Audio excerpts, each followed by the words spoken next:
If you're the but look, I just want to say, listen, yo, Tehuti is a close brother of mine, excellent scholar. You know, y'all better watch out because he's gonna be straight chopping some heads off. Yeah, you got props from the Hebrew, bro. The oldest known spiritual book to speak on the afterlife. That Palo Santos burning. Start burning that Palo Santos and that sage together. You can mix them together in the bowl. They gonna need some frankincense oil in there. Oh my goodness. With the blood seed, Lord. brought out the holy tablet. Oh man. It's on.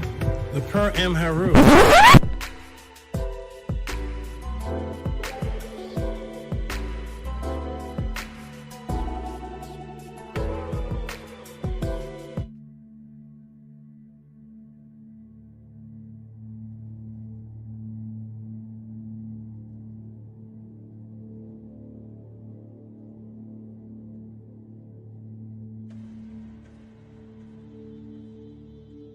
Coming to you live. He has been teaching for over 20 years. A 9-0 record in official public recorded debates. You've heard many teachers out there before in the so-called conscious community, but none with the demeanor, calmness, and detail as Tehuti Amun-hotep Ra on such topics as breaking out of the matrix, truth on religious origins, underground conspiracies, secret societies, mental, physical, and spiritual health, the Anunnaki, the Neteru, Kemet and the origins of Mad, meanings and symbolisms of Meduneter, the only one who will stand in front of question of this wide range of subject matters, answer, question, and debate. Some have podcasts, but Tehuti is the teacher, so he has a Podclass. Subscribe to the channel for updates, classes, and much more. Join the chat, call in, participate live.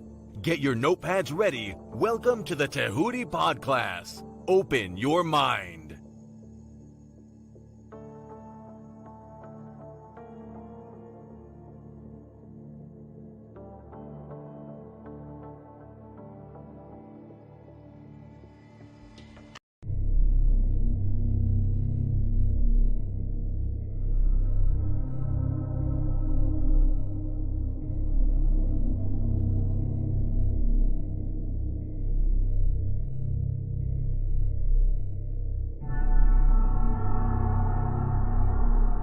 And my point is simply this.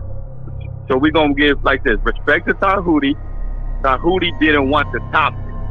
I won't say he was running because we had the conversation. So respect to Tehuti that he wasn't necessarily running like he was scared of the debate. A few minutes later. Does this mean you refuse to answer me? Are you refusing? That's not even. Hey, are you refusing to answer the question? Scared to debate. This is what they do. So respect to Tehuti that he wasn't necessarily running like he was scared of the debate. A few minutes later. I'm only talking to you. But I'm not talking to you. You scared. You were scared to talk to me. Don't come on this.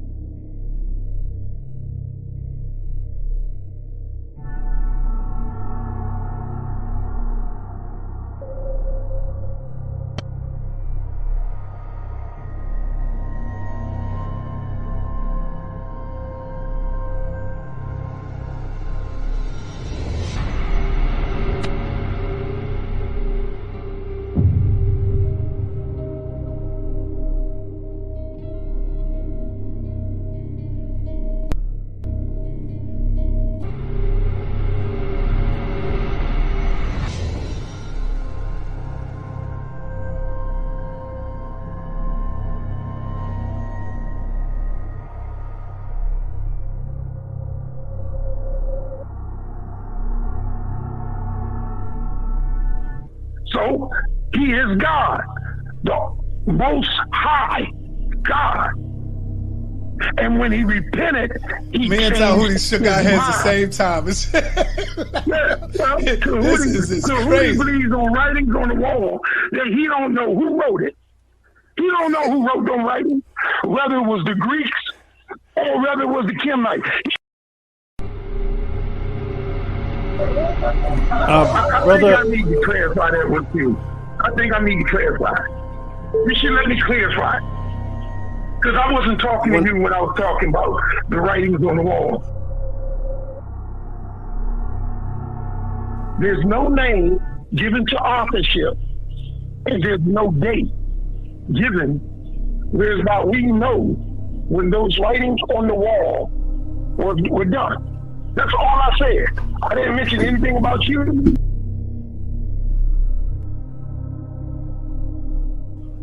So he is God, the most high God. And when he repented, he Me and changed Tahuti shook his our heads the mind. same time. This is Tehuti crazy. believes on writings on the wall that he don't know who wrote it. He don't know who wrote them writings, whether it was the Greeks or whether it was the Kemites.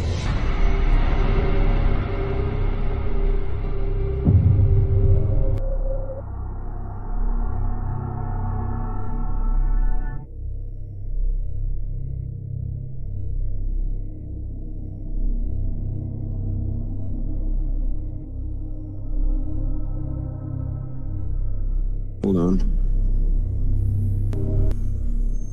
Okay. Hey, what is that? What does it say there in verse 9? And they that were with me saw and were afraid, but they heard not the voice of him that spake to me. Right. This is the same. Mm-hmm. So those that were with him, they heard the voice, or they didn't hear it? Now, according to what he's saying here to, who's he talking to here? Felix or Agrippa? Yeah.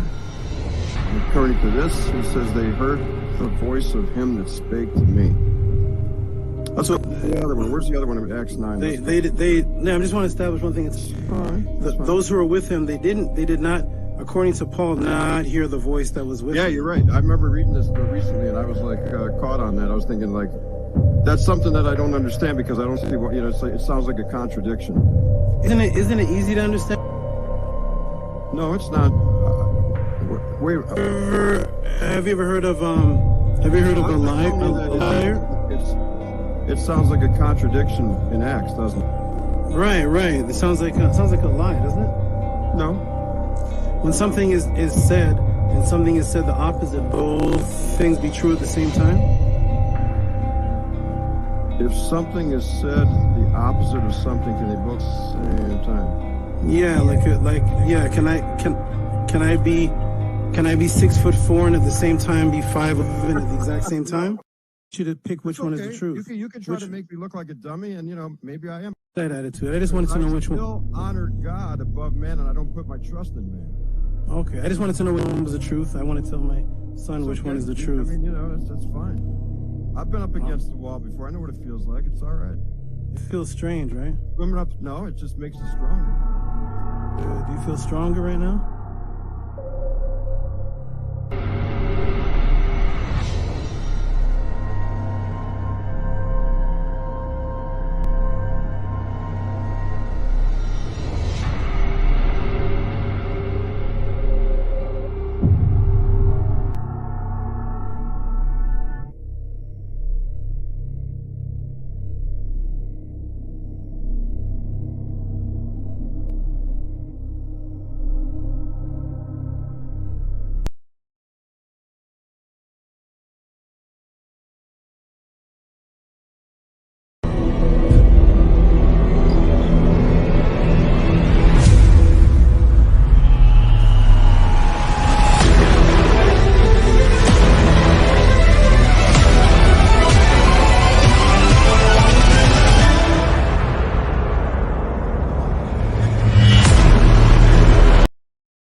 Peace and greetings, everyone. Mic check, mic check, mic check. Can everybody hear me? Get a mic check. I'll move this a little closer. Mic check.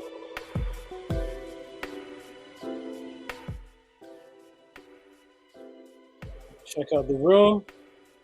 We're going to get started. Mic check, mic check. 1-1, everybody can hear me? Wonderful, wonderful. We got everybody in the room here. Excellent, excellent, excellent. Okay. Okay.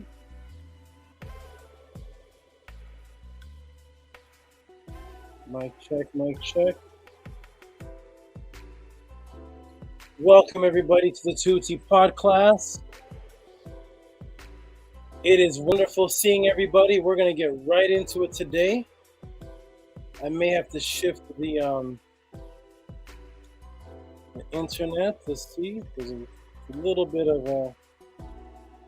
lag, just a little bit, a tiny bit,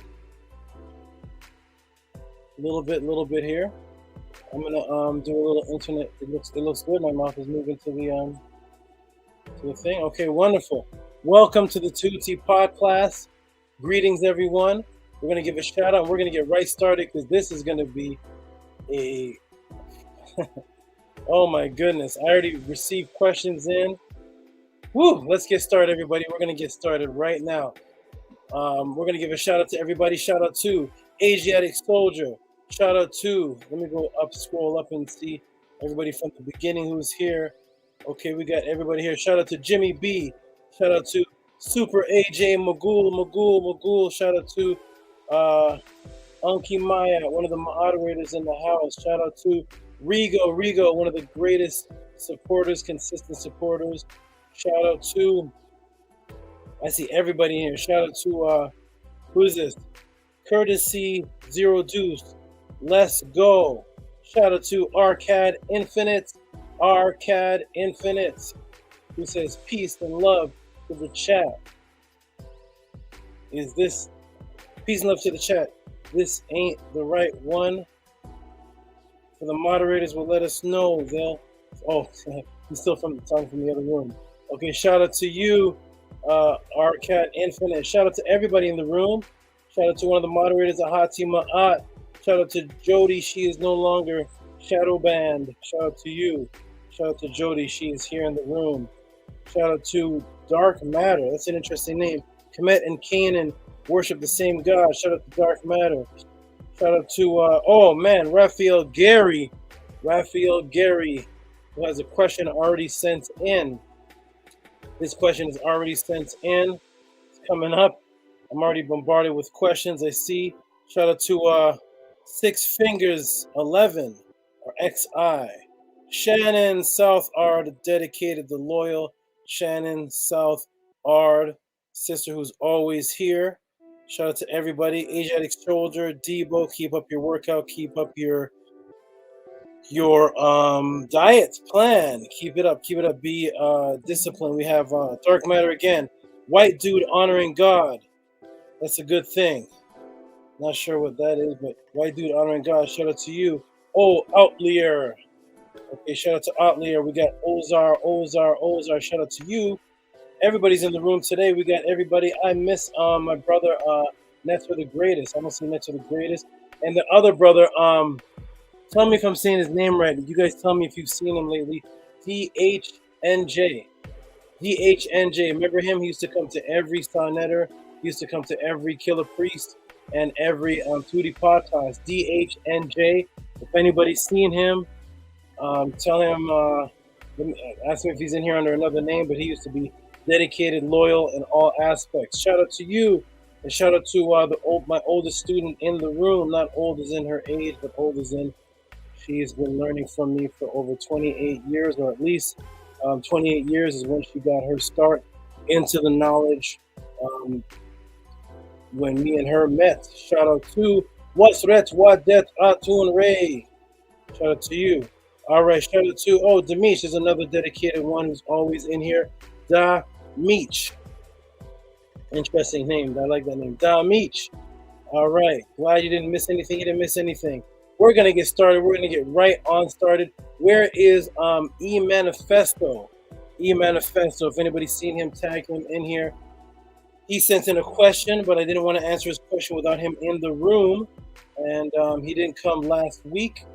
And it's pertaining directly to a live conversation he was in. So I definitely want him to see the answer live. He tried to give somebody some of my knowledge that I gave in a class in another room, and there was a video made in response to what he was saying. And shout out to E-Manifesto. Shout out to Kamit. Here's one of the most loyal, dedicated people here. Completely loyal, completely dedicated, completely supportive. Shout out to you. And speaking of, where is Wasret? Speaking of Wasret, so 28 years ago or so, Wasret came across me, started dropping information on her. She woke up and was on the mission ever since. But there was someone else who came in around the exact same time, I believe, at the exact same time, and that is the mate of this beautiful sister right here, Andre Watson. His name, he has a lot of different names. Golden, Spice One, Golden 1999. But anyway, this sister here, her companion here, was also introduced the same time, 28 years ago, and they are still rolling. Shout out to you. We're going to get started. This is going to be a good one. Tag everyone in. We have Homecoming Harvest. I like that name. Homecoming Harvest. Shout out to Homecoming Harvest. Says, hey, checking in for class. Beautiful to have you, sister. Keep coming, keep supporting. Also, Home Harvest and anyone else, this isn't just to you, but when you send in your support through the Cash App and through the PayPal, also, especially in PayPal, there's a lot more room to type in the name you are in the chat too, because sometimes your name may say Homecoming Harvest or some Aurora Borealis or something, but then the Cash App says like Cynthia Brown or Peter Fleming, and I don't know to shout out the person in the room. I want to give everybody their due respect. So when you do give your Cash App and your PayPal, put the name in the room too, so I can look at you in the room and know that you're the person on the Cash App. Wonderful. Shout out to you. Shout out to the Scribe. Here's another one of the most dedicated loyal supporters, the Scribe, who comes to every class, who supports every class. Shout out to Aurora Borealis. Aurora Borealis, the brother with the is that the brother with interesting like dark beats from KP? There's like the scary beats. Yes, I remember Aurora Borealis. Shout out to you. He's the one with the unique dark music that he puts into the KP Podclass every single week. Very unique, interesting music. All right, shout out to you, Aurora Borealis.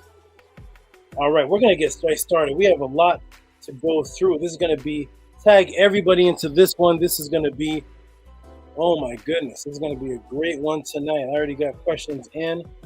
We're going to get it on. So before we start, we are going to go start with the affirmation. We're going to turn the music down just a little bit, and we're going to start right with the affirmation. This is the affirmation that I say with my goddesses, children, family.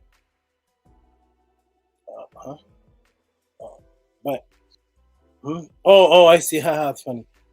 I see. Okay, shout out to everybody. This is what I do for my my family, my children. We wake up in the morning with this affirmation. We say this before our classes, before our meetings, and here's the affirmation. It's going to pop up on the screen. Okay, and here is the affirmation right here. You can follow along, and we're going to start it right now. Here we go. Anki and Ma'at un MS, Nin Tet Aset and Ma'at, Min Hepapet and Ma'at, Per and Hu Kiui Per Ikut. I live for Ma'at, I exist within her, I do not speak in the place of Ma'at. Every day I advance towards Ma'at, my being surrounded in darkness, I come forth as conscious light. Boom. All right, welcome to the Tehuti Podclass. My name is Tehuti, Amenhotep Ra. Also with us is Neith, my unique unicorn spider from Zimbabwe. As you can see, she has a horn on her head. She is literally a unicorn spider from what Europeans call the southern parts of Africa. Zimbabwe, that is Neith. She is with me for almost all of my pod classes and all of my debates. Joining us too also is Osset. This is Osset here. She is also all the way from the Nile Valley, all the way from what people call Africa. She is my African black snake. She is Neith. She is iridescent. No, they do not sell this in regular pet shops. This is my unique African black snake, as they call it. They live all along the Nile Valley, all the way throughout the Congo. And no, she's not a black mamba. She is actually very safe and undeadly. Speaking of which, I have an announcement to make. If you can you grab the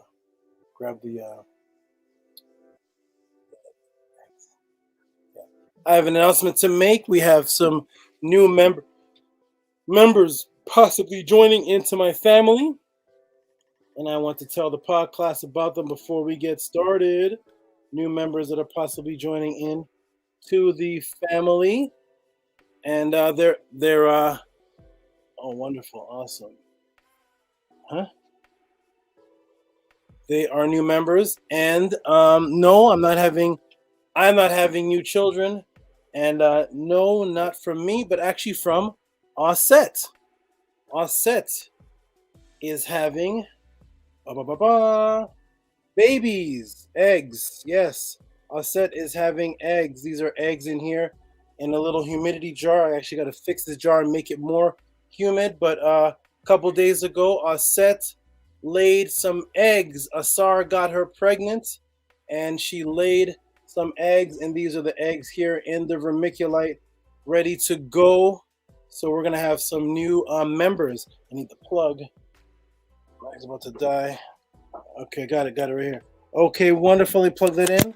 Boom, that is Osset and her new babies. Hopefully they hatch. Everything goes well with them, but that is our new babies coming in. Osset and Asar got her pregnant, and now there's going to be more, I guess, Heyrus coming. All right, welcome to the Tehuti Podclass. We have Stranger, who's the namer of who I'm actually about to announce now. In the room, for all those that are new, you're going to see some people in the room that have wrenches, and the people in the room that have wrenches are the moderators. Now, for the first month and a half, couple months of the Tehuti Podclass, it was just Nani Osset Mur, Seneti Amun. Let me go ahead and put them up on the screen if it's here. And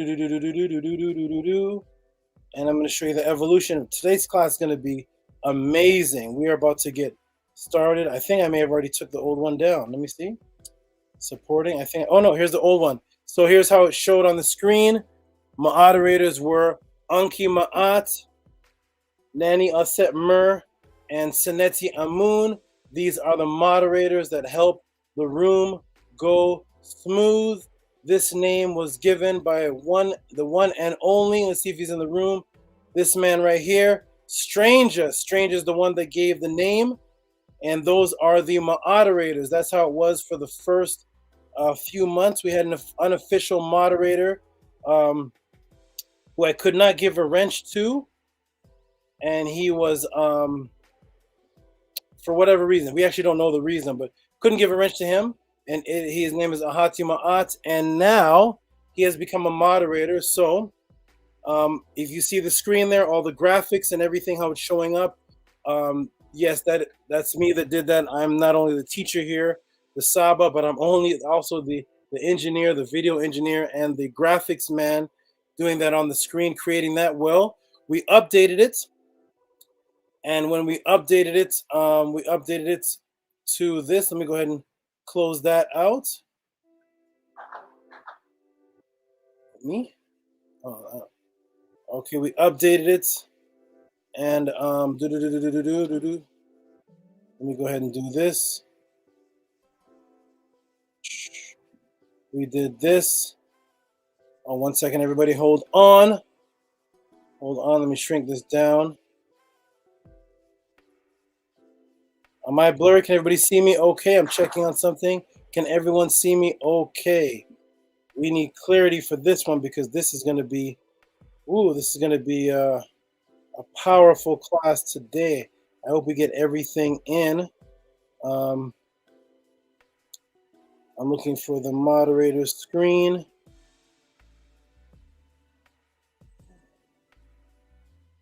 Okay, that's not it. Okay, so anyways, we updated the moderator's screen. Let me go ahead and close this out.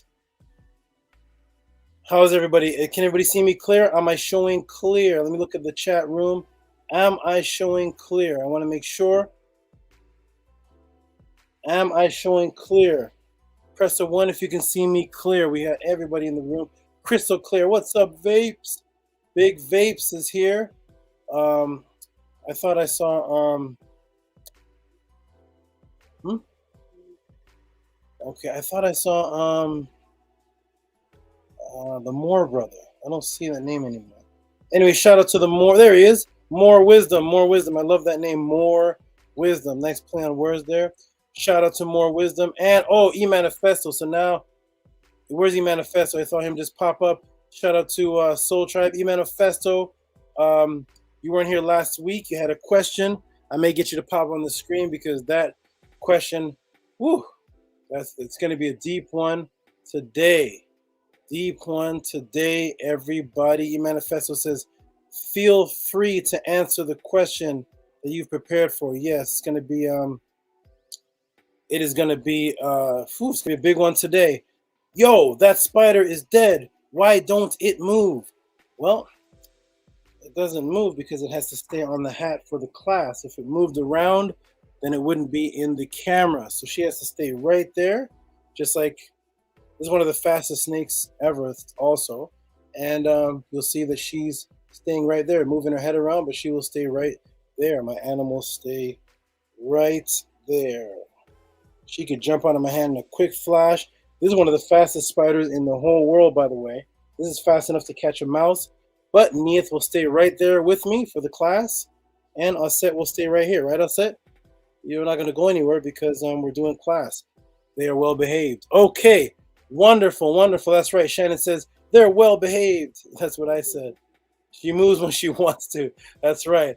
Okay. Let's, he says, crikey. He must be from Australia. Crikey. That's like Steve the Crocodile Man. Let's get started. Welcome to the Tehuti Podclass. The way the class works is this for all the new people in the room. I see a lot of people in the room that are actually regulars, but my name is Tehuti. I'm in Hotep Ra. I started off teaching since 1993. Scott Reiger, piece of Scott Reiger, since 1993. Post your Cash App, brother. Of course we are. Of course we're going to post a Cash App. Peace to everybody. Peace to you, Dre Mills. 1993, I started teaching. I was teaching in the public. Started off with teaching a class because the original teacher that was in that class did not show up. So I took over and started teaching from that point. Titi, put them back. I started teaching from that point from 1993. Very gentle and nice. From 1993, I started teaching, and then I moved up in the rankings. Started teaching anywhere from 40 to 500 people at a time. I keep it very, very balanced. Nice, thank you. 500 people at a time in the public. People from all over America, Britain, Trinidad, China, I don't know, all over the place used to come, and I used to stand up there and teach, get questions live, and I didn't know what the questions were, and I would have to answer them live. This is before YouTube, before the internet, so we couldn't research Google. There was no Google back then, I don't believe. In those times, it was just like, here's the question. There was news reporters there. Long story, I was teaching for several years live, and then I went into seclusion. Focused on business and finance. Created a real estate investment company with a creative idea. started making lots of money, and I went back to the people that I was teaching, and then I financially freed them by teaching them about the business, housing them in my little mini mansion I had back then, bringing them in because I was teaching people to listen. We're about the knowledge, but also we want a little bit of financial security, so we can teach this knowledge. And I started teaching them finances. And then I went into seclusion again. And then I came back out, started teaching back on the internet on a group called Pal Talk. And then I went into seclusion again. I just keep going into seclusion.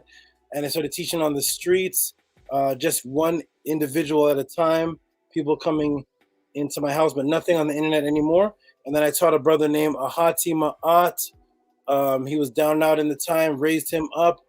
And he was an ex-Hebrew Israelite, coming out of Hebrew Israelitism, raised him up and started teaching him for years. And then he went on, he was going on to YouTube, looking at all the teachers. He said to me, Pharaoh, that's what he called me back then. He said, yo, you need to go on YouTube because there's a bunch of people on YouTube that are teaching, and you blow all of them away with your precise, detailed manner. You don't come off the top of the head. You don't make people seem stupid. You need to come on YouTube because there's thousands of people watching all these other teachers, and they don't have the opportunity to see you and your technique and your style. He kept going at me like that for months and months. I did not want to teach publicly.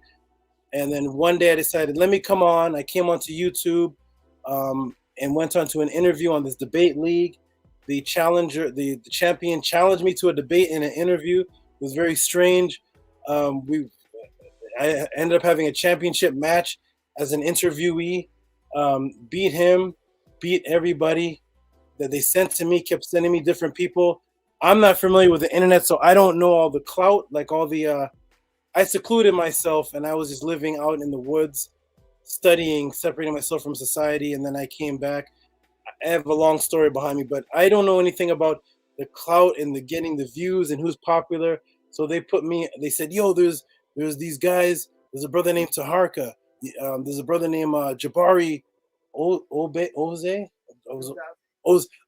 We can put you up with him. And I'm like, I don't know who that is. What does that mean? There's Zion Lex. There's a guy named Unc West. There's the Amin Ra squad, the Dagger squad. I don't know nothing about internet squads, and I'm just a teacher. So I said, okay, sure. Give me this guy commission. Let me talk with him. Debated him, beat him. Jabari, go to Sonetter. Sonetter's this popular channel. I said, I remember Sonetter. He was, but I was before the internet, so I know Sonetter from the streets, like walking down the streets. I said, yeah, Sonetter. Yo, Jabari, he's the top guy there. Go debate him. I said, okay, I don't know what top guy means, but sure. And I went there, according to the crowd, beat him, and then Zion Lex. And anyways, the debates went on and on and on. I continued to beat everybody, and I went on to the show called the Killer Priest Podclass due to Ahati Ma'at again, who contacted Killer Priest and brought me on there. I started teaching there again, coming onto the public more as a teacher than a debater. Then the debaters started following me there. It was just such a strange thing. I'm not used to this type of thing, I was just teaching, so I'm not used to this.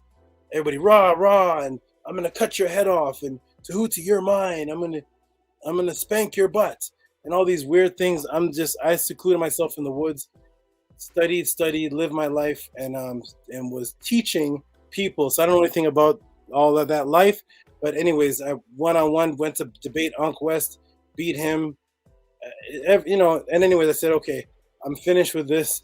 I left that debate league.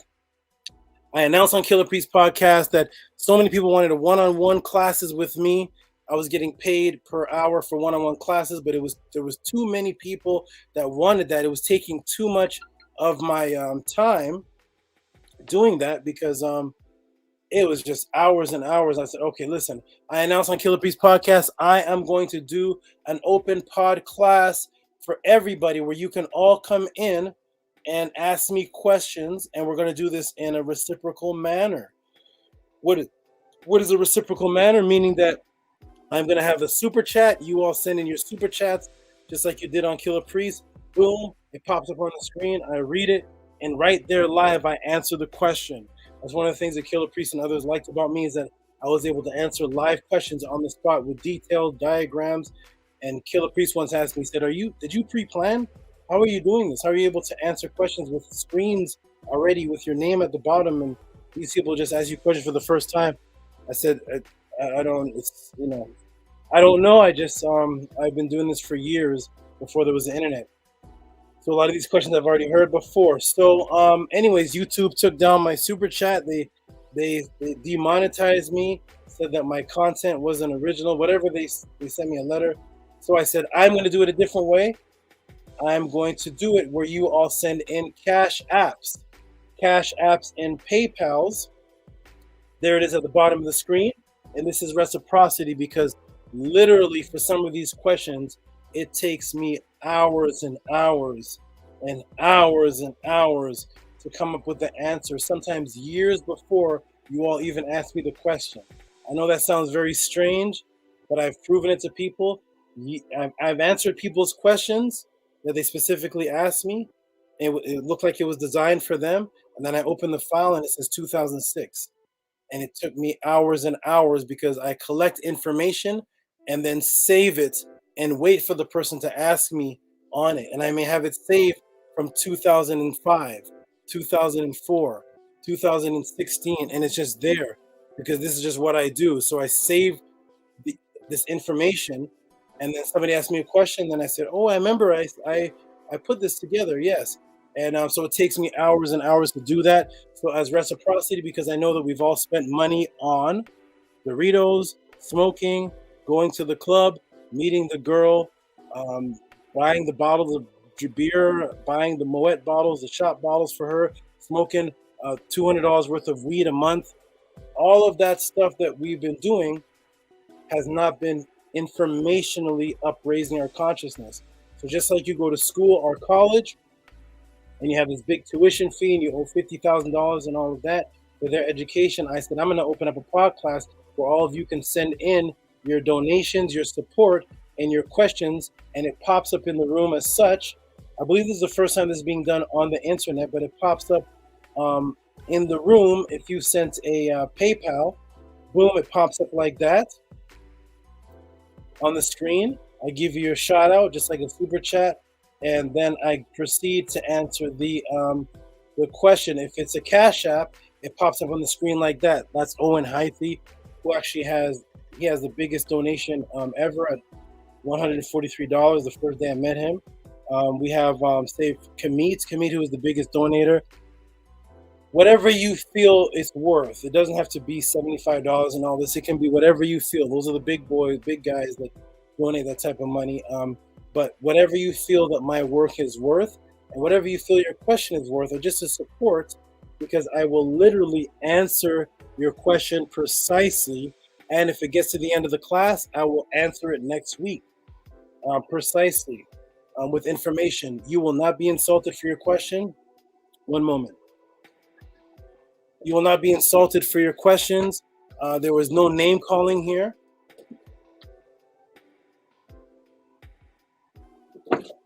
There is no drama. There's no slander. There's no making people feel foolish. There's no crazy arguments, cutting people off. None of that. No ad hominem. Everything is done with peace, harmony, and ma'at. You can come and disagree. You can send a Cash App or a PayPal, and instead of asking a question, you can say, I want to come and disagree with what you said, and I will put you up on the screen, and you'll have your 15 minutes to either agree, disagree, whatever it is, just helping support. It keeps the motion in the wheel going. At no time will you be disrespected. At no time will you be muted and all this nonsense. You just send your question in, either on the typing, or you can come up to the screen and ask it. It is all about respect. I don't care if you're a Hebrew Israelite, a Buddhist, a Christian, Seventh-day Adventist, Catholic, Muslim, Salaam Alaikum, whatever you may be, 5%er, whatever you are, you will get respect here at the Tehuti Podclass. The information that you bring may be dissected, but you as a being will always get respect here because we all start off on a particular path. I was not born as this Tehuti as I am now, went through different paths, so I respect the path that you're in. but of course I will dissect information and give you the facts. So it pops up on the screen as such, boom, such as Heka Kepera, says how do we access our genetic memory? For those who remember that class, that was a wonderful class on different genes and which genes access memory, which genes are passed on for the father. Then we got into psychic memory with the Earth grid and Ingo Swann remote viewing. That's what we get into here. Whatever you think your crazy thoughts or ideas are, they will be addressed here if you send the question in, never insulted. Sometimes it's the people that believe that they're crazy because they can't ask questions to the regular Kemetic people. That's all welcome here, because that crazy thought that you think you have may be a thought that they're trying to suppress because they want a certain commercialized version of Kemet, or a commercialized version of consciousness. Not here. We're underground. We're facts. We are sourced up. We go by information because our motto, for those who know us, the motto is ancestral artifacts over religious opinion. Yes, ancestral artifacts over religious opinion.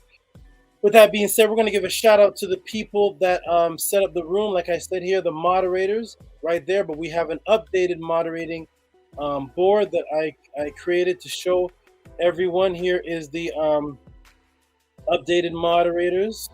Boom. There it is right there. In actuality, let me go ahead and stop this.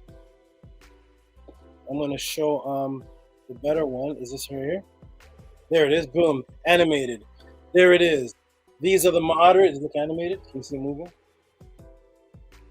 Okay, these are the moderators. We have Anki M. Ma'at, Nani Aset Mer, Seneti Amun, Ahati Ma'at. Okay, and there it is. You see Ma'at coming forth, expanding, disappearing, expanding. You see the Aku with the... Oh, you can't see the screen? Hold on. Can everybody see the screen? Yep. Oh, hold on a second. 1 second, everyone. Let me get back to the room. Can everybody see the screen? Let me try the screen share again. If it is not showing up, let me try that again. Screen share. I will do that again. Chrome tab.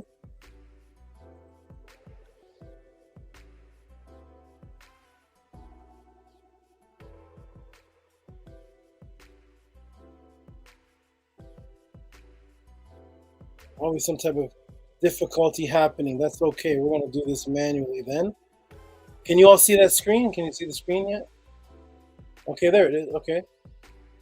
Not showing me. Okay, good. You can see the screen. Is it moving? Is it back to me again? Okay, hold on, everybody. We will get this right. Here we go. Let me try this again. Boom. Share. Chrome tab. MP. And all right, how about now? Is the screen sharing now? Boom. There it is. All right, shout out to the moderators. The name created by Stranger. We have Anki M. Ma'ad, as you see at the top, Nani Aset Mer, Seneti Amun, and to the latest moderator who's been officially added to the Moderation Wrench team, Ahati Ma'at. The reason why you all see me here at the Podclass is because Ahati Ma'at insisted that I come out personally and teach publicly. Publicly and teach.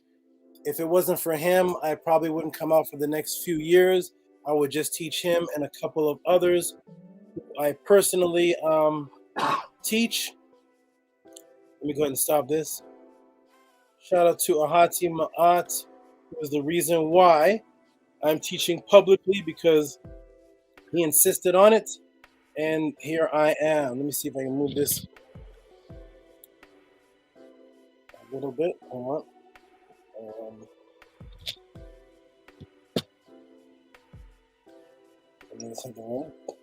And yes, we are here to break the matrix. On the breaker of the matrix. Shout out to everybody. Let's get started. We're going to do a mic check before we start. so you all know what's about to happen. Also, for those who want to support, we have books. We have PDF, Stepping Out of the Matrix. So this is Melanin Dark Consciousness. And we have Stepping Out of the Matrix. You can ask how to get those, or you can send a request to my email right here, mysticaltelevision@gmail.com. Send the request in there. Everybody support with Cash App, TT Amun. Everybody support with PayPal, Rocky SV. I also have my AI moderator here with the natural pointing up saying support with Cash App. Question, TT Amun. A brother typed in the room, pay for play. That's right. We spent, how much money have we spent on video games? Remember when the PlayStation, PS, and all that stuff came out, like $500, everybody got one for their child? Let us support the knowledge. Why is that? Because time is running out, ladies and gentlemen. Time is running out. Let us get into the knowledge. Let me get this off the screen here. And we're about to get into it. It's about to be, it's about to be one. Today we have 90 people in the room. Welcome everybody to the Tehuti Podclass. You can support. Sedenaria Moon puts up purchase books. Contact Tehuti via email, mysticaltelevision@gmail.com. 90% Mer puts Cash App, TT Moon, or PayPal, Rocky SV. All right, here we go. Are you ready? We are about to get into the questions. Boom, boom, boom, boom, boom, boom. Let's do this. Okay, man. So, looks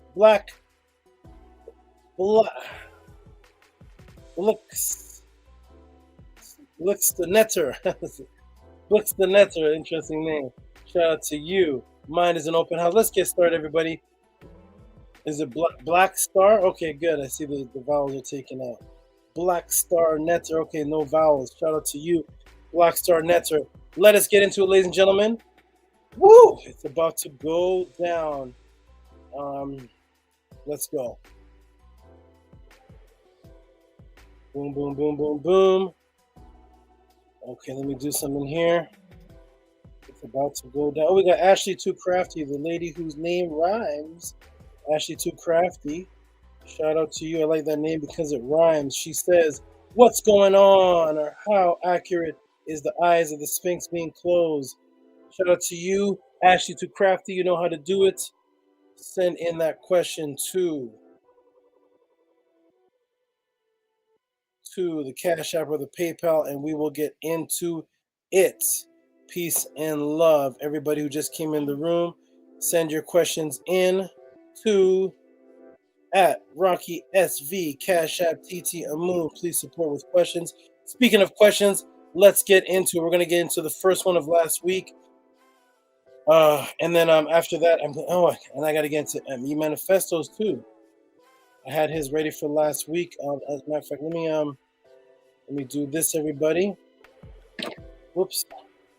Boom. Let's get into it. There's so much questions in here. Everybody send in your questions. Let me see. I have to look for what was the June class? Let me see this. Okay, I have to look for E-Manifestos in my break. It is somewhere here though, but we're gonna get into it. We got a bunch to go through today. What was the that was Rodrigo's. No. 1 second, everybody. Let me locate on the one man army here. All right, we'll get into that E-Manifesto. Don't worry, we're gonna get into you after this one. I'll look for you on my break. But in the meantime, let me go ahead and get into this. Is Maurice here? Is Maurice here? Is Melvin here? Is Melvin here? Is Melvin in the room? Melvin's in the room. Shout out to Melvin. Let me go ahead and put him up. He actually sent his this in twos.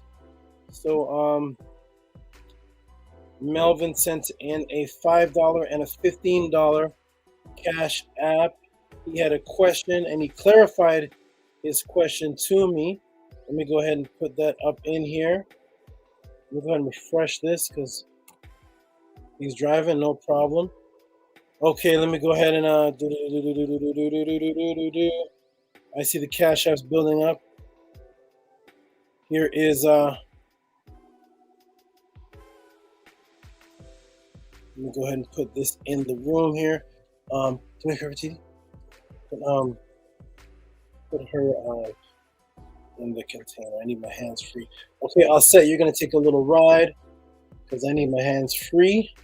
Okay, here we go. Let's do this, everybody. Boom. I'm gonna show this in the room. Melvin, he sent 10 and he sent 15. We're gonna show them both. So he said 10. Sorry. He sent 10 and he sent 5. Let me go ahead and show in the room, and we're gonna show you how we answer questions here at the Tehuti Podclass. Let's get into the first one.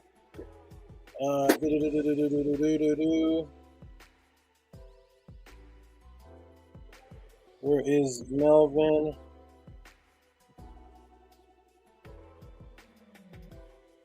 Melvin. Okay, good. We got Melvin showing up twice. Here we go. Boom, boom, boom. I'm going to go ahead and put it on screen share. Screen share to show this. Cancel. Melvin, thank you for the support. We'll start off with this. Boom. Share. If you guys can see my screen, press 1. There it is. Shout out to Melvin. Melvin sends 10 and he sends 5 for his question on dwarves. Please elaborate on dwarves. But he said something very interesting. He says, who are invisible? So, Melvin, we're going to get into the dwarves that do seem to appear and disappear. They come in and out of sight. They're very elusive little creatures. We're going to get into that, but they're not always invisible, because of course if they're invisible, how do we know that they were dwarves, right? We wouldn't be able to see them to know that they're dwarves. So these are beings that are visible and can make themselves invisible and are very elusive. Let's get into what's been seen. Let's get into it. So shout out to Melvin for the 5 and the 10. That's 15 in total. Elaborate on the dwarves. We're going to close that up. Boom, boom, boom. Let me get back into the room here. Stop the screen share. See if Melvin's in the room. Shout out to Tina D, who just popped up. Boom, boom, boom. Tina D. Shout out to Voltage Controller. Shout out to Voltage Controllers. And Rigo puts, what does Rigo put in the room here? Rigo puts Los Duendes.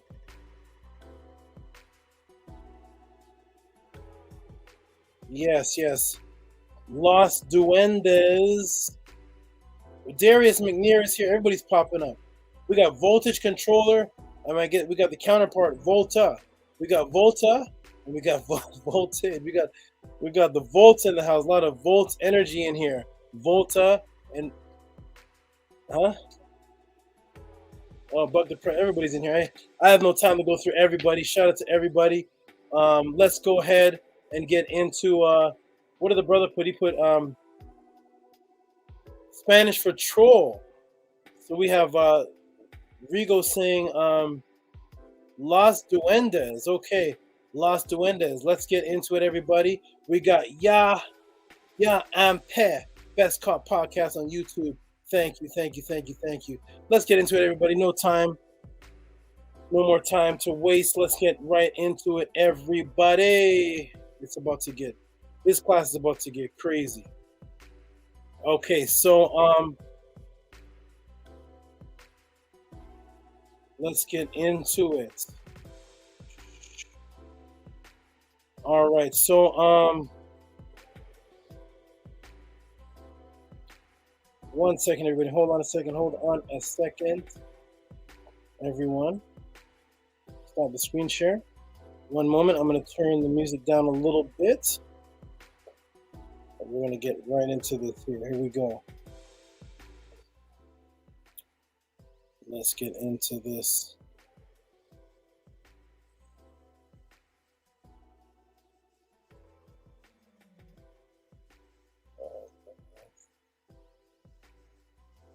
see, this is it here.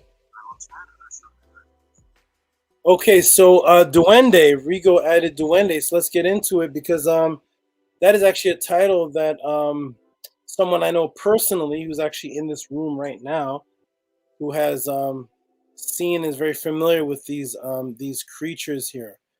And let's get into it. Boom, boom, boom. Close this out. I got a lot of things on the board. I got to close out,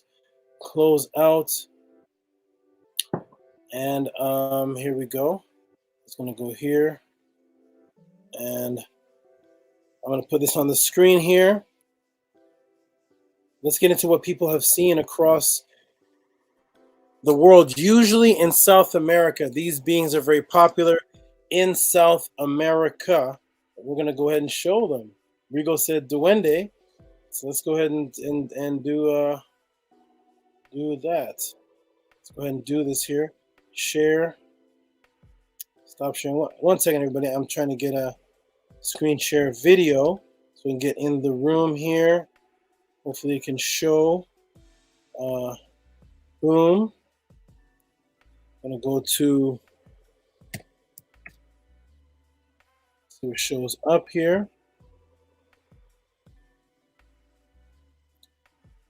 Okay. One moment, everyone. We're going to go into July. A lot of stuff I'm retrieving here. Retrieving. It's not called that. It's called...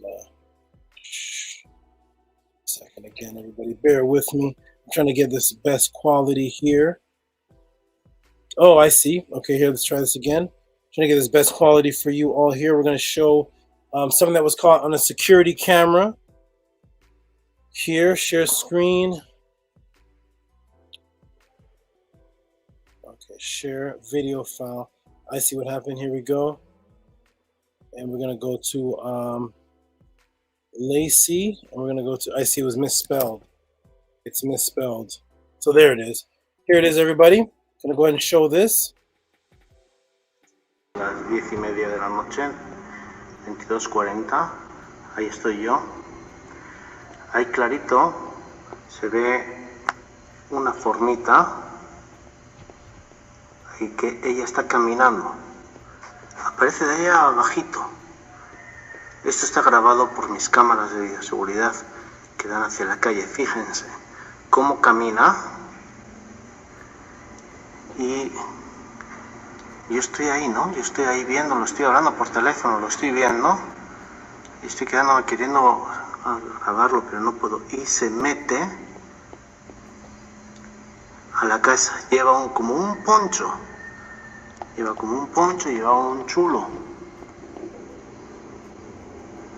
Ahí lo que he hecho, he aumentado la imagen, ¿no? Para que se pueda ver. Ahora vamos a darle al play otra vez. Él aparece, fíjense. Aparece del árbol. Y la cámara empieza a captar su movimiento de él. Mírenlo, ahí está. Él aparece del árbol, parece que sale de la casa de la vecina. Mírenlo.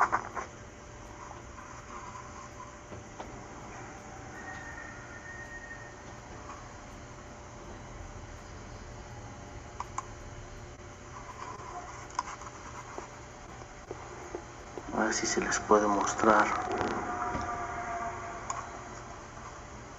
una imagen. Miren cómo camina. Es como si fuese un niño. Miren cómo camina. Lleva un chulo. Miren cómo camina. Mueve los bracitos. Lleva un chulo. Mueve los bracitos. Y se mete a la casa de la vecina, y ahí desaparece, le pierdo la pista. Esto fue lo que me pasó ayer día lunes en la noche a las 22:40. Vi el duende.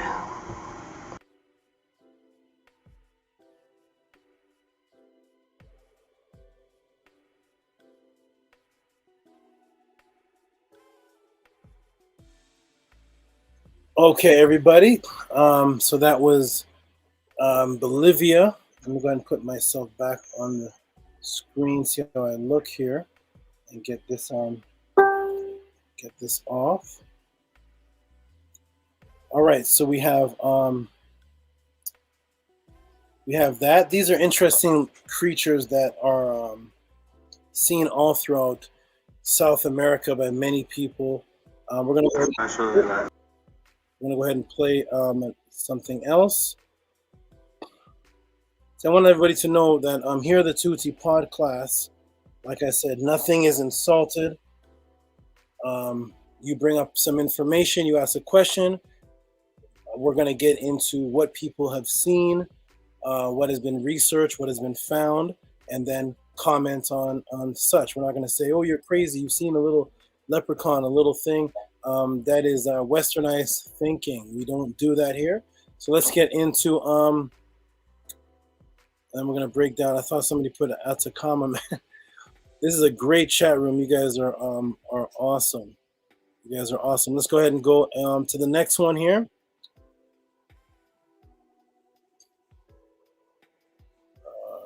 And do this to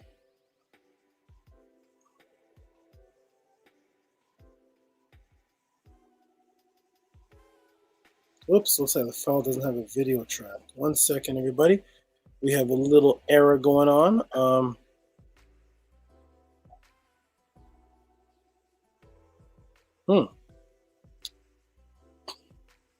1 second. Why is it doing that?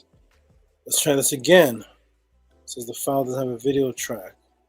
What does that mean there? Let's try this again.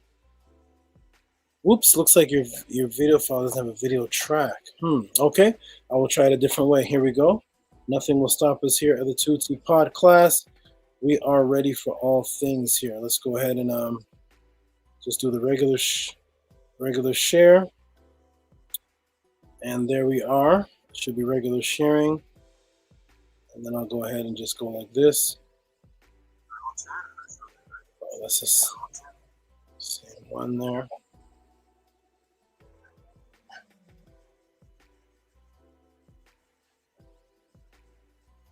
Here we go, everybody. If you can see this good.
Mañana vamos contra el de Atlético.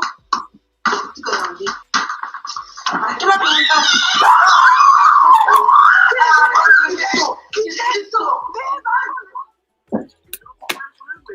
Pues no hay pedo.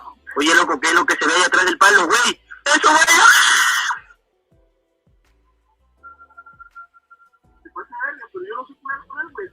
Pues no hay pedo. Oye, loco, ¿qué es lo que se ve ahí atrás del palo, güey? ¡Eso, güey! Tenemos a la chocolata. Y aquí, ahí está la... ¡Está el teléfono! ¡No manches, güey! ¡Lalo! Aquí tenemos a la chocolata. Y aquí, ahí está el teléfono. No manches, güey.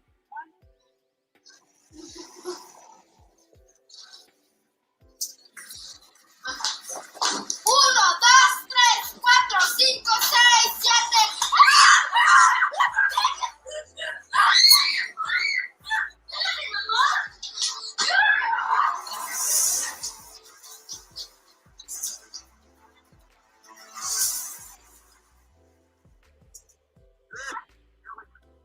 Ya, güey. Te quedas aquí. ¡Calor, ya no!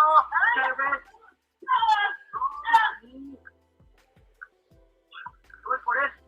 Ay, no mames, güey, ya vino.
Okay. Let me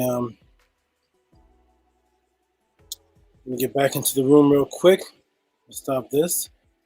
Okay, welcome everybody to the Tehuti Podclass. We are showing some videos of some experiences that some have captured over the years, usually in South America. And there's a reason for that. But usually in South America, people are coming across. Well, first of all, let me do a mic check. 1, if you can hear me, please. 1, 1, 1. If you can hear me. 1, 1, 1. If you can hear me.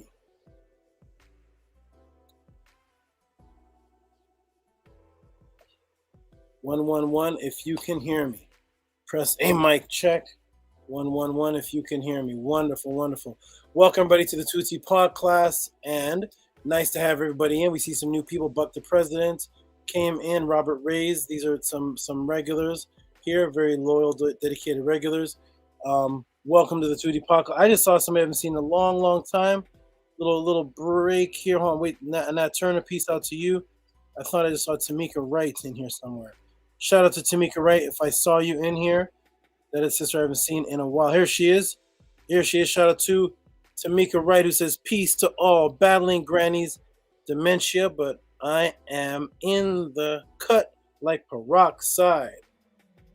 Okay, wonderful, wonderful, and you know, keep the battle going, and hopefully you will win that battle. Shout out to Tamika. So, welcome to Tehuti Podclass. You can ask questions. We are showing some video footage of things that people have experienced and seen and captured on video. In South America, they call all of these little creatures duendes and dwarfs. As a matter of fact, a brother typed that in the room right before I started talking, and we're going to get into more. I just wanted to make sure I can be heard, and we're going to get into more of this. So, welcome to the Tehuti Podclass. Now we're going to get into my teaching. I wanted to show the video to let people know that no, you are not crazy just because you see a creature that is not identified by your regular Western mind and regular Western school systems. No, you're not crazy. There's all type of creatures that are on this planet, and we're about to show some right now. Let me go ahead and do a screen share. This question was from Melvin. He said he wanted to know about invisible dwarves. Of course, these dwarves are these creatures. We're the ones that are putting the names on these things. They're not telling anybody what they're called. But yes, these dwarves and these small creatures, they have the ability to become invisible. They have the ability to become very stealthy, and they can actually change how they look so they're not visible to the regular eye. But let's get into this right here. All right, a brother typed in Atacama Man. Here we go. Welcome everybody to the Tehuti Podclass. We're about to look into this and get into some information. First of all, I want everybody to know about millions of creatures that are on this planet that are not identified. So people who may question on creatures that they are not only familiar with from the movies have actually been desensitized and are not aware of the hundreds of species of creatures that are so-called discovered on this earth a year. So we'll see creatures and we'll say, oh, that is from the movies, or Tehuti got that from the movies. That is because you are desensitized and don't understand that there are thousands of creatures that are just being identified, such as this Green Matters article that came out here January 22nd. These new animal species have been discovered or rediscovered. See, they have to say rediscovered because just because today we discover something doesn't mean that they didn't know about this. These creatures have been on the planet. Creatures have been on this planet for millions of years. Not everything is going to walk down Manhattan Street or walk down Crenshaw, but these creatures exist and they're being discovered. In January 2022, World Wildlife Fund, WWF, finally announced that in the year 2020, a total of 224 new species were discovered in the greater Mekong region, which spans across Cambodia, China, Laos, Myanmar, Thailand, and Vietnam, as per EcoWatch. Even though 2020 is long over, it's not unusual for the delay between the new discovery and the announcement of the WWF stated. So there is 224 creatures that if somebody was to see one of these creatures prior to 2020 or 2022, and they were to describe this creature to somebody, people would say, oh no, that doesn't exist. Or you got that from a movie, or oh no, that's crazy. But yet there are 224, and that's just in 2020. And now it's in 2022 here. That's 224 creatures that you've never seen before in your life, in the water, out of water. There's all type of creatures that we are unfamiliar with. And when we see them, we try to videotape them or we try to report them to people. I myself have seen I've seen different species of things that are definitely not human, and they weren't taught to me in school. Over here we have, we're in the Siberian Times. Siberian Times here. Mummified remains of a mysterious monster found in the Yucatan. A new pair of dinosaur, predator, Wolverine. Scientists are puzzled over this discovery. One theory is a wolverine, a carnivorous mammal that resembles a small bear. The strange ancient creature was found in the diamond-yielding sands of Udachini, Mimiski district of the Yucatia, also known as Sakha Republic. The diamond miners who unearthed it believe the monster mummy is a previously unknown kind of dinosaur. Experts are less certain and want to study the unknown mini monster more closely.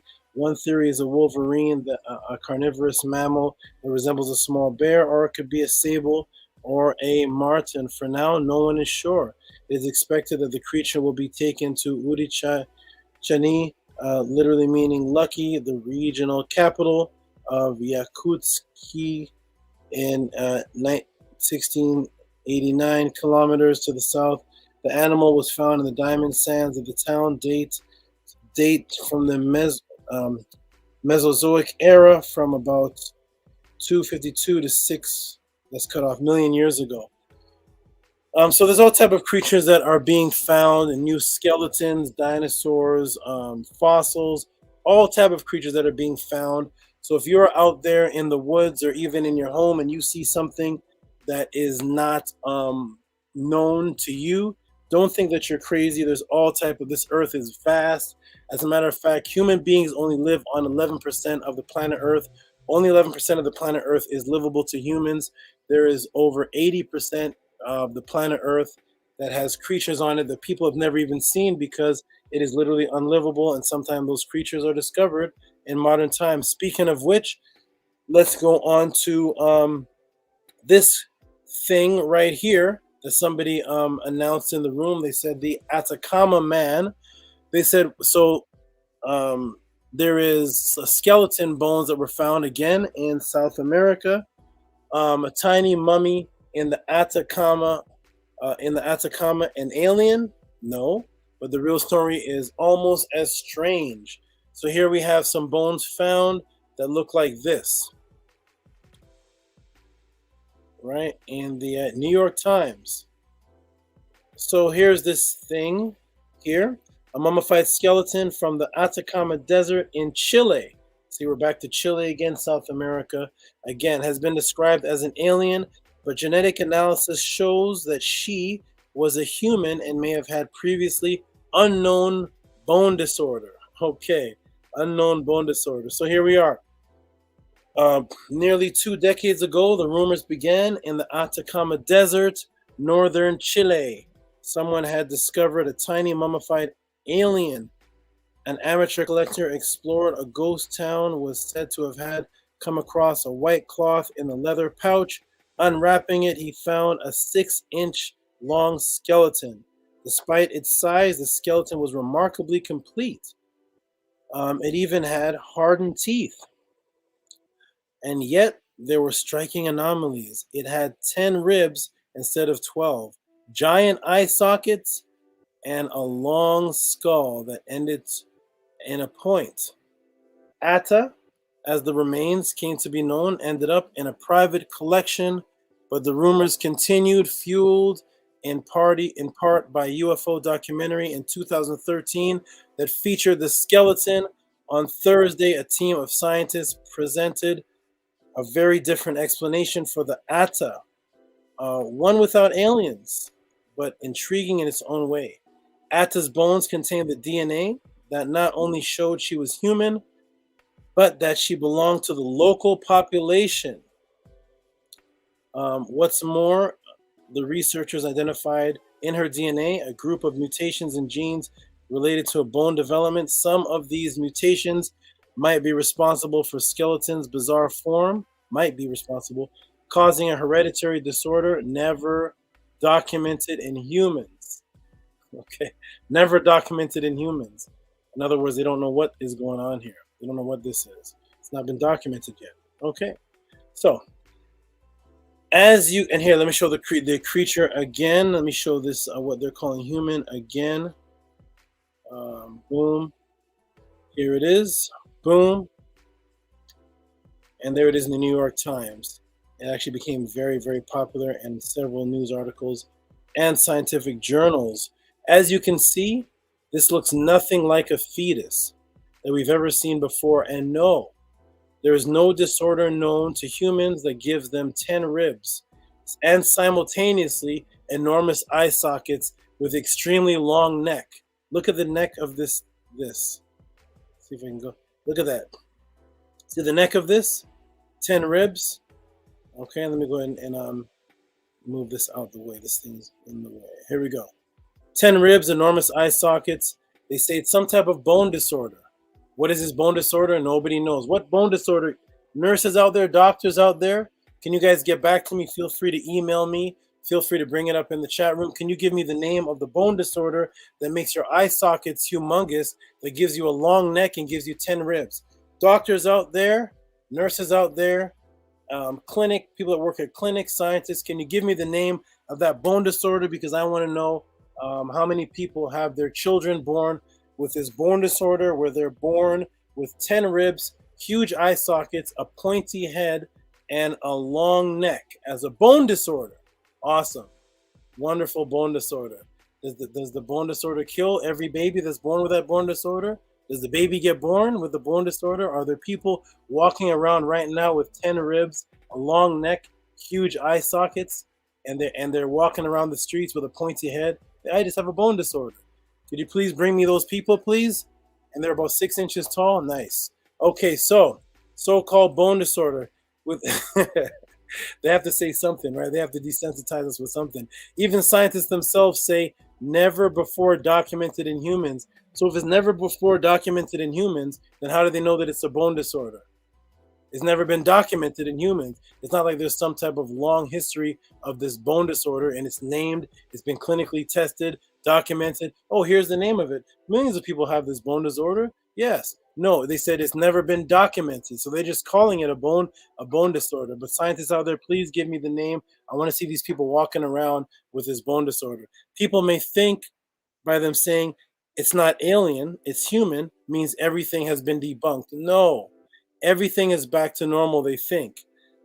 So just by them saying, oh, hey, this thing is not an alien, everything is normal again. No. All this means is that there is one more of the thousands of life formations that is unexplainable or unusual. That's all this means. So when they say it's a bone disorder, where are the rest of the people with this bone disorder? What is this bone disorder called? How many people are born with this? How many fetuses have been found, ladies and gentlemen? There should be thousands and thousands of fetuses born with 10 ribs, a long neck, an elongated head, and large eye sockets. Where is this bone disorder? So they just because of that, they say, oh, it's not an alien. It's a human because the genes trace back to human. Okay, fine. That just means it's another something else on this planet. It doesn't have to be alien, but it's something that you can't find others of. You can't find the rest of this bone disorder. When there's Down syndrome, there's thousands of people with Down syndrome. When there's people born with 6 fingers, there's hundreds of thousands of people born with 6 fingers. When there's a bone disorder, there's hundreds of thousands of people born with a bone disorder. Where are the rest of this creature? But we do see some small creatures running around on these videos with this pointy head and long necks. This looked just like the one that ran by that boy in Argentina. Had a pointy head, a long neck. It looked like this creature here, but they say it's a bone disorder. But they don't call the Bascot man a bone disorder. Everybody can look up the Bascot man that existed anywhere between 5,000 years ago up to 126,000 years ago, called the Bascot man, that they say was wiped out by the Younger Dryas time period. It is a real life evolutionary man that looks like this. It looks just like this, and it's a real life man. It does not have a bone disorder. It's one of the evolutionary men. Just like you have Homo sapien, Neanderthal. Everybody look up the Bascot man. If you want me to show it on the screen, I can. All right, so here it is. Here is a fetus, ladies and gentlemen. I want everybody to get a good look at a human fetus. Here's what a human fetus looks like. All the way. So the fetus starts at 8 weeks. So all the way from 8 weeks to 12 weeks. This is a human fetus. Okay? Here's what they want us to believe. So here's a human fetus. Look like that. Everybody's very familiar with this. We've all seen this before. So this gets a bone disorder and turns into this. Is that what's happened? So This here gets a bone disorder and turns into this. That's what they want us to believe. That a bone disorder turns our little fetuses into this thing right here. Where are the rest of the fetuses with this bone disorder? So here we are. We have living bones found that are about 6 inches tall, a small creature with a long head found in the same area that they're seeing all these little short beings running around. One that I showed a video of that looks exactly like this, running around, and this looks nothing like a fetus, but they want us to believe it is a fetus. Even if it is a fetus, it doesn't mean that it's not a new type of creature that they don't know what it is, because we don't have other fetuses born like this. Okay. Now, see what this one is here. I'm going to play a video. First of all, let me get back to the room and see if everybody can see and hear me clearly, because I'm going to show you something from a movie called The Matrix. Let me go ahead and stop this. And I'm going to show you something from a movie called The Matrix. Here, stop screen. Let me get back to the room. Mic check, check, check. If you can hear me, press A1. If you can hear me, mic check, check, check. If you can hear me. All right. Wonderful, wonderful. If who can hear me here, press A1. Juwan. One. I think that's a one. One, Juwan. Okay, everybody can hear me. Everybody can see me. I'm going to show a clip from the Matrix movie that I'm sure we've all seen.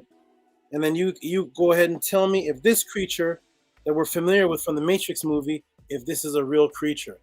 Let's go ahead and show it here. Go ahead and tell me if this is a real creature. Because if I were to tell you that this thing on the Matrix movie that I and other people have seen this thing, you would again say, you're crazy, Tehuti. You're pseudo. You're seeing things. You're delusional. Let's go ahead and play this from the Matrix movie, and you all tell me if this is a real creature. 1 second, let me cancel this. We're going to go to share, video file. Here we go. You're unable to speak.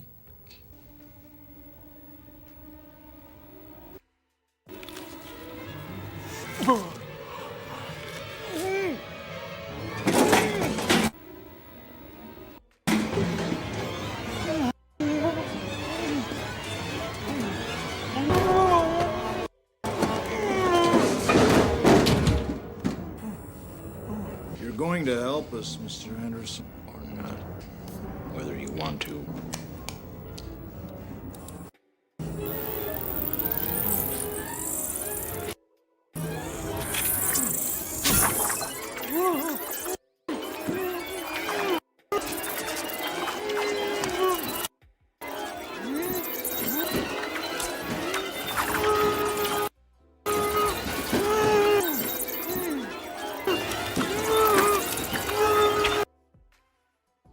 Mr. Anderson, you're going to help us.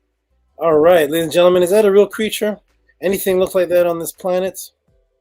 Not saying that it has to, that it goes into people and it's a tracking device. Let me remove this from the screen. Not saying that it's a tracking device for Agent Smith, but is this if I were to show you or say I saw a creature that looks like this, most people would say, hey, you got that from the Matrix movie.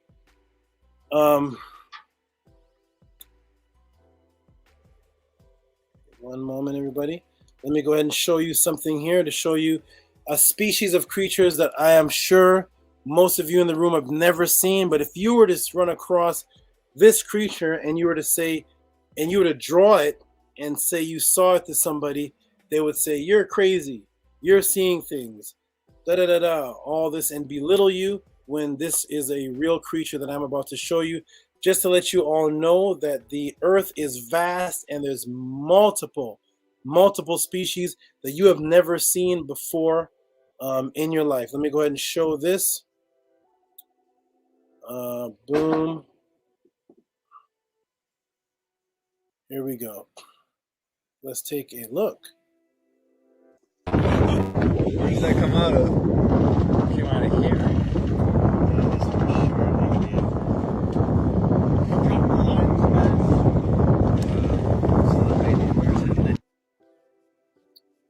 Yeah. Things that come out of here. Nice. What is that? What is that, everybody? Go ahead and describe this to your friends. Tell them that this popped up in your room, or you found this, and let your friends tell you what it is and tell you the truth. That's crazy. What is this thing? All right, let me get this one more time. I love this. Things that come out of here.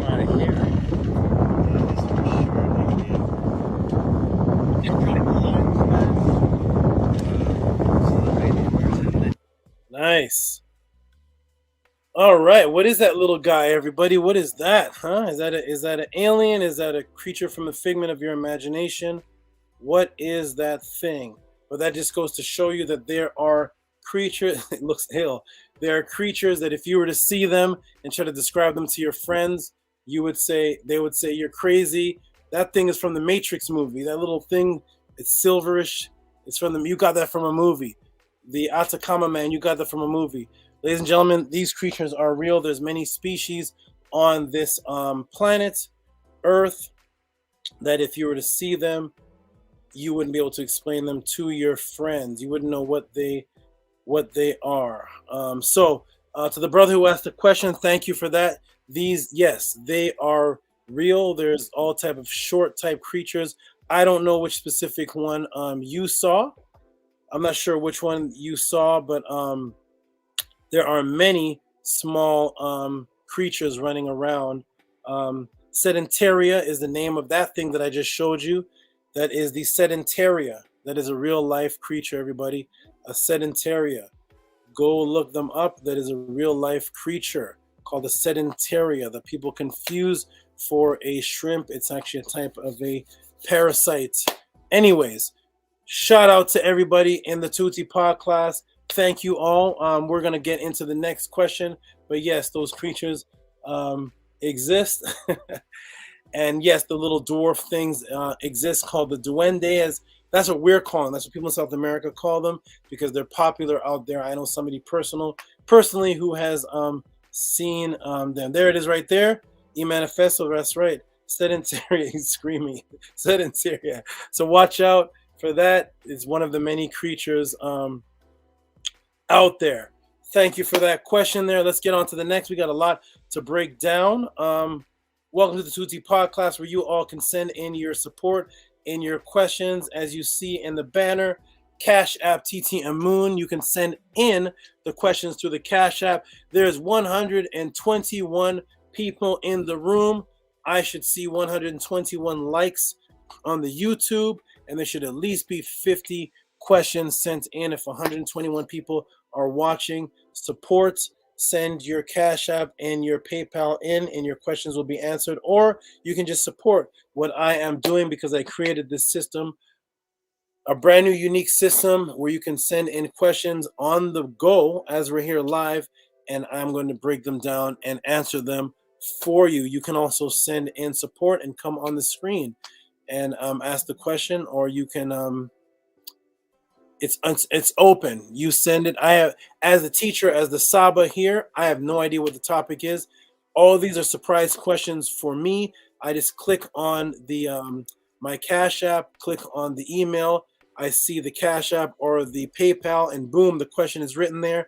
And you all put me to the test to answer the questions. Welcome to the Tehuti Podclass, where you can support the channel and also ask interactive live questions. It doesn't matter what religion you are.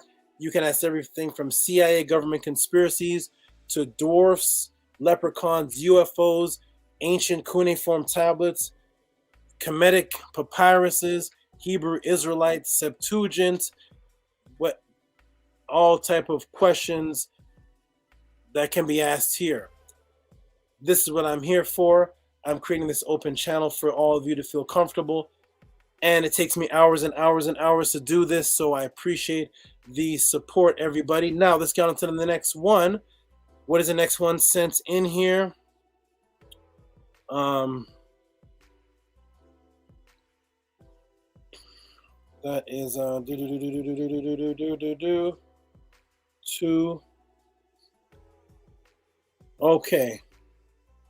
You know what? E-Manifesto. Let me see E-Manifesto. I got to get him on the break. Let me see something here, everybody. E-Manifesto, are you able to come on the screen, my brother? Are you able to come on the screen? What date was last week? Let me see something here. Last week was I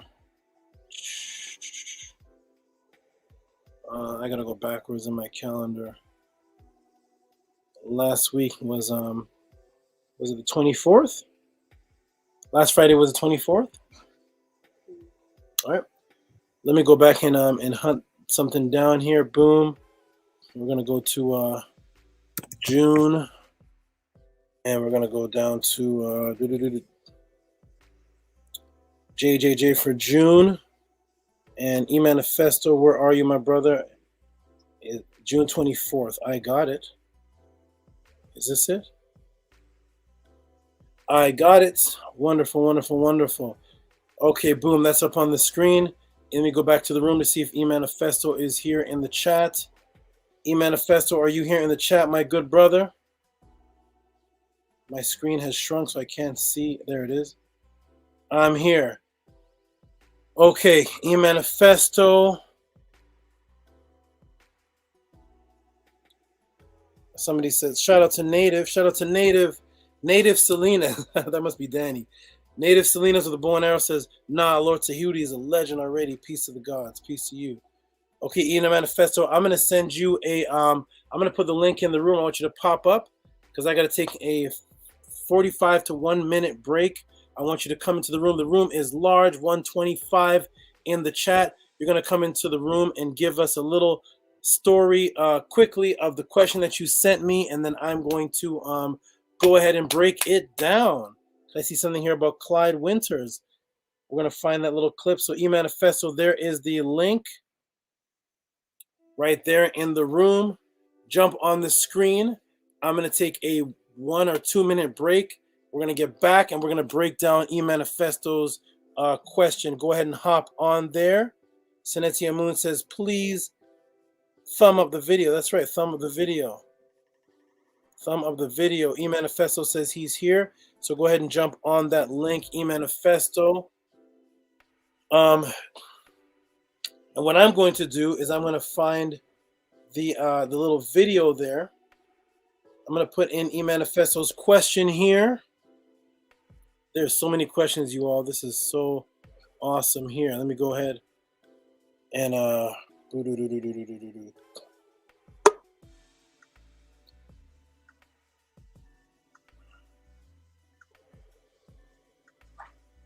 okay, so there he is in the room for the first time, looking like an ancient Sumerian. E-Manifesto. For you, Saba. For you in the class. That's it. That's why I'm here. That's it. That's the only reason. That's the only reason. And also because info that you presented was refuted. Okay. Now, I wish I knew the number of the class, but several classes ago, I don't know, 4 or 5 or 6, hopefully the chat may be able to help me. You taught about the fact that the glyphs that are often interpreted to be modern type of vehicles, such as the helicopter, the jet, the submarine. I'm listening. I'm gonna come off the screen, but Go ahead. I'm listening. Keep the class wants to hear. I'll still elaborate.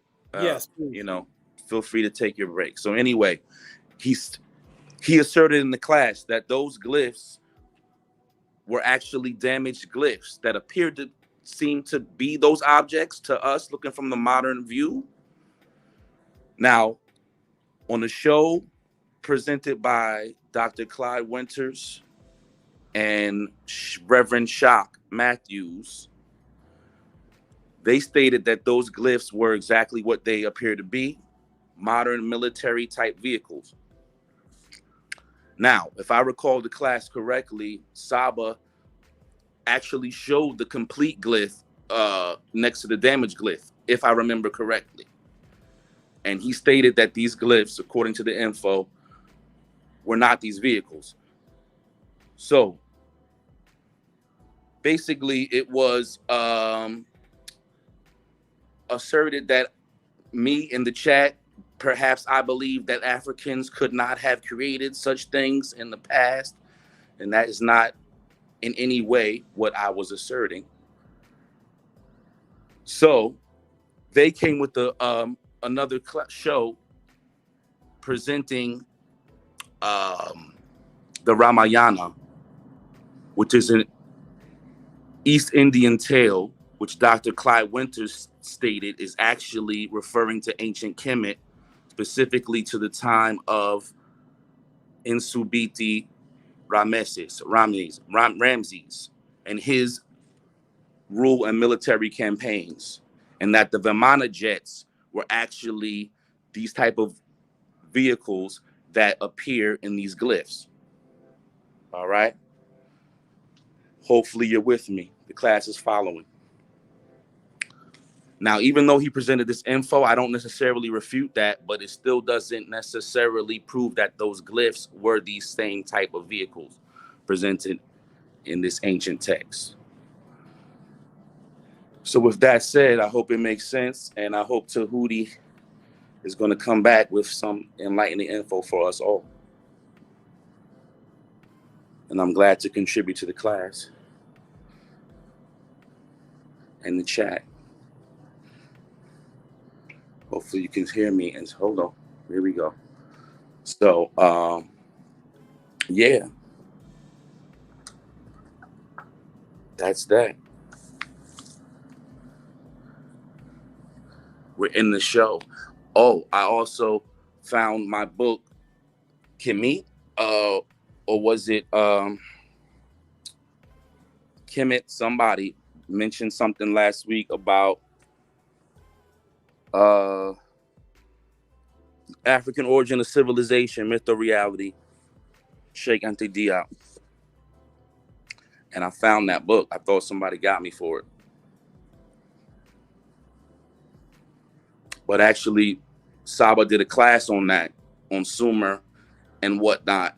And I actually don't think that Ashra Kwesi was asserting that Sumer existed before Kemet. I think he was actually saying the opposite, but I could be wrong. Wonderful. I'll be right there, brother, in just a moment. I'm listening. I'll be right in. Okay. Hati, if you want to jump in for a moment while I'm on this break, you can jump in as well. I put the link in the chat. You can jump in. Hati.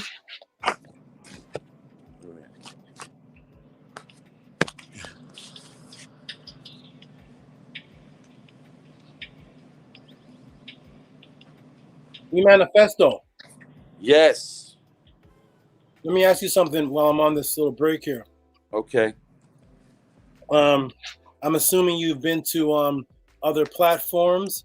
I'm assuming you've been to other conscious platforms. How do you find, let's say the one you just went to, what's it, Dr. Shock, you say?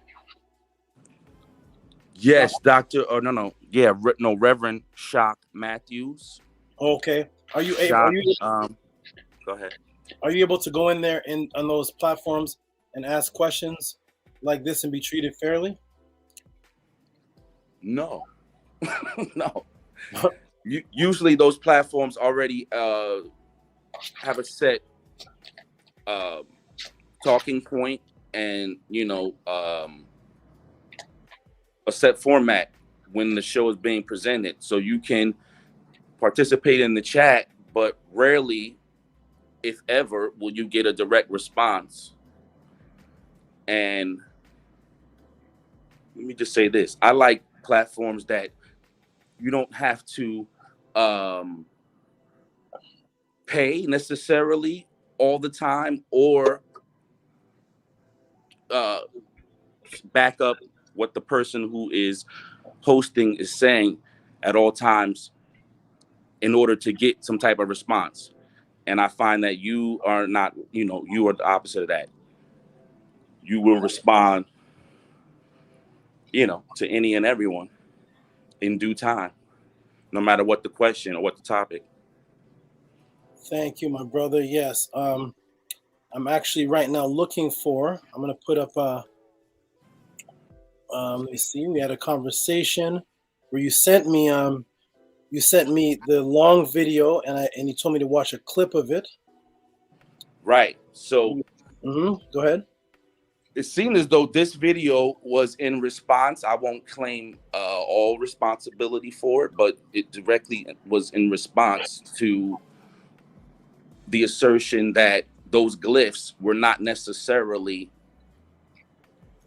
modern military type of vehicles or the equivalent to that. So what they did was do a presentation on the Ramayana and the Vamana jets, in it asserting that depicted ancient Kemet and depicted specifically a military action done by Ramesses. Yes. Okay. Okay. Yep. Okay, good. I'm actually on the video right now. I'm going to play a clip of it.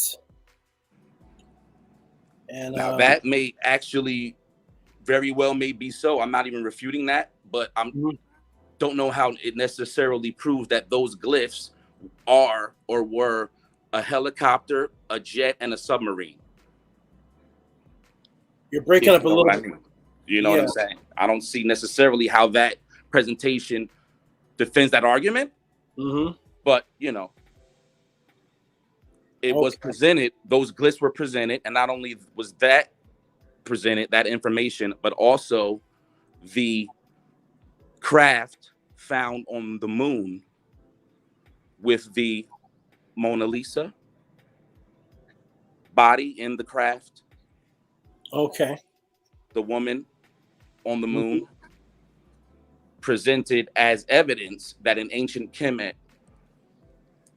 crafts that we would consider futuristic or space-worthy, flight-worthy crafts did exist, and that ancient Kemetians were able to travel via these crafts to the moon, and etc. Wonderful, my brother. Okay, good. And I'm going to play a clip of that video, and then we'll get into it. We're going to dissect it, get into it. Like my brother Lux says, we're going to chop up the fable. We're going to get chop it up. we're gonna see what's really going on here. But Hatima, I'd say a couple words, and then I'm gonna come right back, and we're gonna get right into it. This is gonna be a great one this here, because this is the most popular set of glyphs used by UFOologists and used by several people that we actually know. I'm not gonna call any names, but several groups that we actually know. This has become one of the most famous set of glyphs to prove that the ancient people of Kemet were flying in helicopters and such. We're gonna get into it. This is gonna be a great one. Hati Mahat, go ahead. I'm gonna go and be right back in about 40 seconds. Go ahead, Hati Mahat. First, I want to say all hail to Tehuti Amenhotep Ra. Thank you for your consistent service to not only me, the Netzeret, but also to the public. Peace.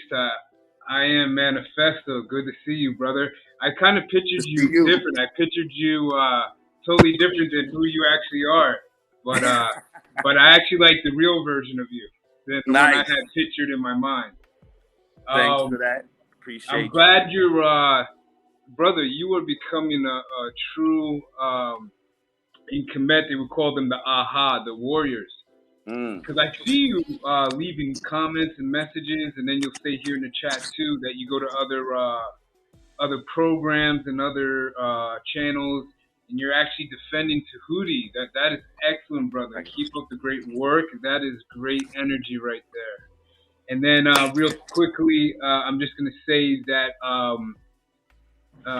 Tehuti's going to come with the primary sources, and that's a wrap. You know, he's going to come right from what our ancestors wrote, right, and what they originally had, because those glyphs have been scratched. See, they're not telling the part that they were scratched over, they were damaged.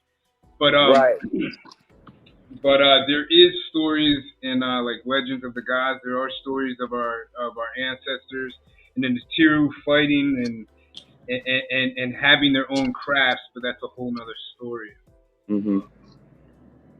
Yeah, I don't really. I used to try to tell people like what actually our ancestors. What they actually wrote from their sources, but I don't even do that anymore. And I know Sasaba, like when I first met him, I used to wonder why he doesn't attack those that attack our ancestors and ourselves. And now I'm starting to see like it's just a big waste of time. It's a waste of time, waste of energy, and it's just it's boring. So, but anyways, leave it to the master, and peace. Yes, sir. Yes, sir. Okay, everybody. All right, I'm gonna thank you all. Thank you, Iman and Manifesto, for coming to the forefront, and thank you, Ahati Ma'at. And we're gonna get into this question. I'm gonna go ahead and play the play a little clip of the video, and we're gonna get into this. Okay. All right. Peace for now. We're gonna see you in the room, Manifesto. Peace. Peace to the class. Yes, sir.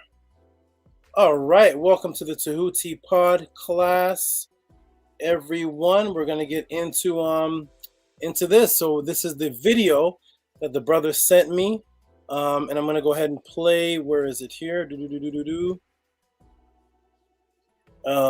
No, that's not it. That's on that, right? That's not it. It is. Here we go. Boom. I'm gonna go ahead and play this, and let's get into this. I'm gonna go ahead and screen share. Press 1 if you can hear me clear. Press 1 if you can hear me clear. Wonderful, wonderful. Let's go ahead and get into this screen. We're going to go Zoom. We're going to go Chrome tab. We're going to go here. Here we go, everybody. Let's go ahead and play this here. And you should all be able to see this. I don't know why why it's so low. The screen is low. I hope you all can see this, but I can't see the play button. Okay, here we go. Here it is. See, they found, look at the bottom left-hand corner, they found this sister on the moon. They call her the Mona Lisa because she was in a spaceship, baby. A spaceship! They taught you that you can't even make a damn cart. You can't even make a damn wheel cart. When I was a kid, we used to get these baskets. They used to carry fruit in them. We put wheels on them to make us a go-kart. We couldn't afford those other carts. But they tell you that we can't even make a go-kart. But today I'm going to tell you how the Egyptians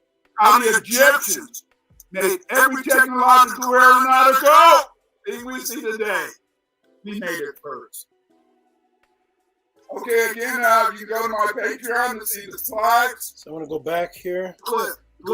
They looked at this thing and they said that it's fake. No, this is what Yes, I know many of you have heard about the helicopter. Whenever you are ready, I'm gonna mute my mic and let's make it happen.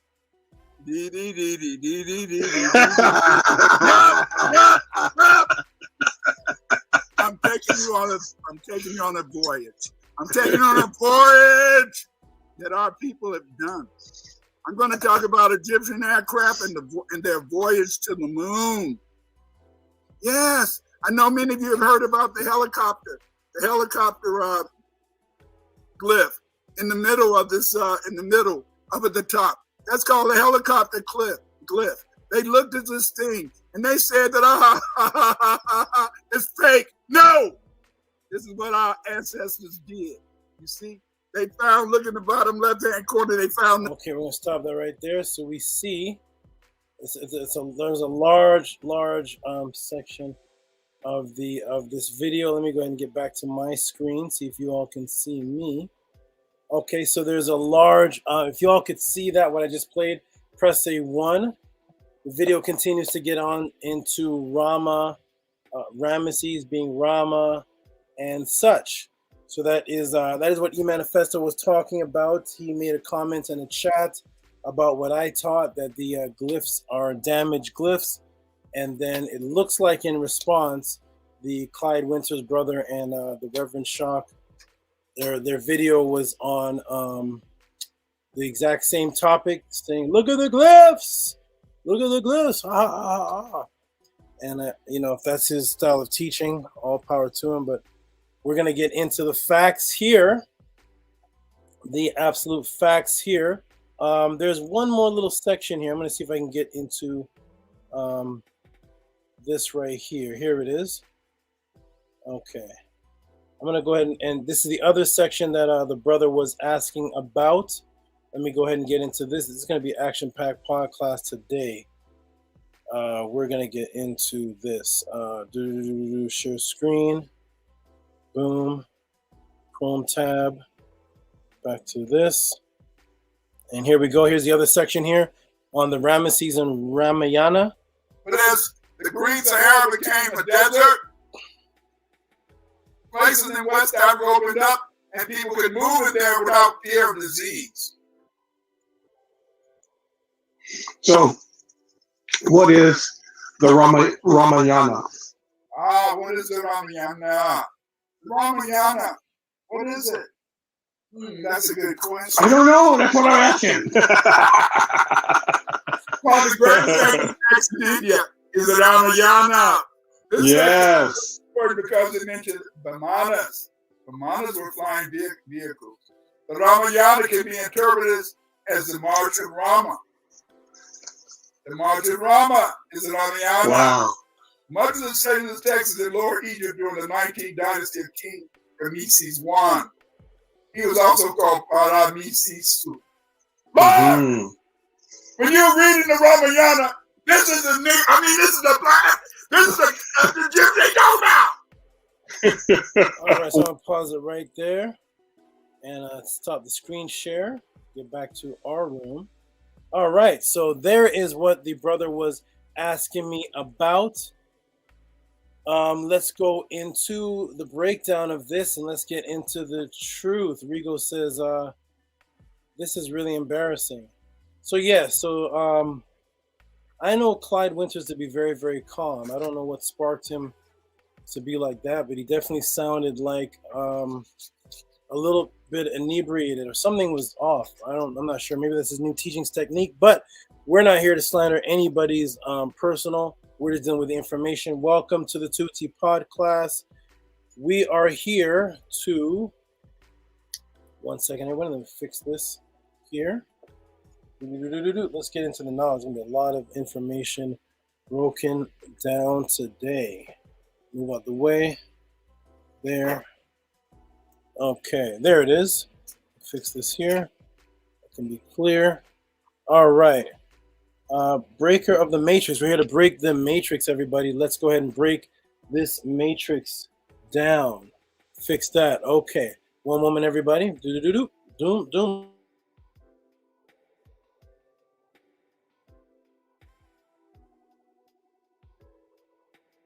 Are back to seeing one of the goddesses off. Be safe, my dear. Okay, wonderful. We are back to the Tehuti Podclass. Let's get into this. All right. So the claim is that, first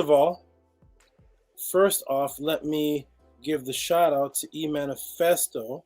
I did this last week, but he wasn't here. I did this when the question was going to be asked. Let me see what's going on here. I'm going to stop this. YouTube. Boom.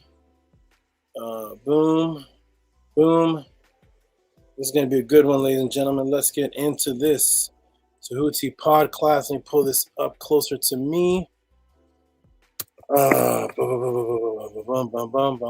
it is right there. Okay. Down there. And let me go ahead and share the screen. I have so many things on my screen. Here we go.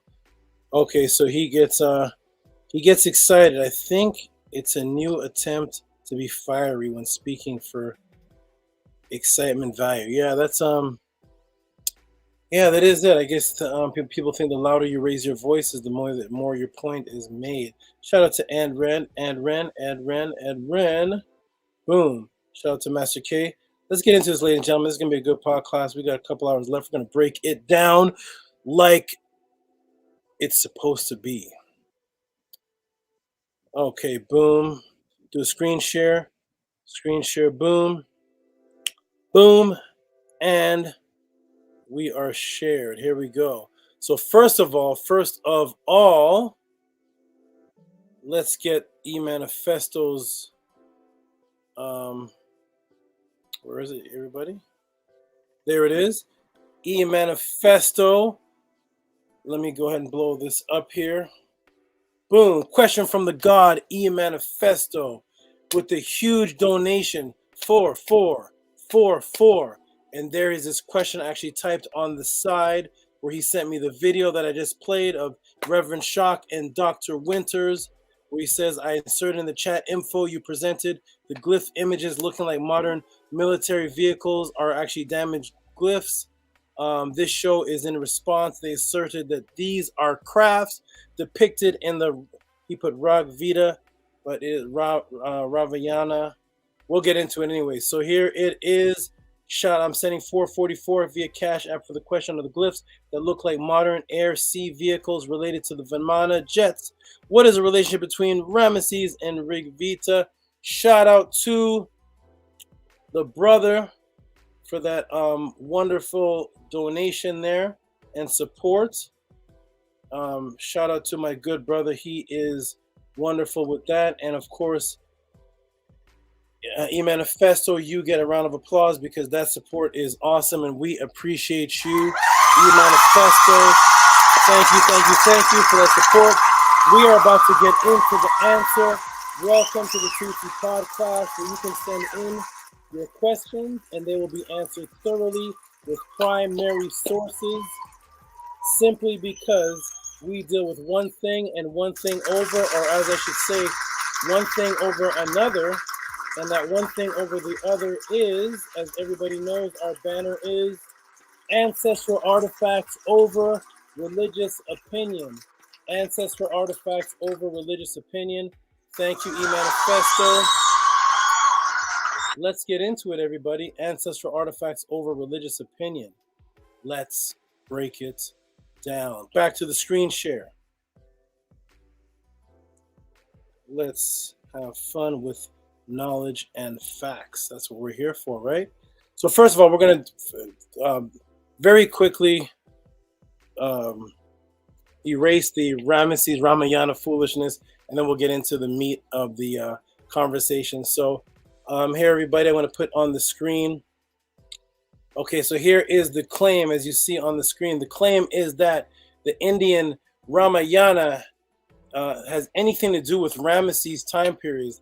Ramayana has nothing to do with Ramesses time periods, is asinine. So the claim that Ramayana has anything to do with Ramesses time period is asinine. The Ramayana is a 5th century BC. It's 5th century BC in India. Ramesses is 1292 BC in Kemet. The differences are so staggering to actually waste any time on it. There's actually no similarities between what's in the Ramayana and Ramesses story. Any claim that they are the same is just an outright lie. So let's get a look at Ramesses. I love dealing with dates, everyone, because dates is what wipes away everybody's minuscule belief systems. So here is Min Pet Re Tare, which is Ramesses, right? He's from 1292 BC. There he is right there. There's the brother right there. Now we're going to go into the Encyclopedia, Ancient History Encyclopedia, and look at the Ramayana. Here's the Ramayana, ladies and gentlemen. Ramayana is an ancient Indian epic composed sometime in the 5th century BC about the exile and the return of Rama.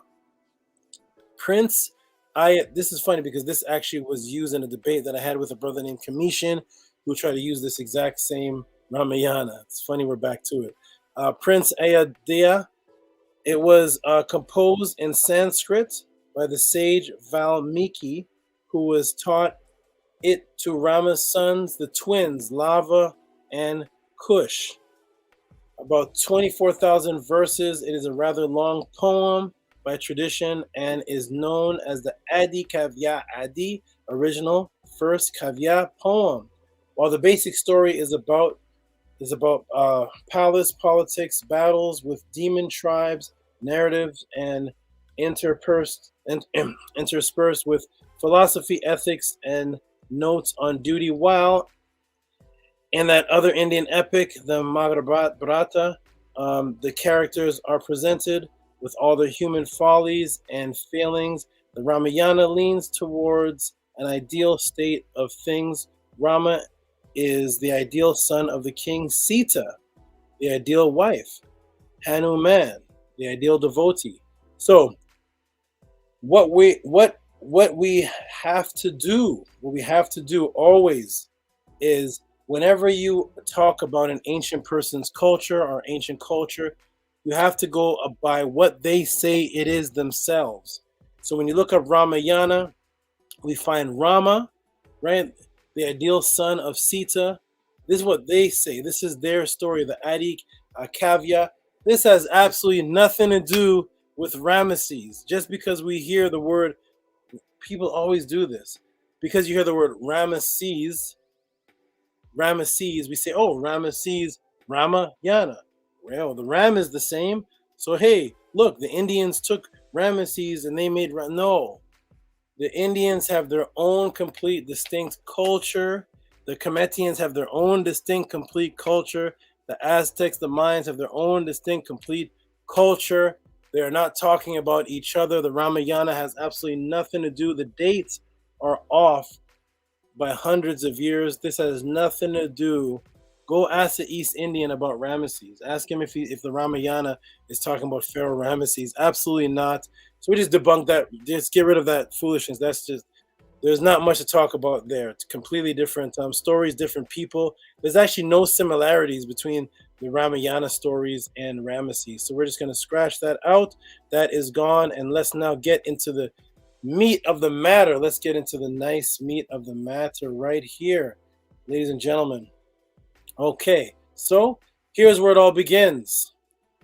All right, here's where it all starts off, and let's get into it. Step by step, primary sources. Step by step, let's see what the ancestors state. So Seti I Temple of Abti, 1294 BC, construction of the temple was completed under his son Ramesses II. Rames. Okay, so by the way, Ramayana has a meaning. Rames has nothing to do with Ramayana because Ra is an independent word. Ra is one word. Mes is another word. Mes is the child of or the son of, and Ra is the name of the god. Ramayana is completely different from Rames, different cultures. But here it is.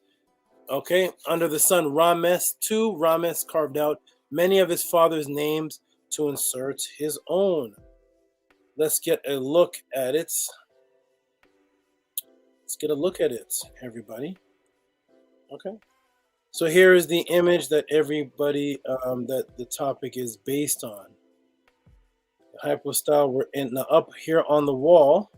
There it is right there. Let's blow it up and get a look at what Clyde Winters and others are calling. And you know what?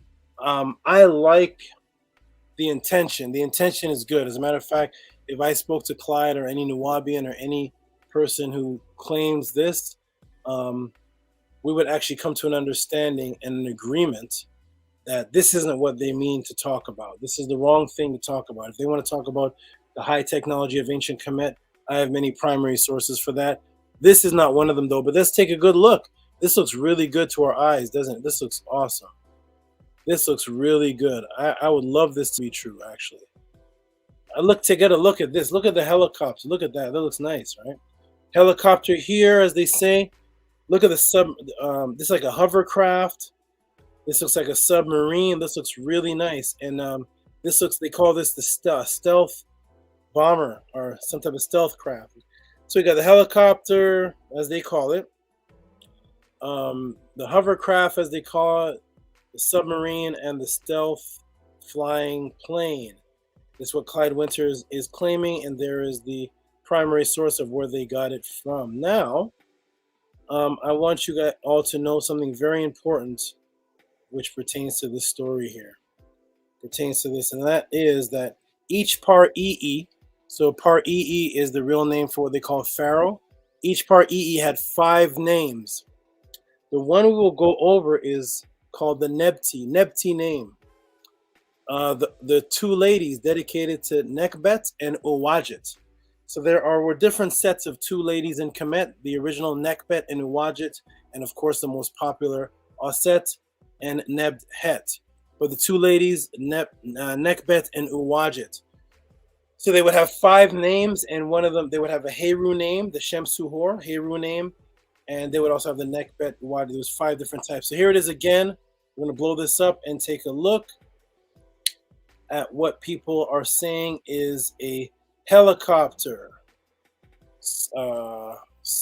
hovercraft, submarine, and a stealth bomber or a stealth plane. Interestingly enough, the way that we are is we see things and we ignore the rest. It is a biased perception to see something and ignore the rest of the picture, ladies and gentlemen. So would the Egyptians, would the Kemetians have a helicopter, a submarine, a hovercraft, a stealth flying plane as an image, and then have all this writing, all of this writing? See all of this? This is writing. We're going to read it. All this is writing. We're going to ignore all of this because if this if this is here, then this writing better be talking about this. The Kemetians would not just throw images up. Whenever the Kemetians have an image up and there's writing beside it, please understand, please know that the writing is always about the image. Again, the writing is always about the image. If you see an image up that the Kemetians put up and there's writing around it, the translation of the writing is about the images that are around it. See? So we need those people that are saying that these are flying crafts to translate what this says. We see the Nesubiti, right? And the Sutin Biti right here. What is all this writing? Is this translatable? Let's get Clyde Winters and Reverend Shock and the others to translate this, because this better be talking about this.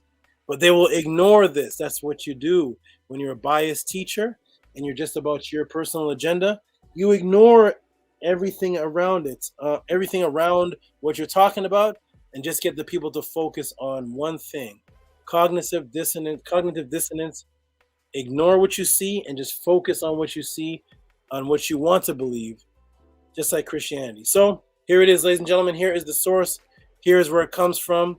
There is the Abti temple right here where the mouse is going over, that they call Abydos today. Let's get into it at the Tehuti pod class. Let's break it down. You know how we... Let's get into it, everybody. So here we are. So now I will show you the Nepti names of both Ramis and Seti. Make note of the Medu glyphs in their names, especially Seti. You will see why when this is over, they will look very familiar to you shortly. Let's take a look. Let's get a good look. Let's shrink it down a little bit. So here we are. So we have the 5 names of Seti and the 5 names of Ramesses. The prenomen name, as they call it, the nomen name, the Heru name, the Nepti name. We have all of these different names and the golden Heru name. So let's take a look at the names and see what relevance they have in the story. So there's that same symbol, ladies and gentlemen. There's the Nesubiti, or something they say Sutin. The Nesubiti right there. Usar Ma'at Re Septepenra. Justice of Re is powerful, chosen of Ra. Here's the nomen name, Ramesses Meriamun. Right, the name that Alexander the Great stole. Born of Ra, beloved of Amun. And Kanakti Meri Re. Strong bull, beloved of Ra. Look at this. Here's the Nepti name. Nepti name right here. Mek, as in protection, Mek Kemet, Wafk Hasut, right? There's the Kemet, right? Protector of Egypt, or Kemet, who curbs foreign lands. Get a look at the imagery right here. Get a good look. There's the golden Heru name, Usurenput Enech 2. Rich in years, great of victory. So we see that they have names. Look at this up here that I have the arrow pointing to. Get a good look at this image right here. It's going to become very familiar to you in a moment. So there is Ramesses, but how about the father? How about Set? Okay, there's Set right there, prenomen name, Usur Keperare, Septepenre, powerful, are forms of Re, chosen of Re, nomen name, Seti, Mernapata, one of Set, beloved of Ptah. Heru name, right? Here's the Heru name again of Kanakti, right?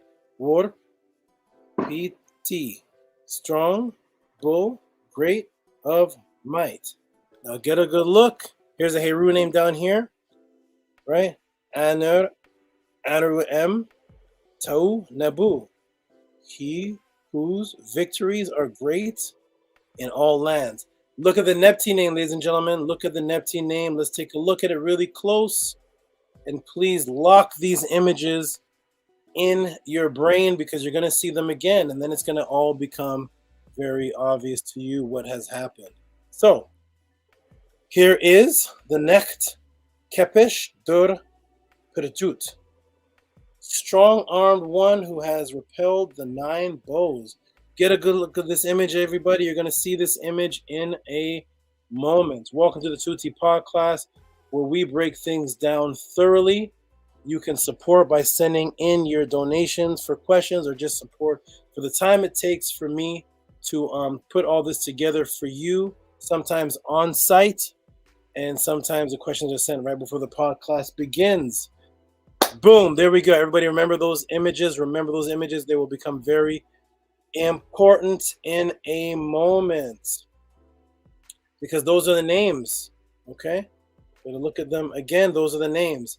Now what happens is that when the son comes in, the son puts his name where the father's name was. But what happened in this case was they used the plaster. They put the plaster over the original name, and then Ramesses put his Neptune name over Seti's Neptune name. But over time, the plaster fell. The plaster came off, and then when you look at them, it looks like both names merge. Welcome to the Tehuti Podclass, everybody. We're going to show you the merge. I'm going to show you a visualization of how that actually happens. Let's take a look. Remember how those two names looked? Let's get a look. So hold on. So here we go. Remember how the names looked? Here they are right here, ladies and gentlemen. He who repulses the 9 enemies of Seti. 1. He who protects Kemet and repels his enemies. If you take a good look closely, you can see very close where this image here, and I'm going to show you the overlap. This image here gets put over these writings, and if you can look close, you can see how they form into those images that we are calling helicopters and submarines, hovercrafts, submarines, and stealth flight crafts. There it is right there, ladies and gentlemen. You can see, but I'm going to show you, you know how we are the Tehuti Podclass. I'm going to make things very, very clear for you. We're going to make things even clearer than this. I'm going to show you the names merging into each other. Okay? So there's the merge right there. And now we're going to go into the full translation. Because remember, the words there have to be translated. Let's take a look. Everybody, welcome to the Tehuti Podclass. We're going to take a look. Remember, here we go. So remember, I had said to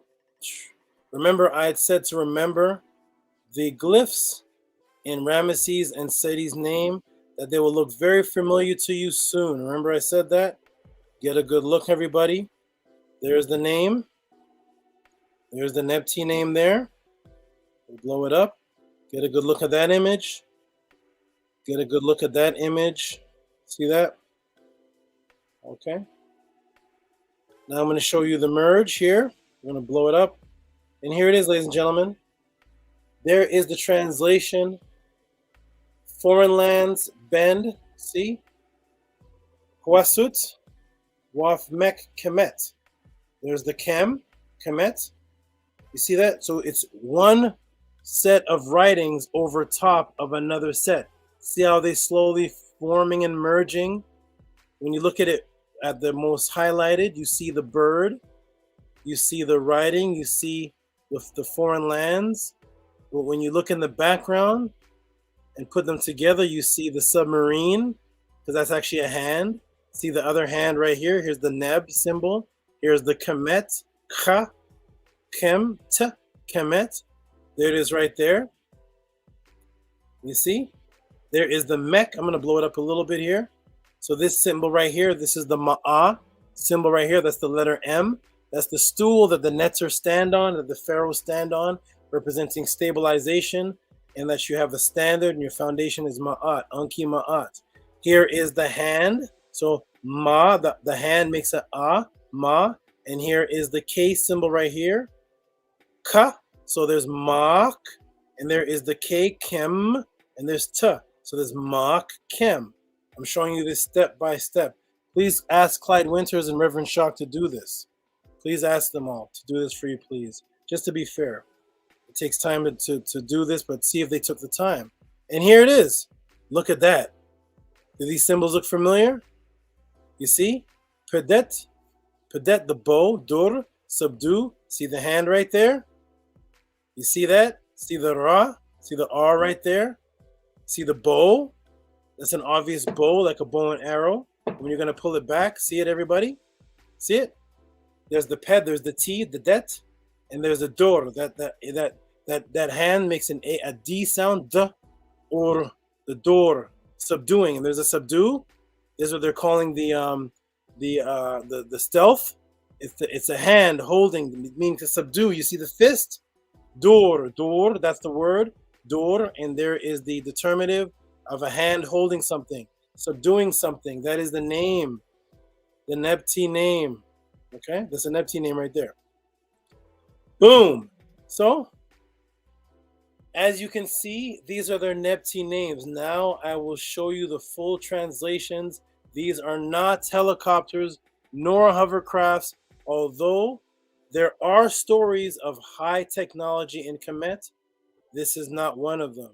We should be very thorough in our studies so that we not be grouped with those grasping for straws, thus de-edifying you, so that true information you do share will not be taken seriously.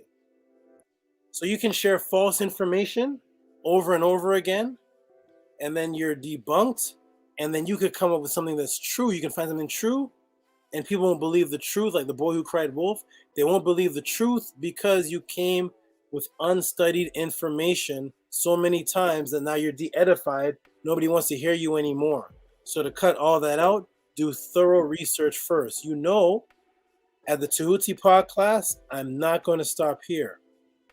I will end off by showing you visually how the two names merge into each other as the plaster fell off the wall, revealing what was underneath, which is what we see today. So, as you can see, these are their Nepti names, and I will show you the full translations. Let's go to the full translations, because this makes sense. This is what makes sense. Not the helicopter and the stealth craft and all of that doesn't make any sense with the writing. Here is the writing. So, the complete two ladies' names, Seti 1. I'm going to blow this up for everybody to see. This is how we do it at the Tehuti Podclass. And thank you, Manifesto, for the question, so we can break this down thoroughly, right? Wachem, Mesut, right? Shem, Kepesh, Dor, Padut. The Dor, Padut. See the door right there? Door, holding, right? Holding, subduing the 9 bows. You see that? There is the translation. You see that? There it is, everybody. Renewing birth, the strong arm one who subdued the 9 bows. Right? That's a Seti. That's his Nepti name. Ramesses is going to put his name over it, right? Because he's now the successor. So all that Seti owns and represents, the sun, the air, takes over. So when you go there now, you see the sun's name. That is how it works in ancient culture. So here it is, Mach Kamet. See it right there? Mach Kamet. Right, there is the Mach. See this right here? This is the Nepti name. See? The two ladies, the vulture and the cobra. Over the Neb, there is the Mach, Chem, Kemet. There is the land area, the land. That's called the Nu. That's the Kemt, the land. Right there. You see that? And there is the subduing. See? There's a subduing. The U, that bird is the U. Ua. See? Ua and the Fa. That's that. And there's the lands right there. So there's the Uwa. Whoops, sorry. The U-A, that's the U, the bird, the A, right there, the A, Uwa. And there's the F, Fa, right there. That's the Uwaf, right? Chasut, right? The foreign lands. Those are the mountain, the land areas, the foreign lands that are subdued. Does that make more sense to you, ladies and gentlemen, than helicopters and submarines and hovercrafts just plastered in the middle of a bunch of writing that nobody translates? Why do the ufologists never translate the writing around it? They never do, because if they translate the writing around it, it doesn't make any sense. It doesn't make any sense. Okay, so here it is, everybody. There it is, boom, for you to see. Welcome to the Tehuti Podclass. That is the translation. That is the breakdown. You can see the names right there. There's the bow. When we break it, when we expand it over here, you can see the bow. There's the bow right there. You can see it all right there. It makes complete, perfect sense. This is how you break stuff down. But it takes a long time to research and do this. That's why there's nobody out there really doing it like this, because it's much easier to be lazy and just hype the people up with gossip, rumors, drama, pep talk. It's easier to do that than to actually step word for word, look for translations, cut and clip the translations, look for the names, look for the dates. Much harder to do this. It takes hours and hours to do this, as opposed to saying, look, helicopter, look, submarine, that's us, blacks did it, look, stealth, we did it, we're smart, look. And if you don't believe this, you believe that blacks aren't smart. No, that is called triangular reasoning. A plus B equals C. That if you believe in this and that, then you must believe in that. That's a weak debate tactic that's used, and it's a logical fallacy. It makes sense logically, but it's a complete fallacy. That if you like baseball, if you watch a lot of baseball, then you must like hot dogs.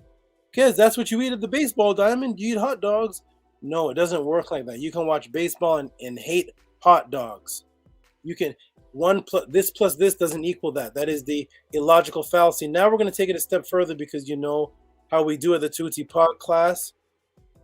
This is our dance club. This is us. This is our Friday night. So we're going to hang out here for a large portion of the night and go over facts. So as I said here, you know, us at the Tehuti Podclass, I'm not going to stop here.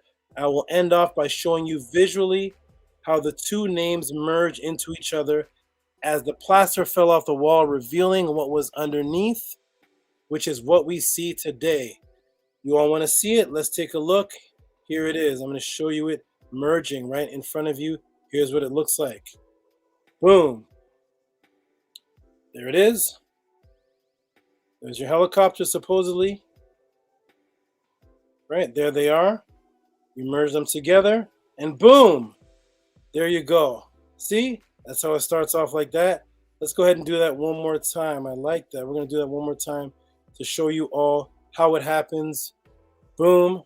There it is, and it merges. See, I'm going to actually rewind, go back. So there we are. There we are. Oh. See the bow? See the bow? See the bow turning into a helicopter? See that? See that? When you put the other word on top of it. See the hand? See the hand right there? And the hand, you put the other word on top of it. Now it looks like the submarine. But now that you see what it is, you will never see the submarine again. You will always see the hand. See that? Boom, boom, boom. There's the hand, and it goes into, look, the hovercraft. Hey, but it looks like a hand. What's going on here? It looks like a hand still. You see that? See the Ra? And it goes into, the submarine. You see the fist holding? The fist holding the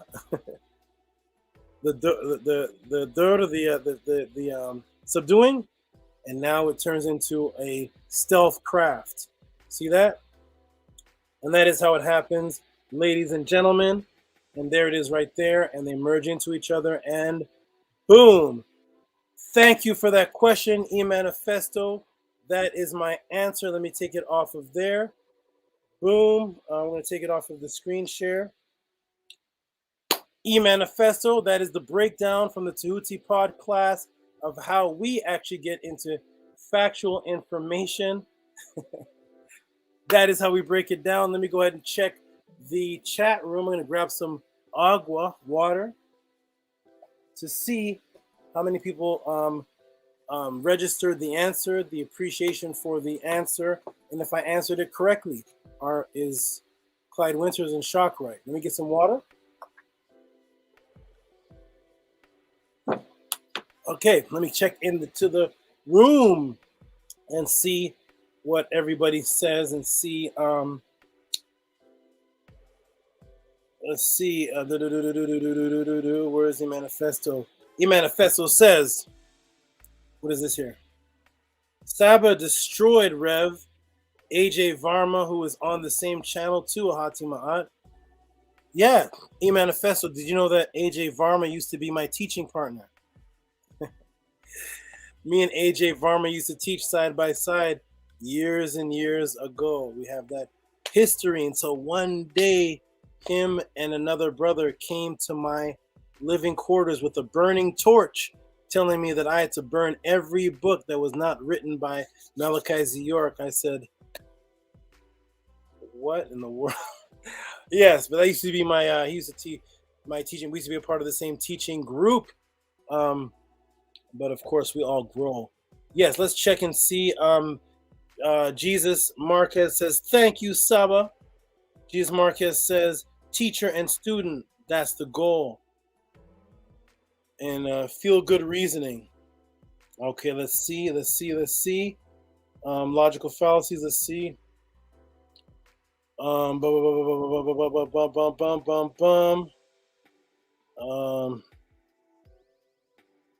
Stranger says, I don't even like going out Fridays anymore.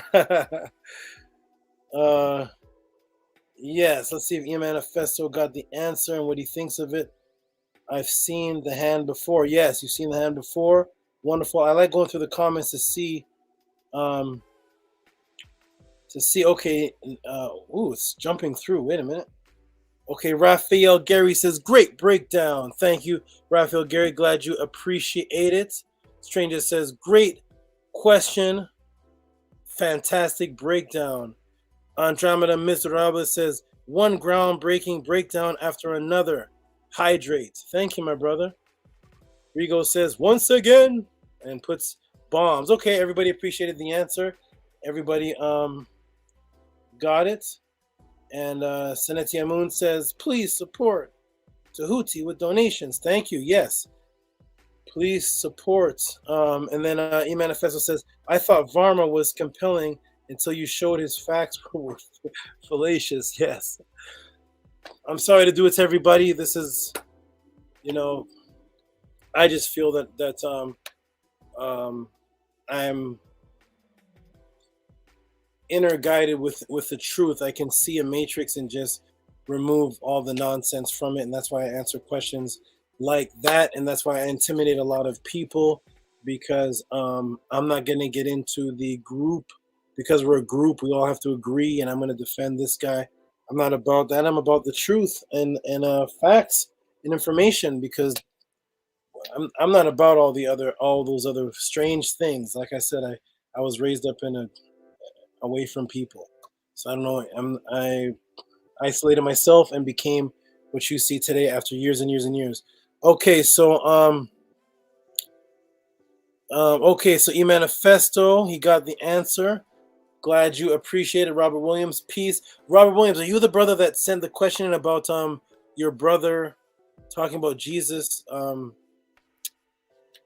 something about Jesus holding the family together. I'm not sure. I lost that question, but you had emailed me. I'm not sure if that was you.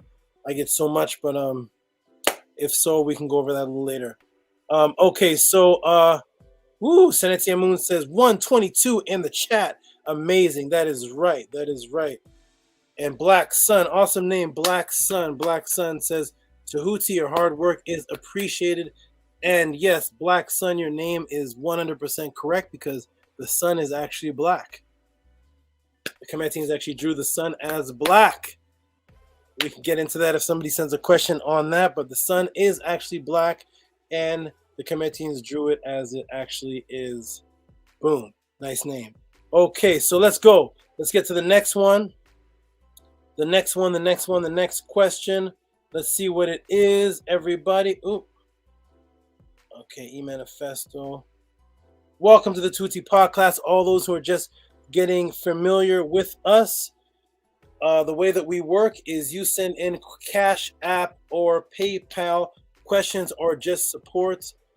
Because I do not have the super chat, YouTube removed my monetization. So I just get the questions in through the Cash App. It helps support me and what I do and helps motivate me to give you the best factual answers, unlike you've seen on other channels. No drama, no ad hominem, no insults, just boom, boom, boom facts. As you can see, logic, dates, science, articles, everything, language, roots.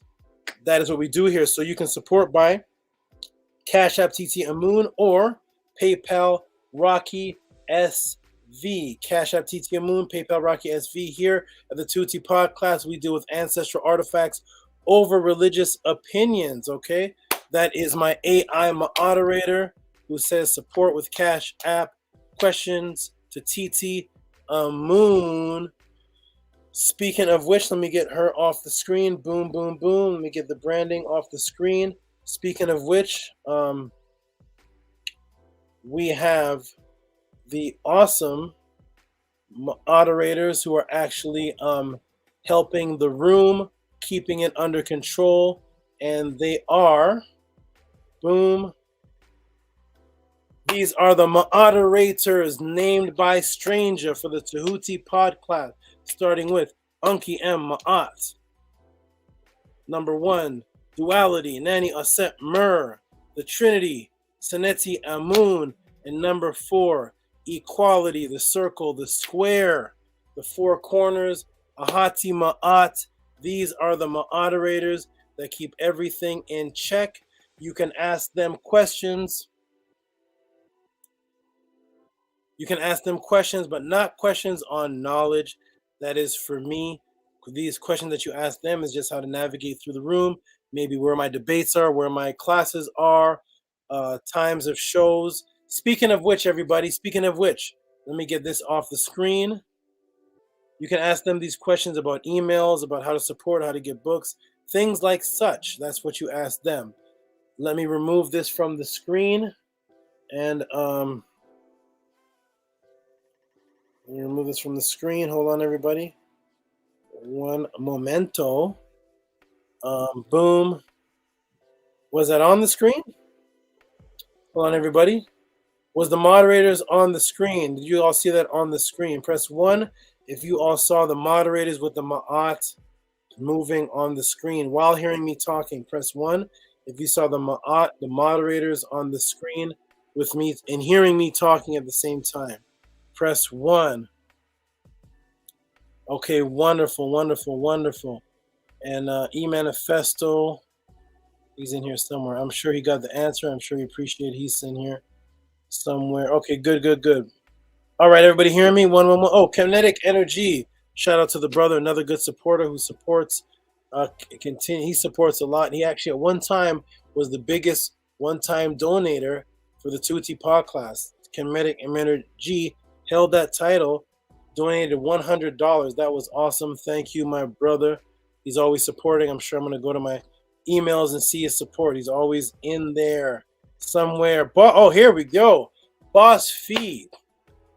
I don't even know who the #1 supporter is. All of you, all the Boss Fees, the Kamits, the Kemetic Meterges, the scribes, the AJ Moguls, the E-Manifestos. All of you are the greatest supporters. If I missed out anybody, you all are just, you all keep me motivated, you know, because this is what I do for a living. I actually teach for a living. I have broken out of the matrix financial web.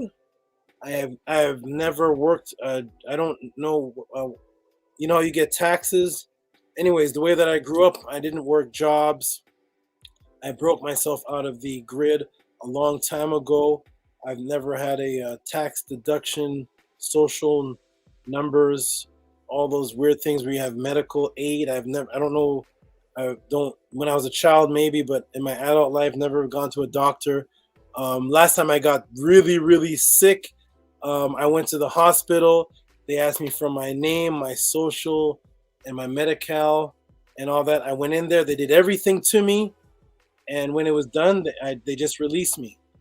They did nothing. I don't even exist. They didn't take any information to take anything from me. They just asked me the questions. And anyways, I broke out of the grid. Last time, I remember the police pulled me over or stopped me. They surrounded me. Sir, do you have bazookas in your bags?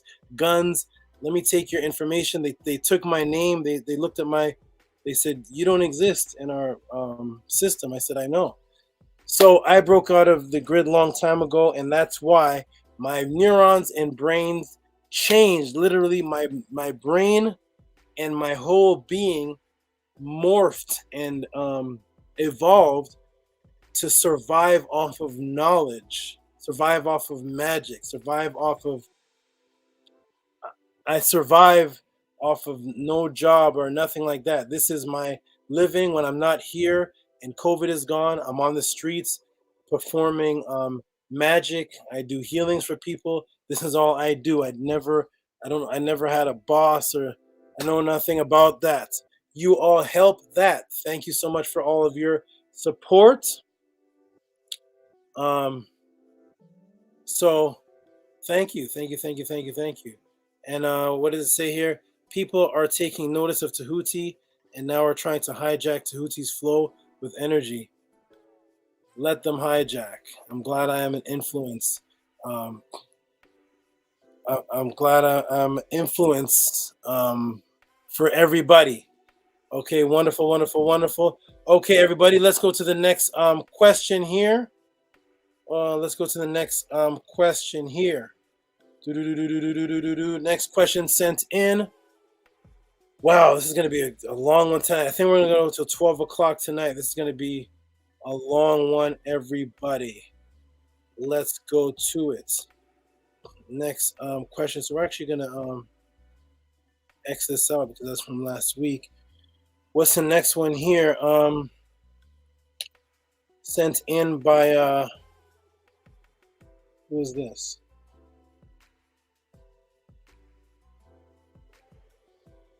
Who is this? Hold on a second, everybody. I don't see the question here. Let me see if it's...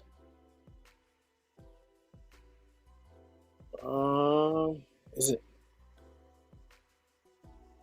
One moment, everybody. I somehow... Oh, Raphael Gary. Raphael Gary, are you in the house, Raphael Gary? I see your question. Let me look in the room. Raphael Gary, are you in the room? Raphael Gary, are you in the room? Raphael Gary,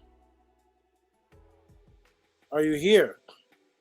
Raphael Gary. If you're here, press A1. You look like the next. Here, he's always here. Raphael Gary is always here.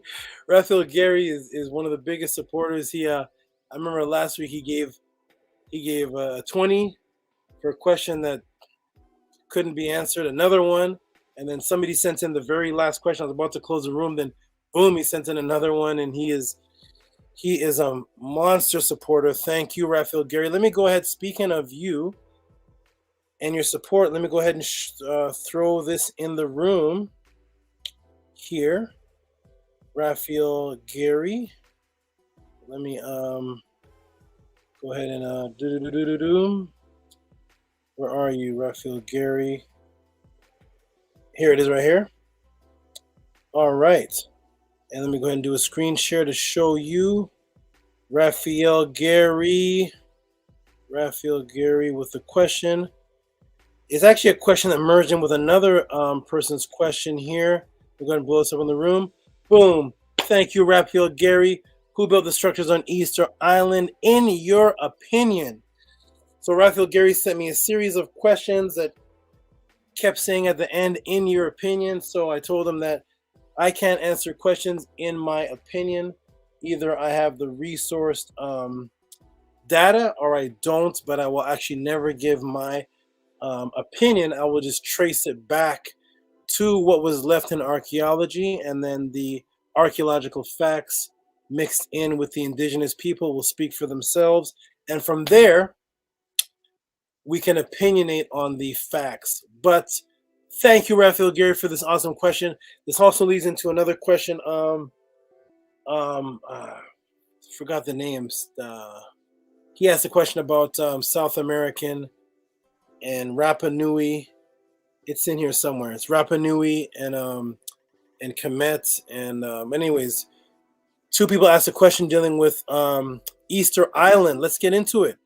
Let's get into it, everybody. Welcome to the Tehuti Podclass. I'm going to close that.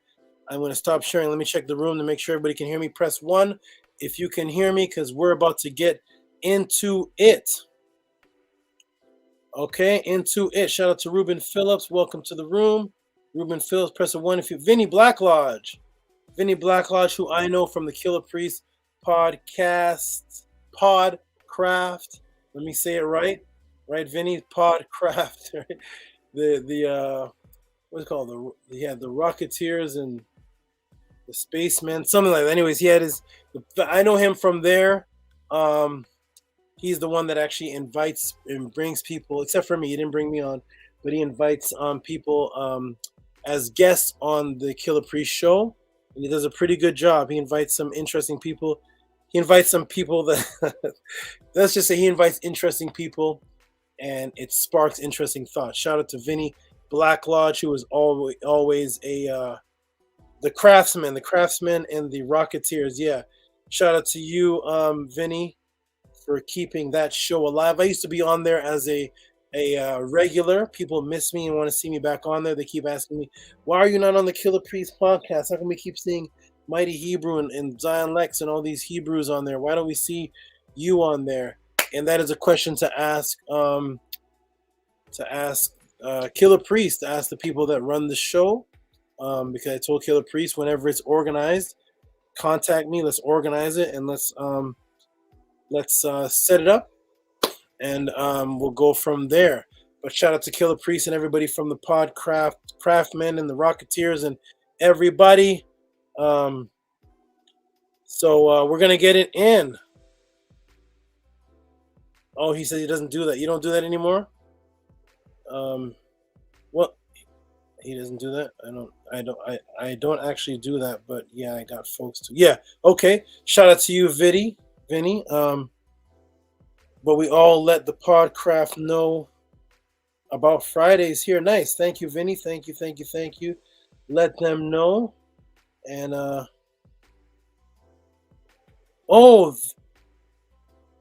Vinny B. You're the Vin. Okay. There's a Vinny B that invites and there's a Vinny that moderates. All right, we got the Vinny clan here. All right, Voltage Controller. Check him out for beats. Let's get into it. Anyways, the question was asked, and now we're going to get into the answer. Let me go ahead and do my screen share. We're going to get into it. It is an exciting day at the Tehuti Podclass. We have questions and answers to the questions, and everybody supporting. Wonderful, wonderful. Here is the screen again, and here is the question from Raphael Gary. Who built the structures on Easter Island, in your opinion? Let's get into it. What other so-called comedic conscious chat show can you send a question about Easter Island? This isn't even anything to do with Kemet, but I promise everybody, keep me sharp, send me questions, and I will answer. Let's get into it, everybody. Boom. Okay. So first of all, boom, let's get into it. Welcome to the Tehuti Podclass. Here is a breakdown. We're going to break down Easter Island, which is not even Easter Island. That is a very insultive name. Actually, we're going to get into it. Rapa Nui is the name of the beautiful island, miscalled Easter Island due to a Dutch invader, Admiral Jacob Roggeveen, who invaded the island on Easter Sunday, 1722. And from that point, let me blow this up. From that point, brought the population down due to murder and disease. So, of course, as the usual story always goes, when the European goes and conquers and attacks native islands, the population majorly drops. It happened to the natives, the Aztecs, and it usually drops upon contact with the European. Contact from diseases that the natives are unfamiliar with, or as an intentional biological warfare attack, such as Sir Jeffrey Amherst putting smallpox in the blankets and then giving them to the Indian family, the native families, and killing them off.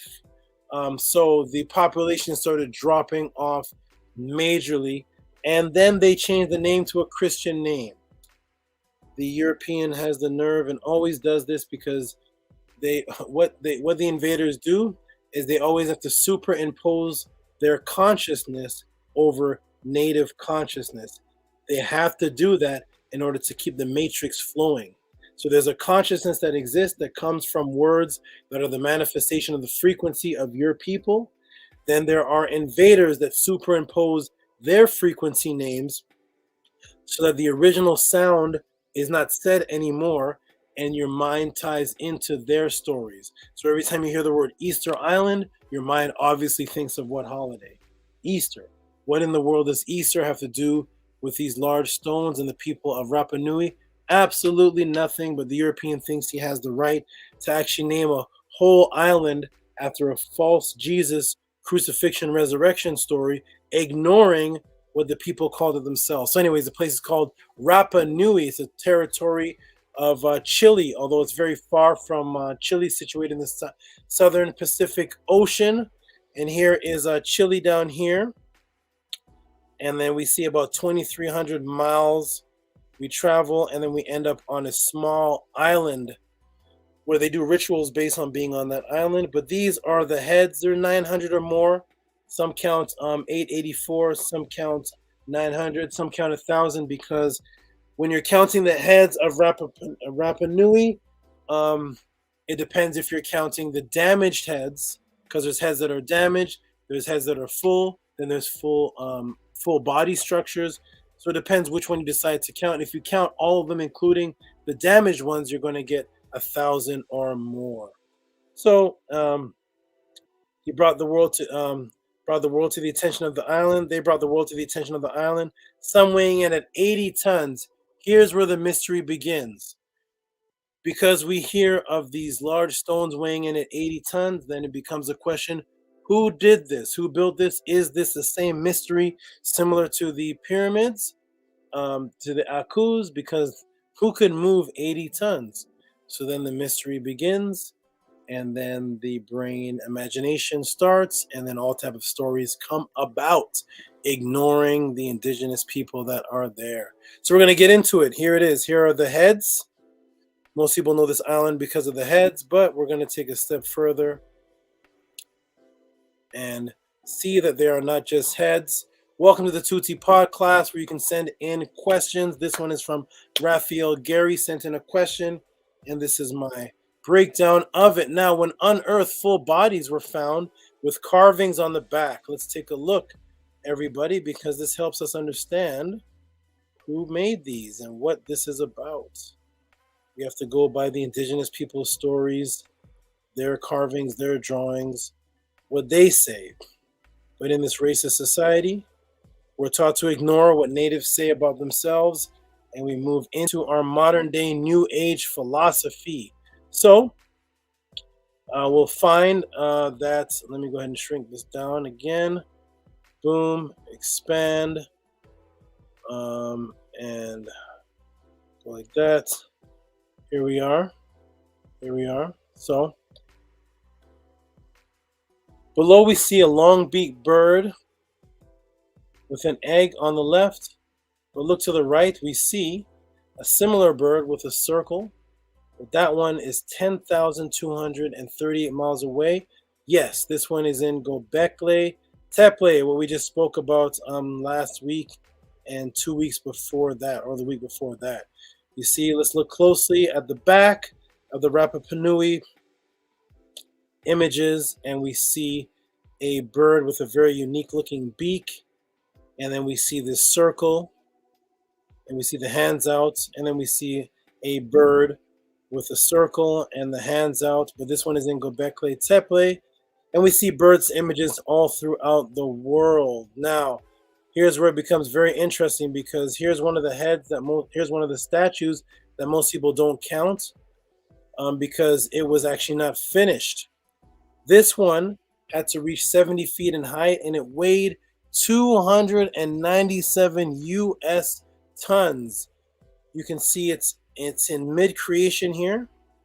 So you can see that it's actually a part of the ground, because it's actually coming from the ground. And this one was just never finished. But it would have been, if finished, 297 tons. Who in the world could move such objects?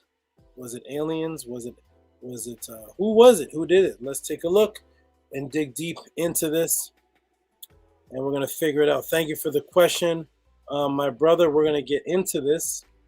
Welcome to the Tehuti Podclass. Oops. Yeah, that's right. No, that's the question. So let's get into it, everybody. Let's take a look. And what will we see here? We will see something that the brother, another gentleman asked about. I can't pronounce his name, like K. Stacy. He asked about the Moai. So the Moai, and asked if there's a connection between the Moai, and he said Moai was an ancient god. He asked if there's a connection to Kemet. In actuality, these people have their own distinct culture, although there is an influence that you're going to see does come from Kemet, but these are their own independent culture based on the island they are in. So the Moa represent different faces of an ancestor. That's what the people of the island say themselves. And they find that the images actually point towards the island itself. They sit on top of the Ahu. The Ahu are the platforms which cover ancestral burial sites.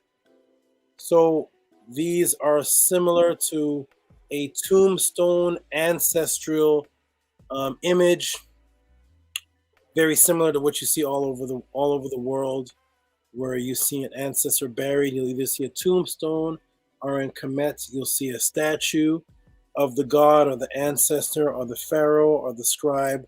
Same thing here, and the people will go visit them. And this is why you'll find sections where they're pointed towards where the people are walking from, because the people are not walking from the ocean. They're walking from the land, going to their ancestral site, just like you would go to a cemetery. So the faces of the bodies will be pointed towards the people where they're walking from to go look at their ancestor. Under here is an Ahu, and the Ahu is where the burials are. And then each of the Moa represent one of the ancestors, modern ancestors, and then there's also the ancient Moa ancestors. And here we are here. So we see them. Go ahead and move this down. So one island tradition says those Moa that were eventually set up on Ahu platforms facing the ocean walked there. We will analyze that concept in a moment. So you have some Moa that are facing different directions, and then you have sets of Moa that are just facing one direction. And then the indigenous people say in their writings and in their oral tradition also that these statues used to walk. What does that mean? We'll get into that story and find out where this actually came from.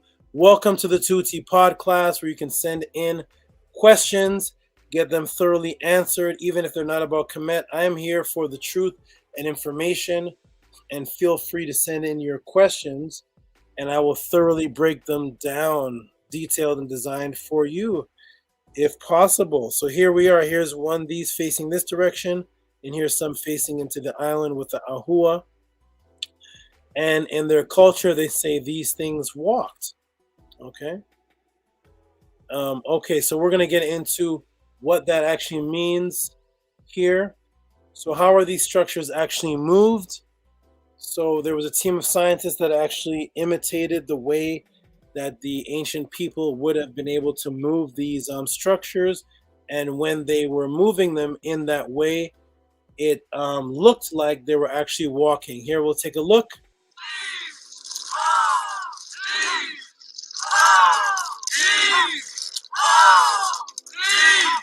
So it actually looks like, so this is a 5-ton Moa replica walks as 3 teams maneuver. Strong ropes, archaeologists led the experiment to test a theory about the ancient Eastern Island statues moved. So can regular man move a 5-ton stone? No. But when people say that the Moa were walking across the land, here it is right here. Here's what it would really look like.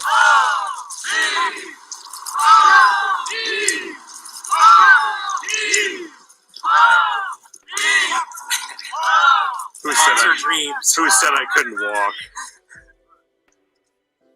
So, I'm going to close that out. And further proof of this is because the Moa were actually found with damages. Okay, so now let's get into it with damages showing that they were actually built, how they were actually built, and moving lines showing them they're moving from one spot to the next. It is not as mysterious as the Aku or the pyramids, especially to the tribal people that are there that put them together. So, what is the mystery? Let me shrink this down a little bit. Boom, and okay, here we go. So, here we go.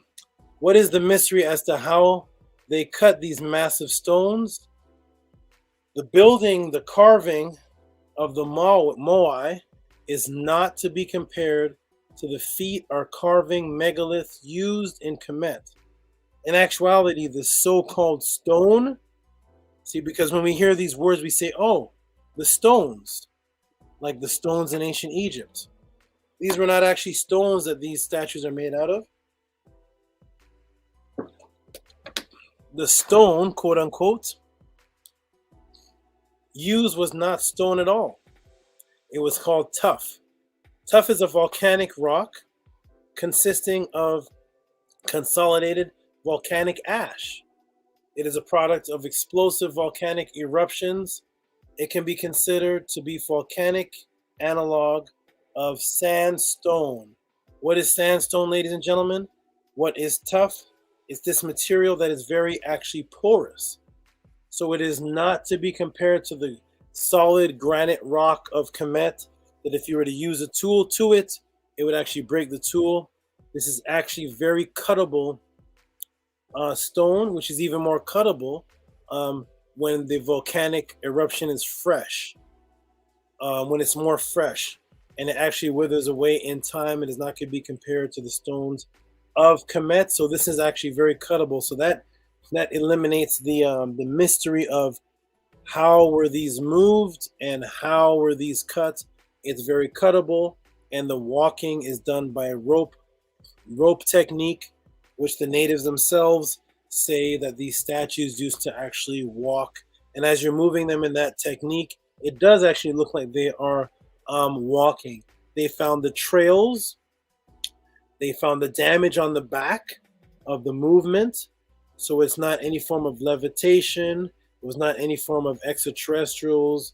It was not any form of that. It was literally stones cut, volcanic ash that's easily cut right there out of the volcanic ash. That's why that 297-ton Mao that was found, it's found in the ash. It's found inside of the sandstone It just wasn't lifted out. So it's cut right there in the sandstone, and then it's lifted right out of there, because it's actually porous stone. It's not solid granite.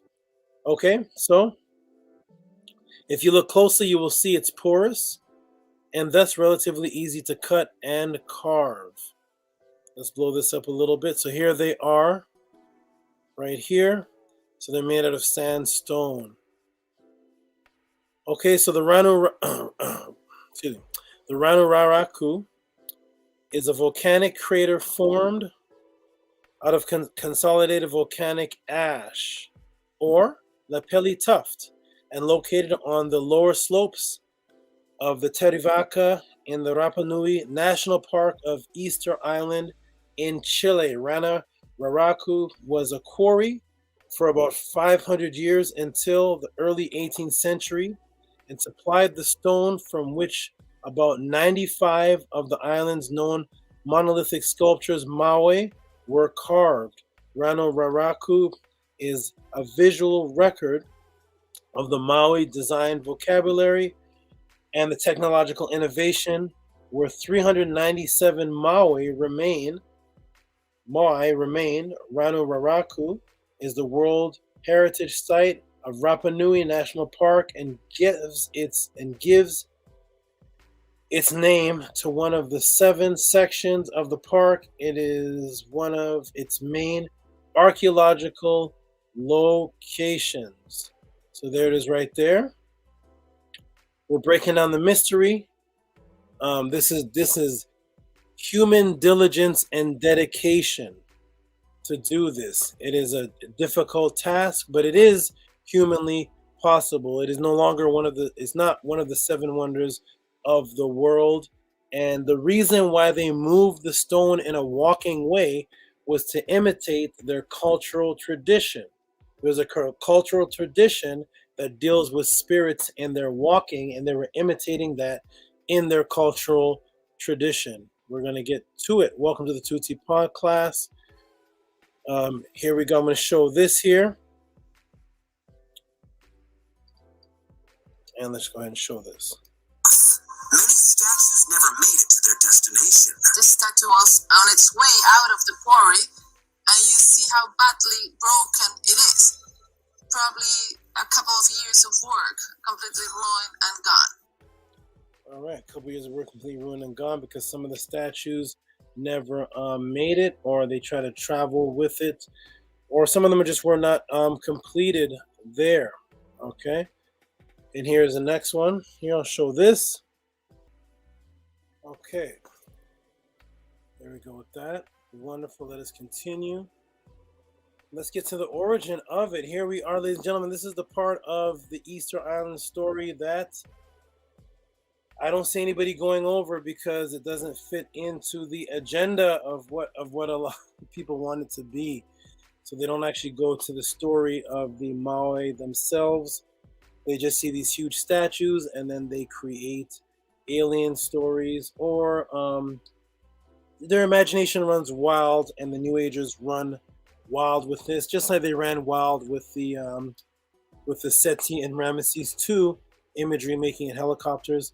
But let's go to the Maui natives themselves, and let's see what this is about and why the walking and everything else. Let's take a look. Okay, so this is the story of the Maui from the people themselves who carved large statues. Look at what they call the original spirits who came to them. Thus, the heads statues of Rapa Nui Island were made by the people themselves, as the people themselves state. So to answer the question to the brother, who made the statues, who made them, how were they built, who put them together? The people of the island themselves put them together. No foreigners came and did this.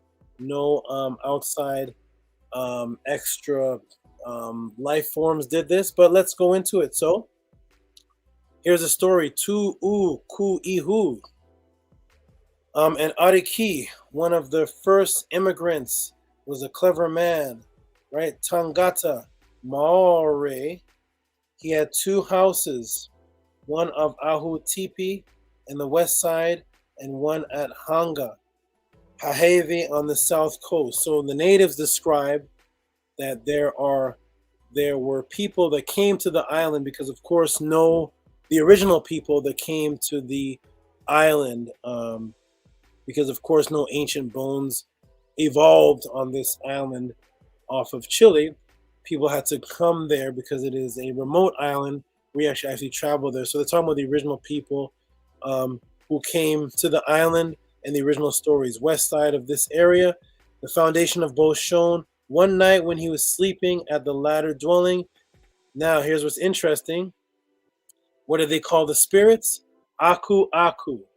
Aku Aku, which I've broken down many times, is the name of spirits in Kemet. That is actually the name of spirits in the Per Emharu, and apparitions, spirits, disembodied souls, soul consciousness. They're called the Aku, which is also a name of the Tehuti bird, which we're going to get into in a little bit because Super Mogul sent a question in.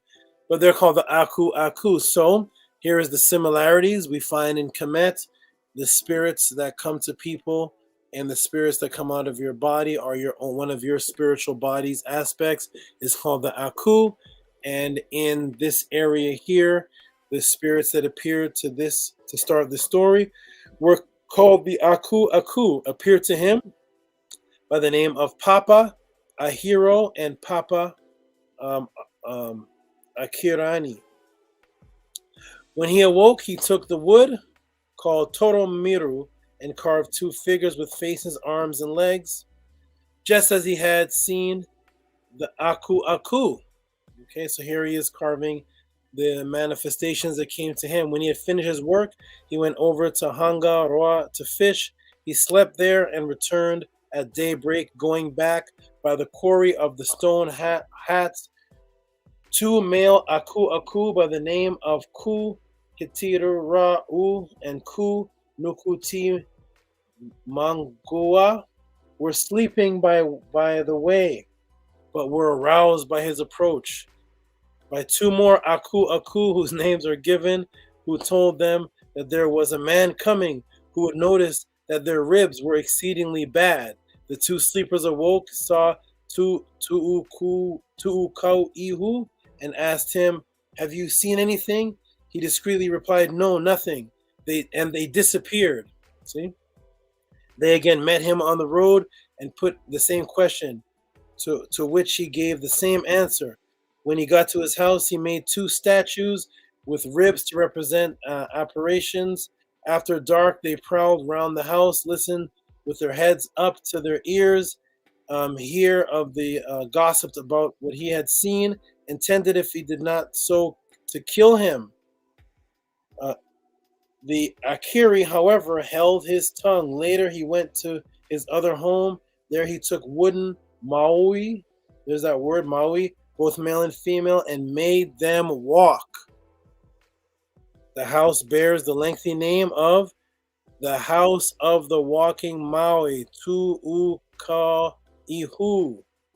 You see, this is where the story comes from, of them walking and the statues walking. So that's when they carved the larger stones to represent the ancestors. They moved them in a way to reenact this, to make it look like they're walking, because the name of that house area was the House of the Walking Maui, Tu'uku Ihu.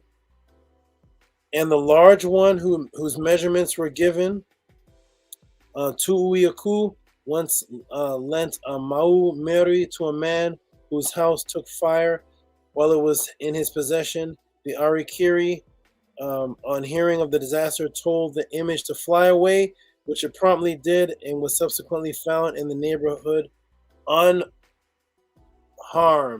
So there's where your walking story comes from. Here is the Maui as statues first. Here's what they look like. Boom. These are the wooden images, the female, the papa, because papa originally was a word for the female. A Maui papa. You see there's the image, Tangata, and Maui Kawa. And here is the images of the statues. This is according to their culture.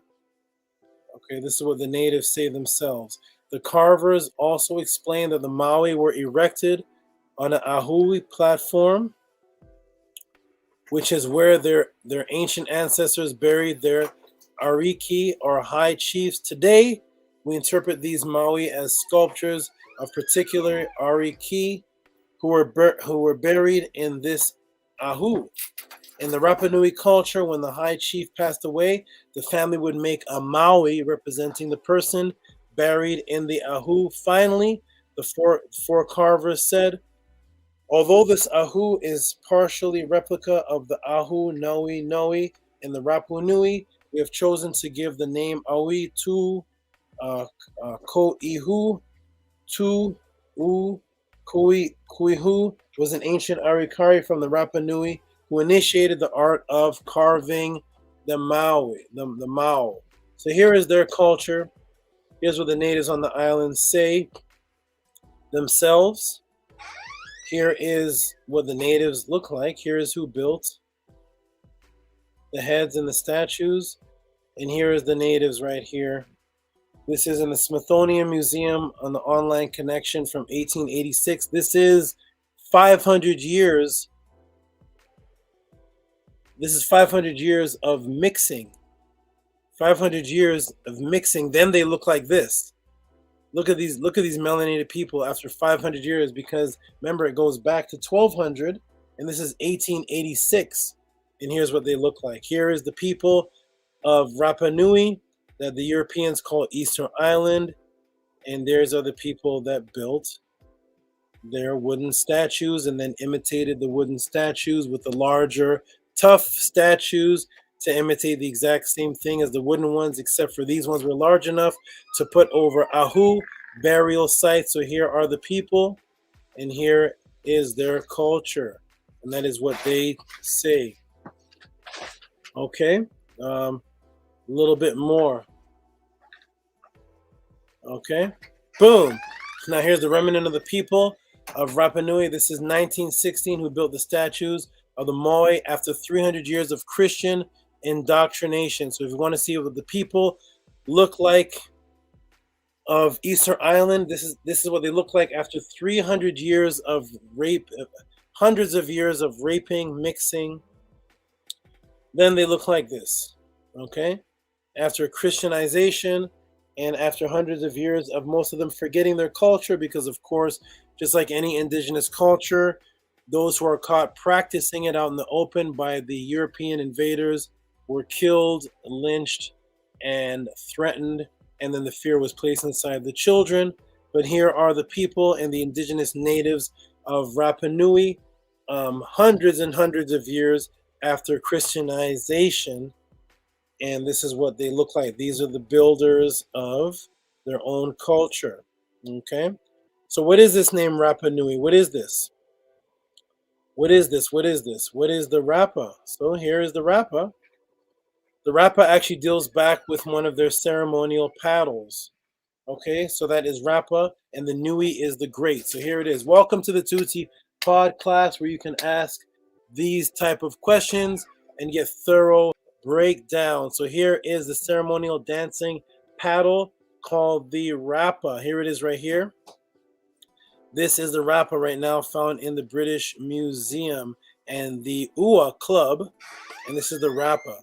This is a culture also heavily based on water rituals of the bird man, which I'm not going to get into this class, but they have dancing paddles, they have water swimming rituals, very dangerous practices to prove their manhood.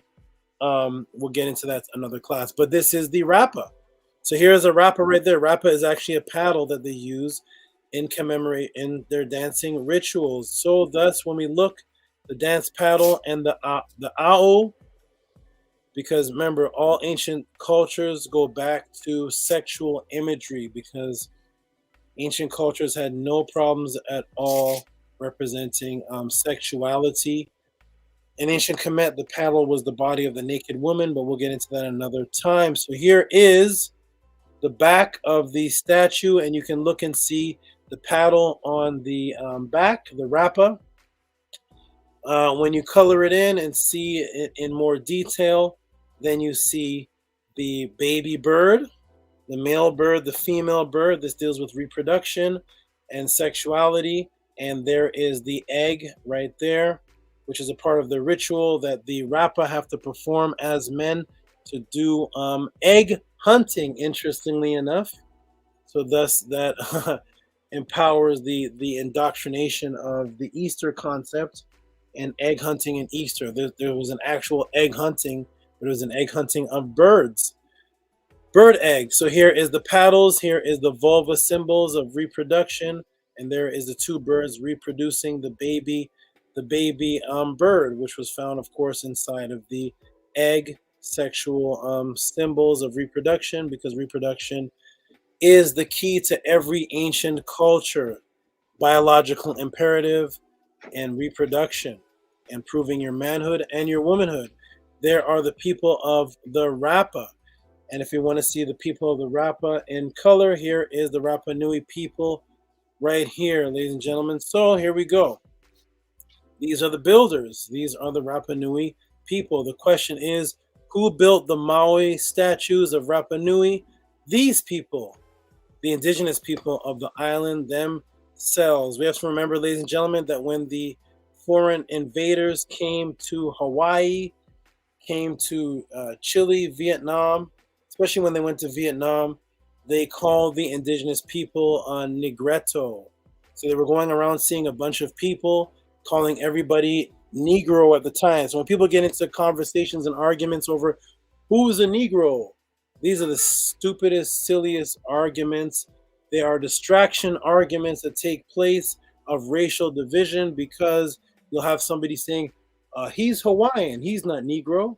Remember, these are terms that the Europeans invented. Stop arguing over European terminologies, because if we go back to the 1800s, the Hawaiians were called Negretto because they look just like my grandmother and my auntie and uncle, and I know many women that look like this. And when you see these women and men, you'd say, oh, that's a black person, because these are all titles that Europeans are giving these people, and then we start arguing about these titles years afterwards. He's not Negro, he's Hawaiian. Like, did the people call themselves that? No, they were called Negretto by everybody. The invaders call them Negretto, they call them Indians. They didn't know what to call the people, because once again, through racism, the European invaders refused to call people what they call themselves. So when they got to Kemet, they said, you're not Kemet, you're Egyptos. When they got to Kiingi, you're not Kiingi, you're Sumerian.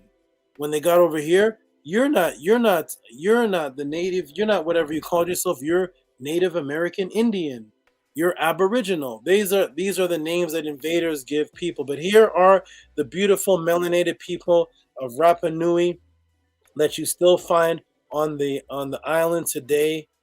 These are the people of Rapa Nui. These are people of Hawaii. These are what the ancient people look like. The modern day people now are more admixtures, so they look more like they look more mixed now. But here is what the people.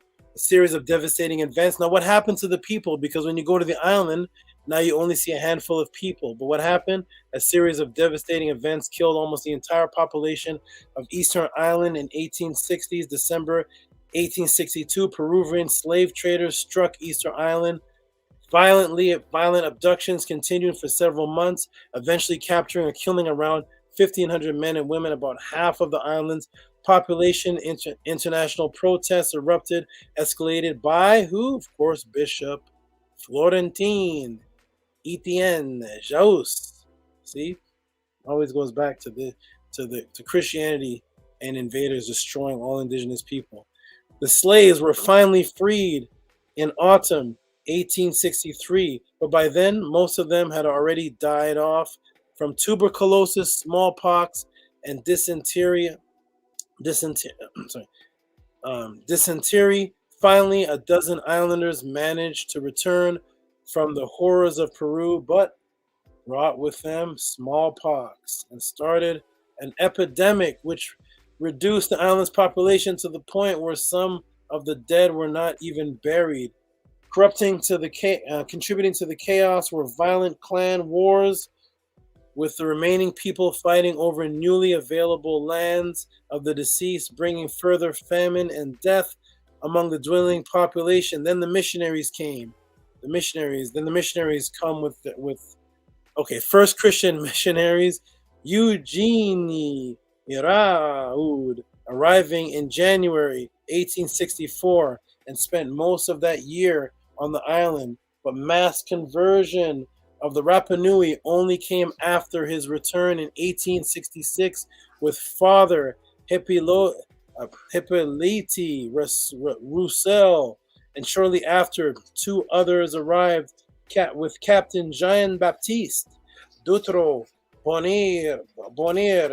Iraud was suffering from phthisis, tuberculosis. When he returned in 1867, tuberculosis raged over the island, taking a quarter of the island's remaining population of 1,200, including the last member of the island's royal family, the 13-year-old Manurengi Ariad, died of tuberculosis in August 1868, by which time the entire Rapa Nui population had become Roman Catholic.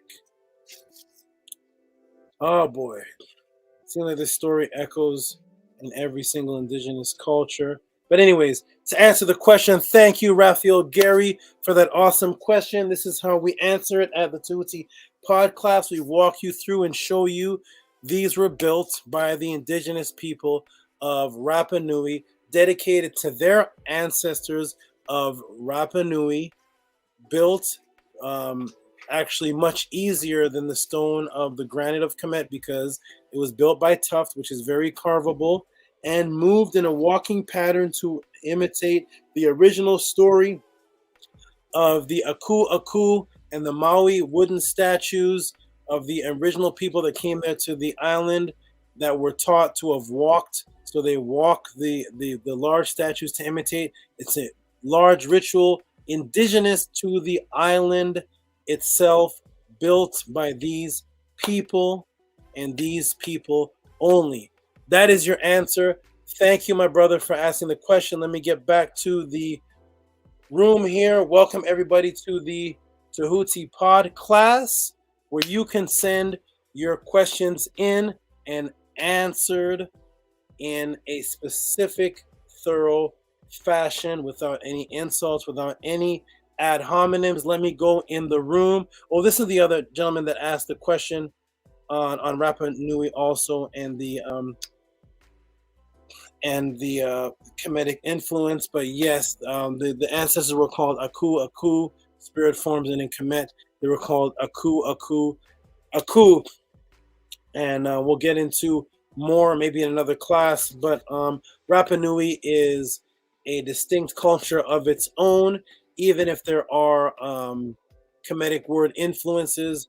The practices and rituals are distinctly designed for that island. And if I ever do a class to talk about the rituals itself, you'll see that it's particularly based on the island's shape and another small island off of that island, where a ritual of manhood is done, and it couldn't be done anywhere else on Earth.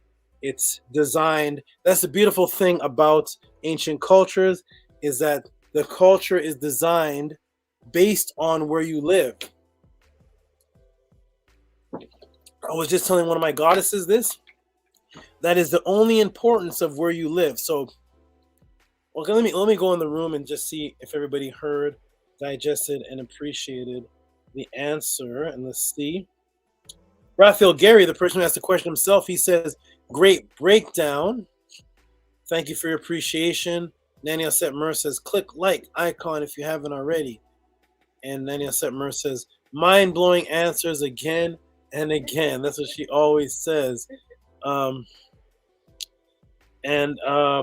Let's see. A lot of people did appreciate the answer. Vinny Blacklaw says, "Thanks for that one, Tehuti.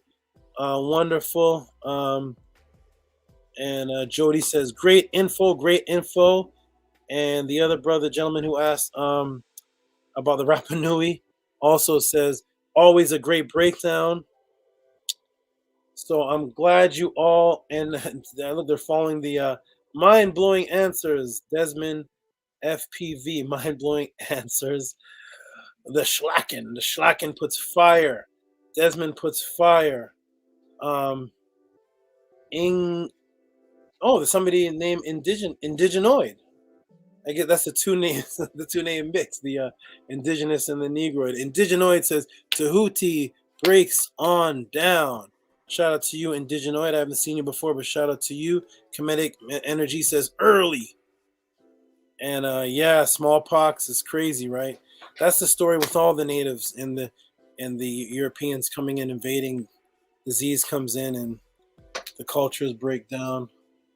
And it's sad, but that is the history.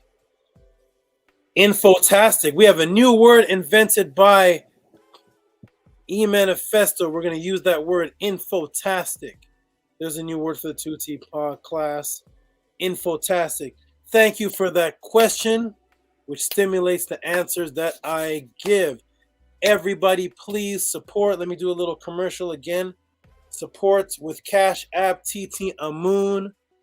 Support with the PayPal. Send in a question through these means. I do not see the questions that are in the chat because we are a channel of reciprocity. I want you to feel that the information that I teach is more important than all of your bag of Doritos that you ever bought, all the sugar that you bought your children, that you poisoned them with, $1,000 of Christmas candy and Halloween and Valentine's Day cakes that you all ate, and the $1,000 we spent at the club drinking. We want reciprocity here for information. Let's turn information into something valuable as opposed to spending money on things that actually kill us.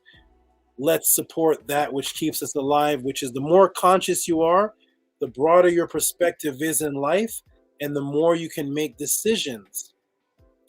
Because the more you know about what's going on around you and the history and the spirituality, is the easier you can navigate and the harder it is to fool you. Okay? Thank you all for the support. Let's get on to the next one. And I see a lot of support in the Cash App. Thank you. This is how we roll. Okay. Yes, people throw hundreds of dollars at strippers just to watch them dance naked. They go spend $200 in ones and go home with nothing but a fantasy. We've spent millions, ladies and gentlemen, on all type of nonsense. Let's support some knowledge here. Okay, let's get to the next one. Next question, because these questions are rolling in. We got a fire class. We got long list of questions here. Of course, we're not going to get through them all. As usual, we don't get through them all, but we will get through as many as possible. Many as possible. Posible. I'm here speaking Spanish now. Okay, so yes, biological chemical warfare, man. That's a lot of candy. You spent a lot of money on candy. All right, Ava puts up a spider. Make it rain. Make it rain. Yes, infotastic, brilliant, live. I live on a very in college little. I live on. I don't know. I'm not sure about that. I'm not sure. I live on maybe a little income, little college, but little still can live on a percentage. Oh, yeah, that's true. All right. Shannon gives off this. Boom, boom, boom, boom, boom. Explosions. All righty. Let's get on to the next question. Welcome to the Tehuti Podclass. We deal with everything from dwarves, duendes, to extraterrestrials, to ancient Kemet, to Easter Island, all kind of stuff. Oh my goodness. What's this question? What's this one? What is this here? Oh, this is Raphael Gary again. Hold on, but before we get to that. Raphael Gary again. I don't see his question now. Oh, wait. Where'd it go? Raphael Gary asked, Something's missing here. Hold on, everybody. Yeah, where'd the question go? Oh, here we go. I see it. I see it, Raphael Gary. You are there again. Let me go ahead and rename this here. Raphael, it's the Raphael Gary show today. Raphael Gary is a major supporter. He's getting a treat today. He's getting his questions back to back. Back to back. Back to back, Raphael Gary. How do you like that? We're going to put 1A question, and I'm going to blow that up on the board. Raphael Gary. Are you in the room, Raphael Gary? Are you still up with us? Are you still up with us, Raphael Gary? Press 1 if you are still in the room. Jesus says the rewatch value is amazing. Is Raphael Gary in the room? Is Raphael Gary in the room? Where are my moderators? Where's Raphael Gary? Are you in here too? Moderators, you all see Raphael Gary in the room? He asked a question about Rapa Nui, and boom, the next question is his again. Back to back. And I know if I check my emails, he probably has more questions in there, more in there right now. But Raphael Gary is bombarding us. Let's do it, Raphael Gary. Let's do it. Okay, so first, hey, there is Seneti Amun is in the room. Ahati Ma'at is in the room. Okay, everybody, before we get to Raphael Gary's question, I have to take another 2-minute break. 1 moment, everybody, 1 moment.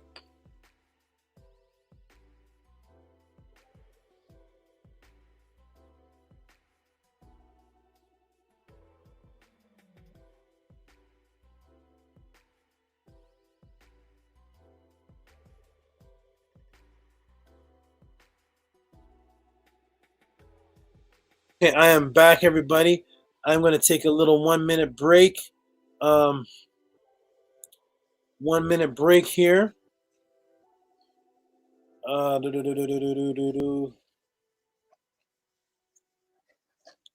Ma'at, are you there?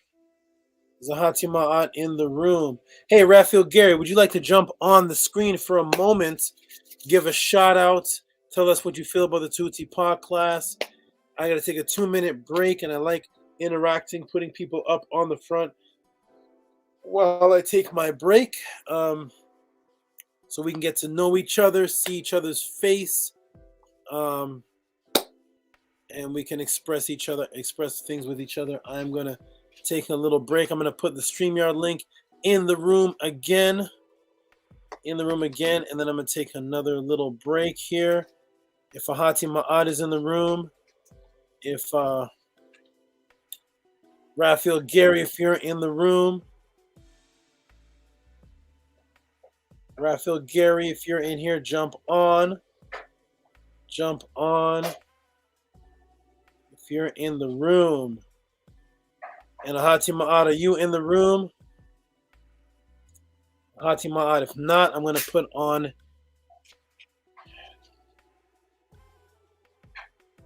a video. I'm going to take a little break here, everybody.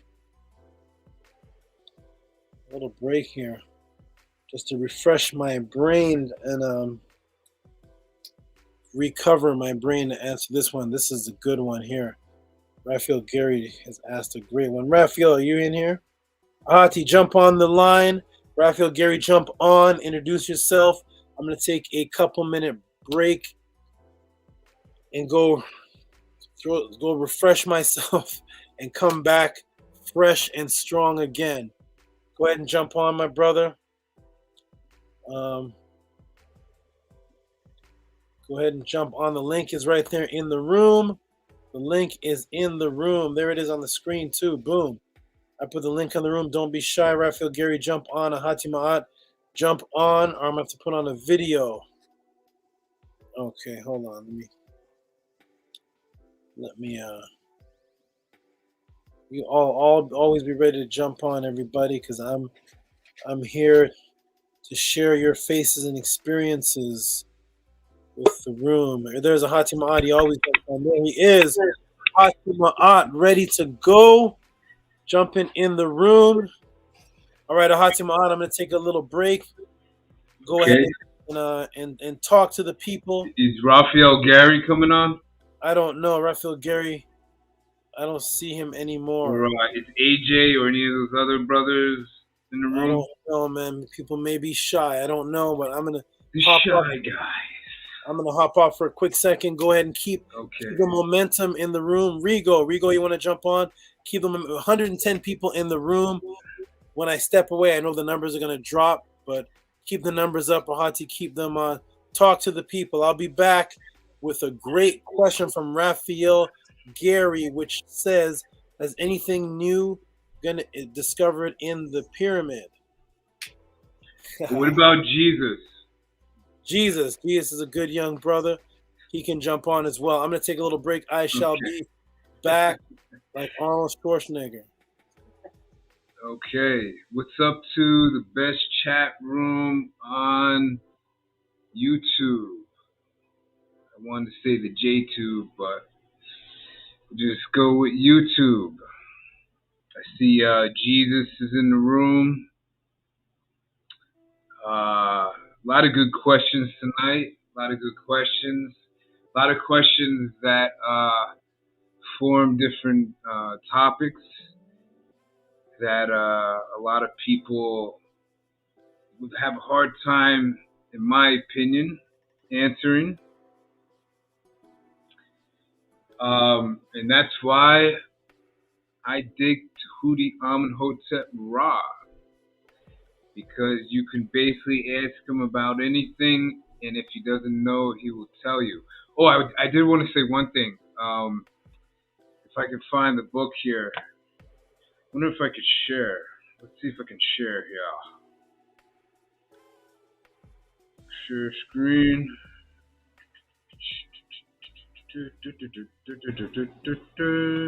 Oh, I have to pull the file.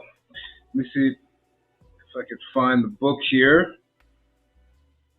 Oh, I don't have it set up here. All right, never mind. Let's cancel that.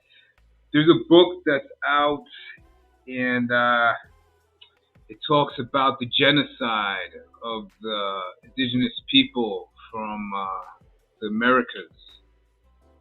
And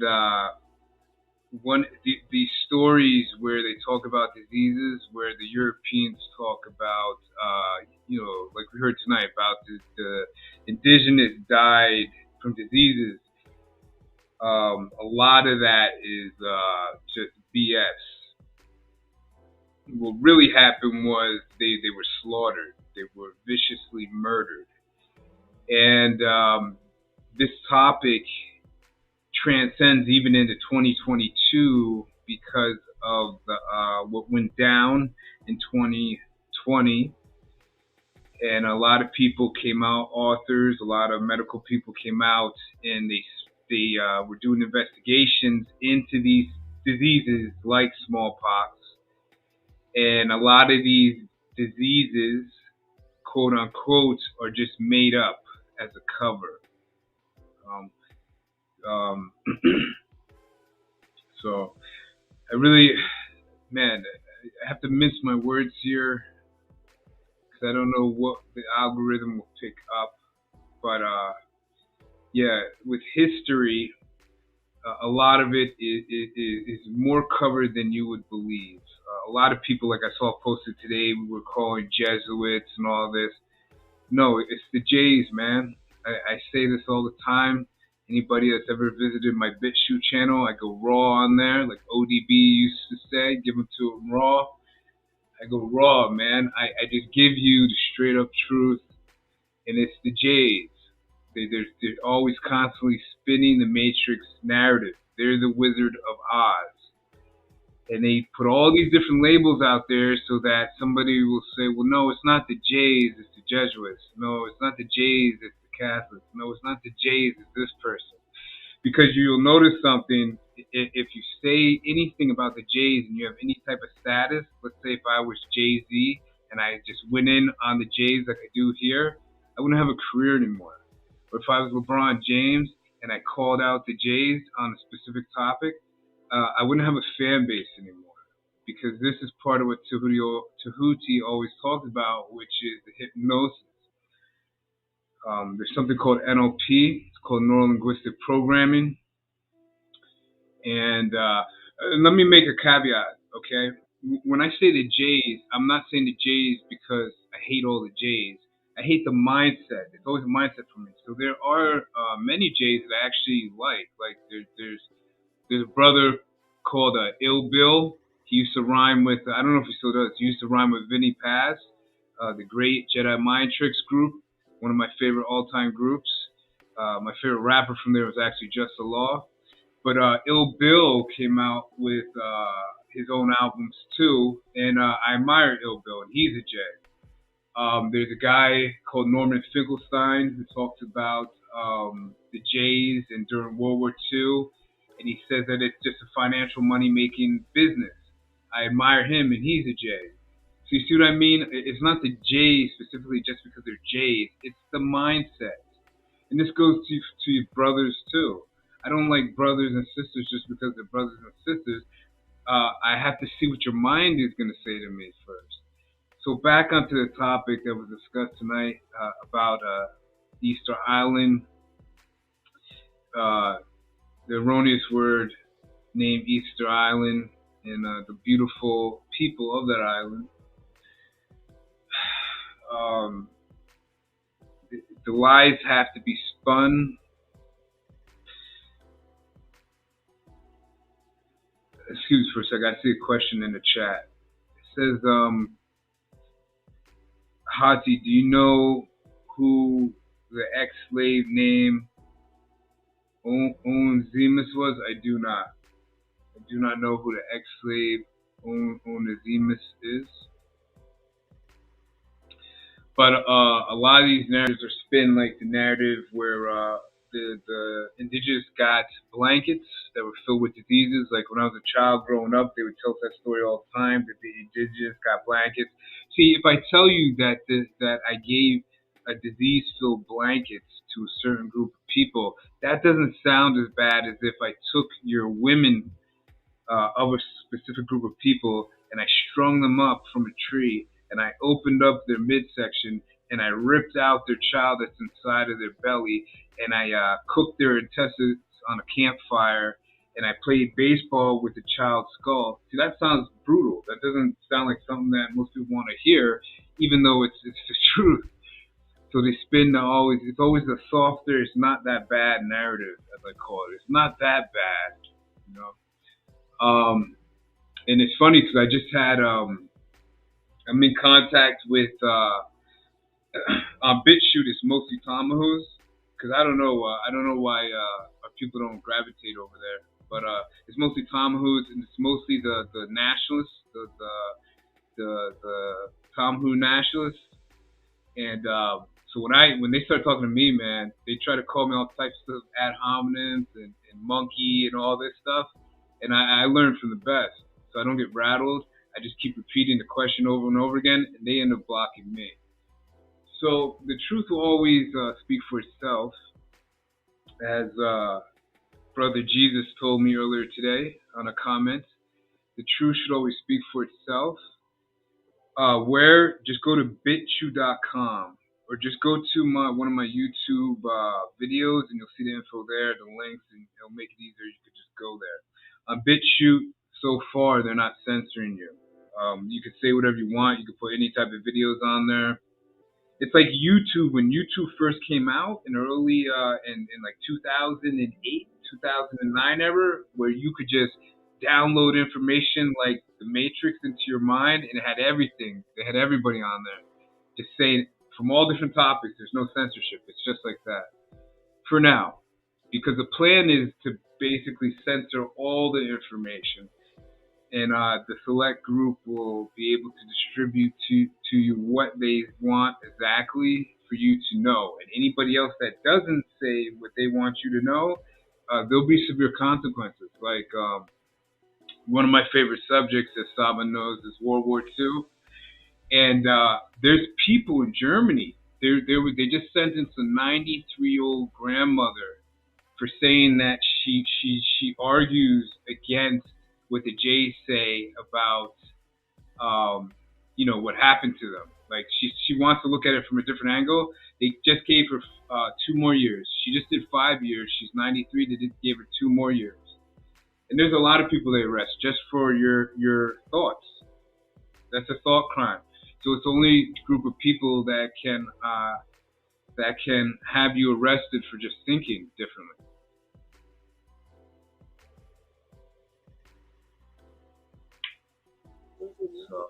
Yeah, I'm gonna drop 3 people. I'll just leave it there. I can't. That's like the antithesis of what I am not. That is, you're telling me that there's like I'm not. I know this group here isn't saying that, but this is proof. Like it's not the Catholics doing it. It's not Bill Gates. So I'll just leave it there. All right, Brother Hati, thank you for stepping up, keeping the people entertained or giving them what it was you were speaking of, keeping them intrigued.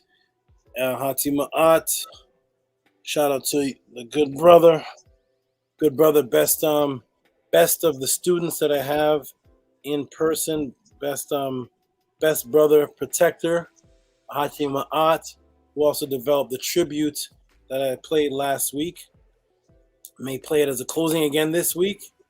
But let's okay, we're gonna get into it. Welcome everybody to the Tehuti Podclass. We are about to get back into the questions and answers. I'm gonna do this for 1 more hour. I think I'm gonna go till about 12:15. Make it late. I feel good. I feel energetic. So okay, Hati, we're about to get back into it. Thank you for stepping brother. up. Peace and love. Peace and love. Peace. Yes. Okay, wonderful. So everybody, let's get into Raphael Gary. Raphael Gary, you still with us? We're about to get into it. Raphael Gary, are you still there? Rigo says thank you.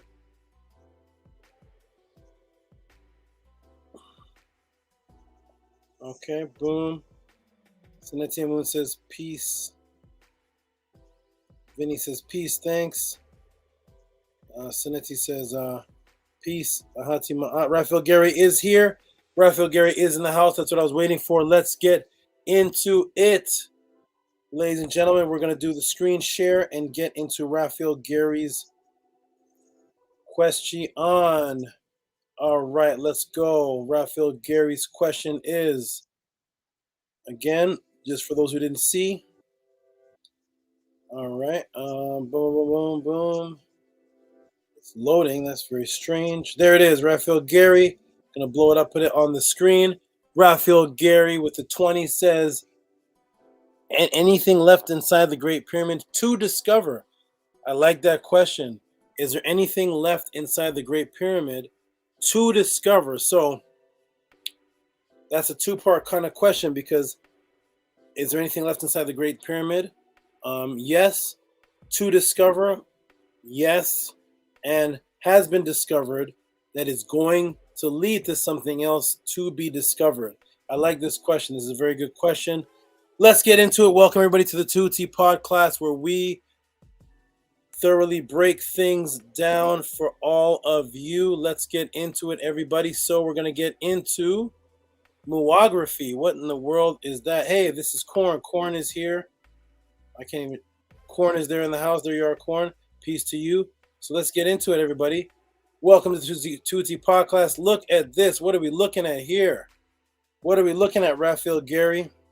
What's happening here? What's on the screen here? Have we ever seen anything as look like this before? This is strange, right? Let's look at it, though. Let's analyze it. So first of all, we are constantly surrounded by invisible subatomic particles called muons, which are a byproduct of cosmic rays that are only partially absorbed by stone and get stuck.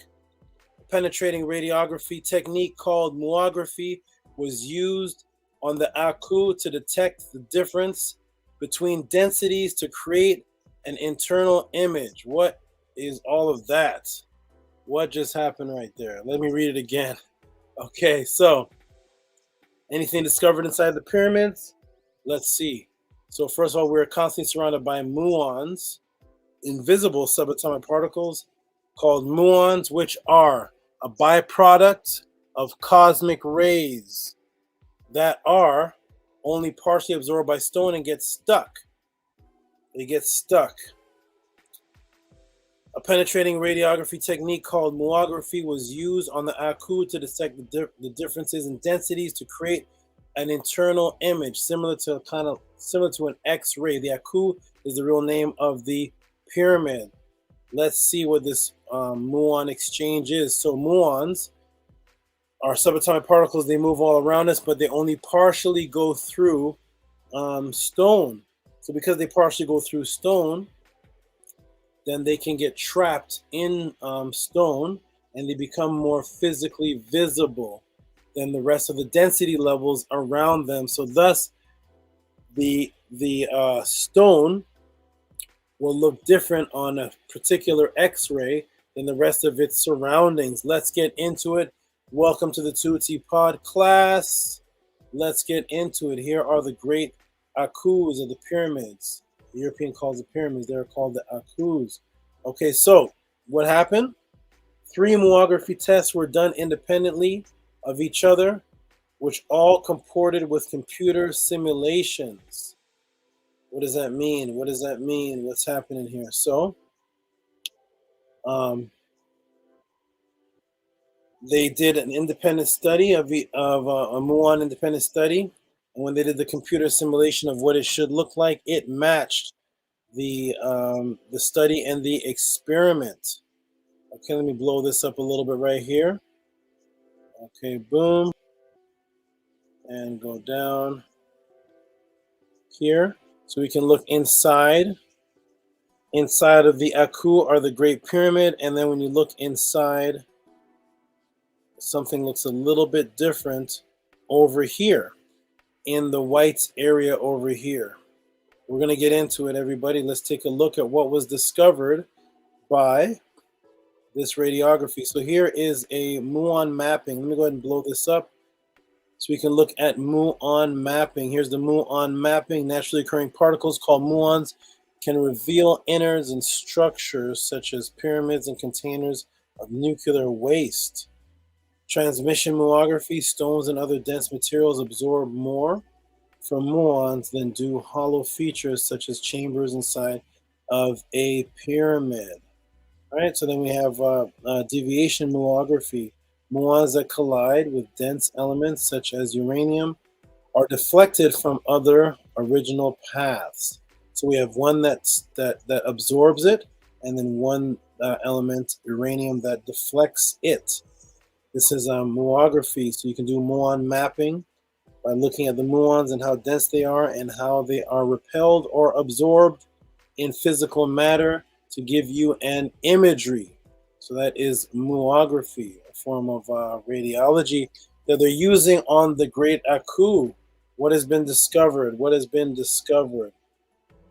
Okay, so there's actually different type of detectors. So let's get into it, everybody. Welcome to the Tehuti Podclass. We are going to do some revealing on some investigation that was done. So this study and research was done by 2 Japanese research institutes.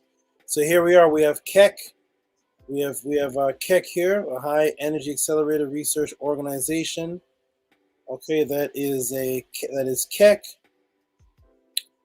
And then we have the Nagoya University research achievements, physics. I'm not going to read that part yet. Okay. So there is Keck. And so we'll go over here.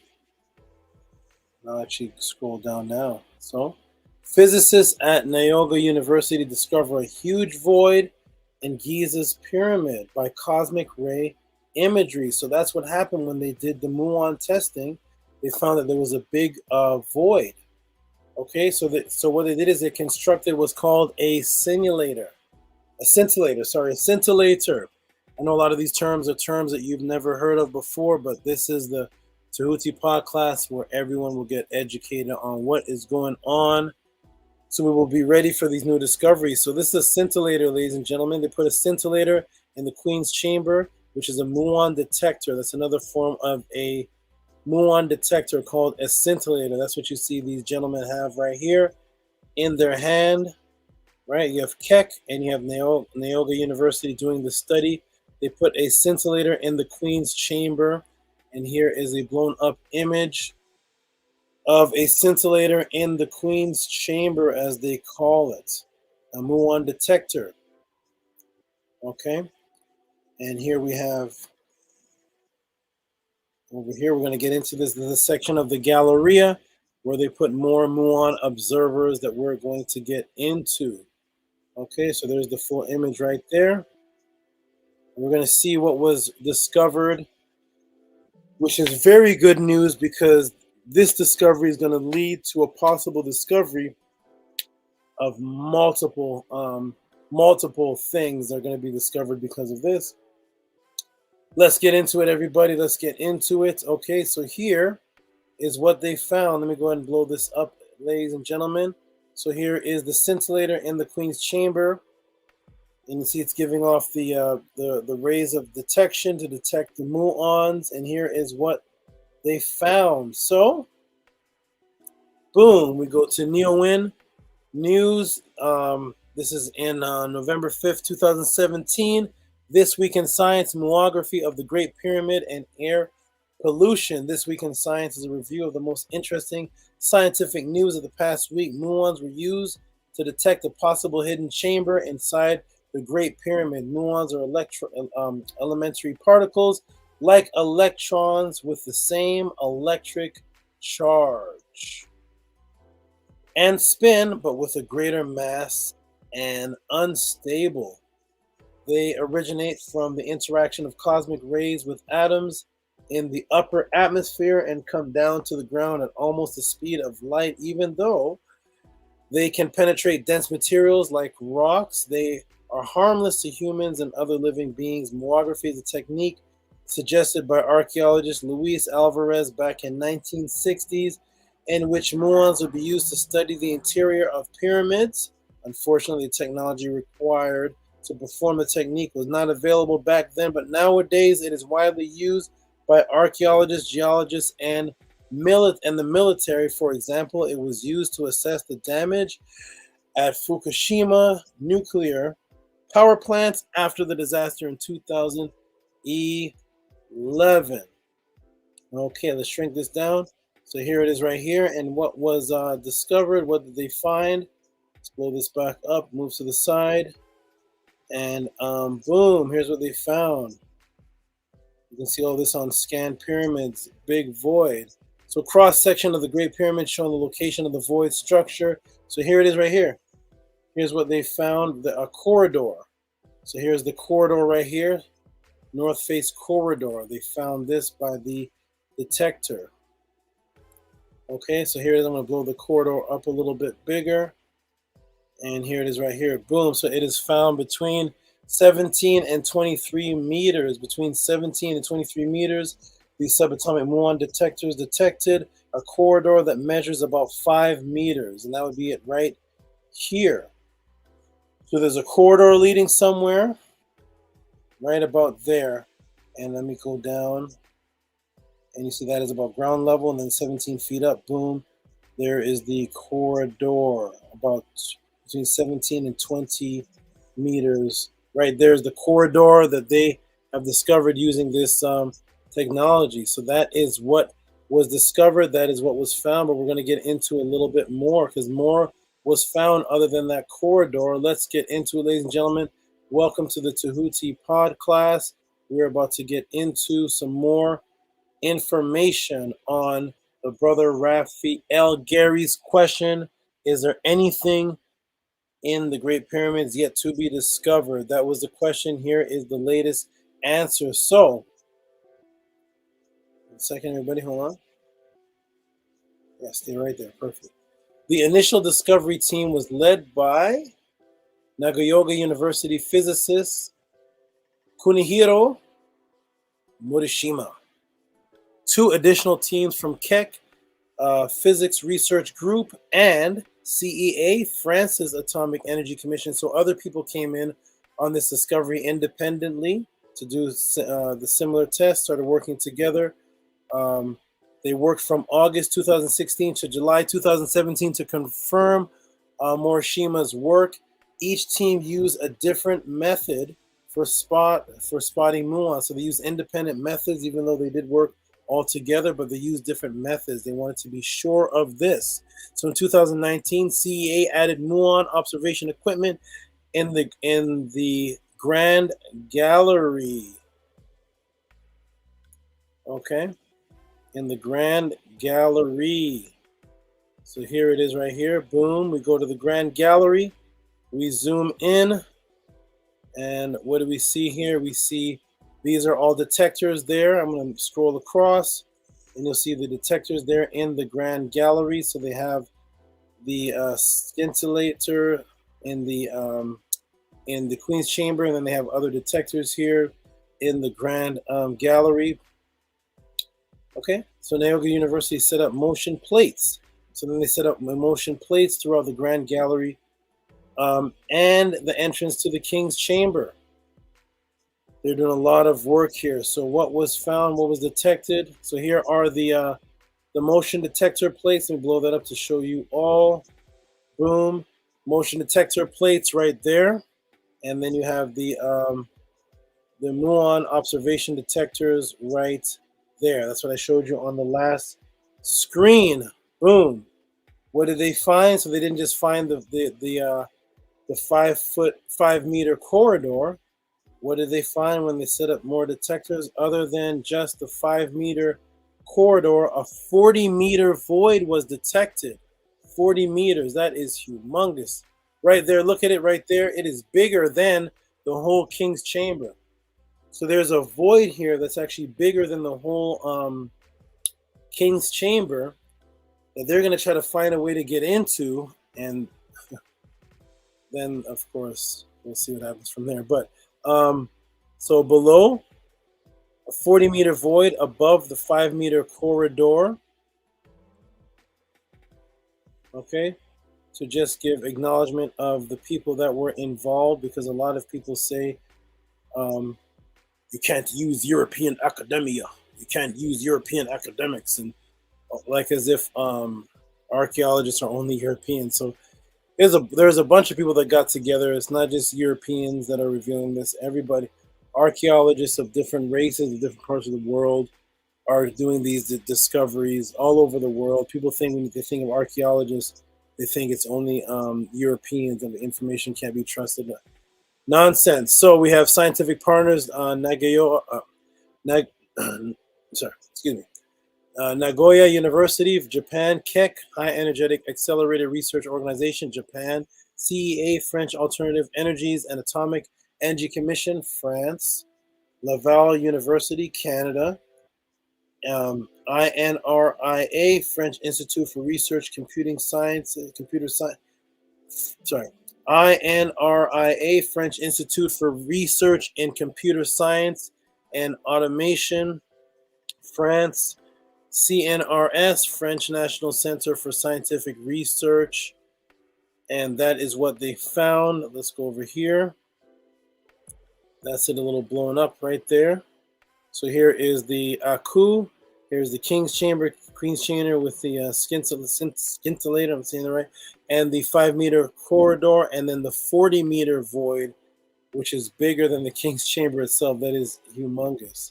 Okay, thus this means there are over 40 meters of possible new discoveries to be found in the Great Mer Aku, which again would have Kemet shaking what we know of history and the secrets of his function again. Look out for announcements of discoveries with which of course with its censorship and conventional cover-ups, because you already know what's going to happen. Of course, when they finally find out what's within this 40 meter void, and they see the information that's in there, it can be writing, it can be technology, whatever it is that they find in here, you're going to have the curators of Egypt, of course, censor it. There's going to be, because there's different research teams a part of this, That is one of the only hopes we have of true information that we really want coming out of there, because these are independent teams from Canada, France, and Japan. But of course, there is an academic Egyptology narrative that the pyramids were built by Pharaoh Khufu. They're only 4,700 years old. They were built as tombs. They were built by Israelite slaves using rows and wood to all type of nonsense. But there's a narrative that is out, and information that questions this narrative is censored. The beautiful thing is that not all of these archaeologists and Egyptologists are all working together under some Illuminati type program. So because of that, there are independent researchers that want the truth as much as we do, and they will reveal it, even if they get banished and are censored. Some will still come out and reveal it. So let's hope for that. But to answer the question, is there anything new to be discovered in the pyramid? Yes, the 40-meter void, the 5-meter corridor, and everything that may be found within this huge aspect. So look out for that, Raphael, Gary, and everybody else, because there's a lot of information that can be held inside of the, let me close this up. A lot of information that can be held inside of the Aku, just like I showed you all a week or 2 weeks ago. 95 feet below the pyramid was the whole burial tomb of Osiris, and things that they never come out with. Only rogue scientists and rogue archaeologists start to reveal it, and then the censorship comes. So we shall see what they find. But whatever it is that they do find, and whatever it is that we'll reveal, will expand our knowledge even more. So thank you, Raphael Gary. Thank you, Raphael Gary, for that question. I'm glad you asked it. I hope you're still in the room. Moderators, let everybody know that questions in this room are asked to PayPal and Cash App for the support of the time that it takes for me to thoroughly answer each of these questions. The PayPal is Rocky SV. Cash App is TT Amun. They will be sent to my notification inbox. I will see them. They will pop up on the screen for all those new people that are in the room that are just blasting away questions. They will pop up in the screen such as that, like this is Heka Kepara, who sends $25. How do we access genetic memories? We have Nyasha Champ, who just sent $20 for support for the good work. Let me take this banner off so you can see all of it. Peace Brother, listening from work, she sends $20. And that is how you support the Tehuti Podclass. We base our information on factual research information. That means that none of these answers are coming from my opinion off the top of my head. It takes hours and sometimes years to put together this information. That's why some of the questions that I answer, some of them I actually put together as far back as 2006, 1999, 2014. Some of them just yesterday, some of them as we're in the pod class. But this is quality information, and we appreciate everybody's support in the Tehuti pod class. Let me see if Raphael Gary is in the room to see if he saw, heard, appreciated, and understood the answer.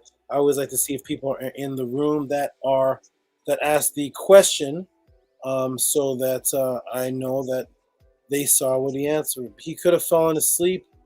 It is kind of late everywhere else. Seneti says, Tua, master teacher. Seneti Amun says, Tua, you're welcome for that. I'm glad you appreciated that answer and information. And let me scroll through and see if anybody else saw the answer that I gave and absorbed it.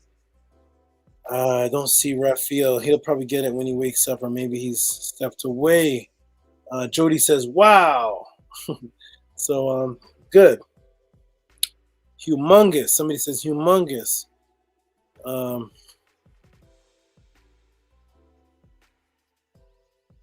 Let's see who else is in here. Okay, boom, boom, boom. So we'll get on to the next question and answer.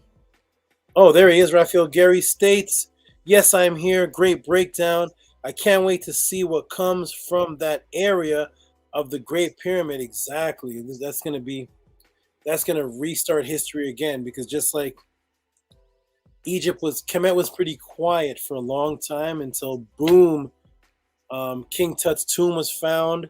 The Book of the Dead was found by Budge. Certain things were found.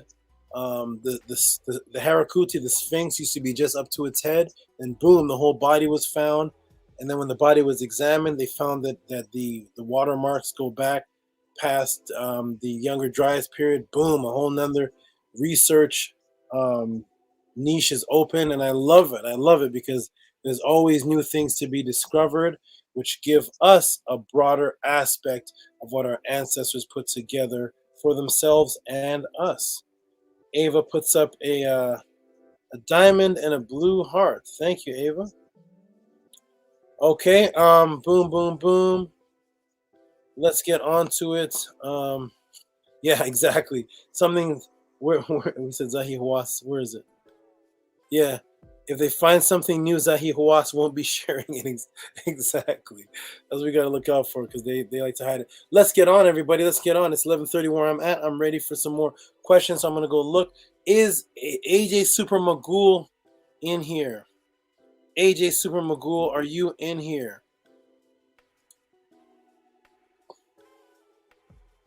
AJ Super Magoo, are you in the house? Are you in the house? All right, and salute to Tehuti. Indeed, salute to you, Corn. Is AJ Magoo in the house, or did he fall asleep?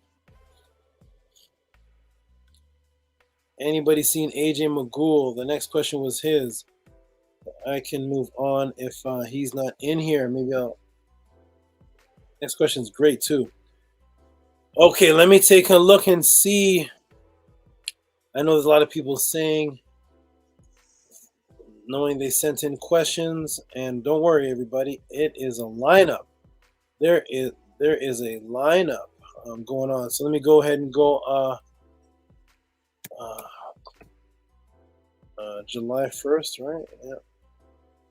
The question, Easter Island was answered. Raphael's 2 questions were answered. Dwarves, Duendes were answered. Okay. Let's get into the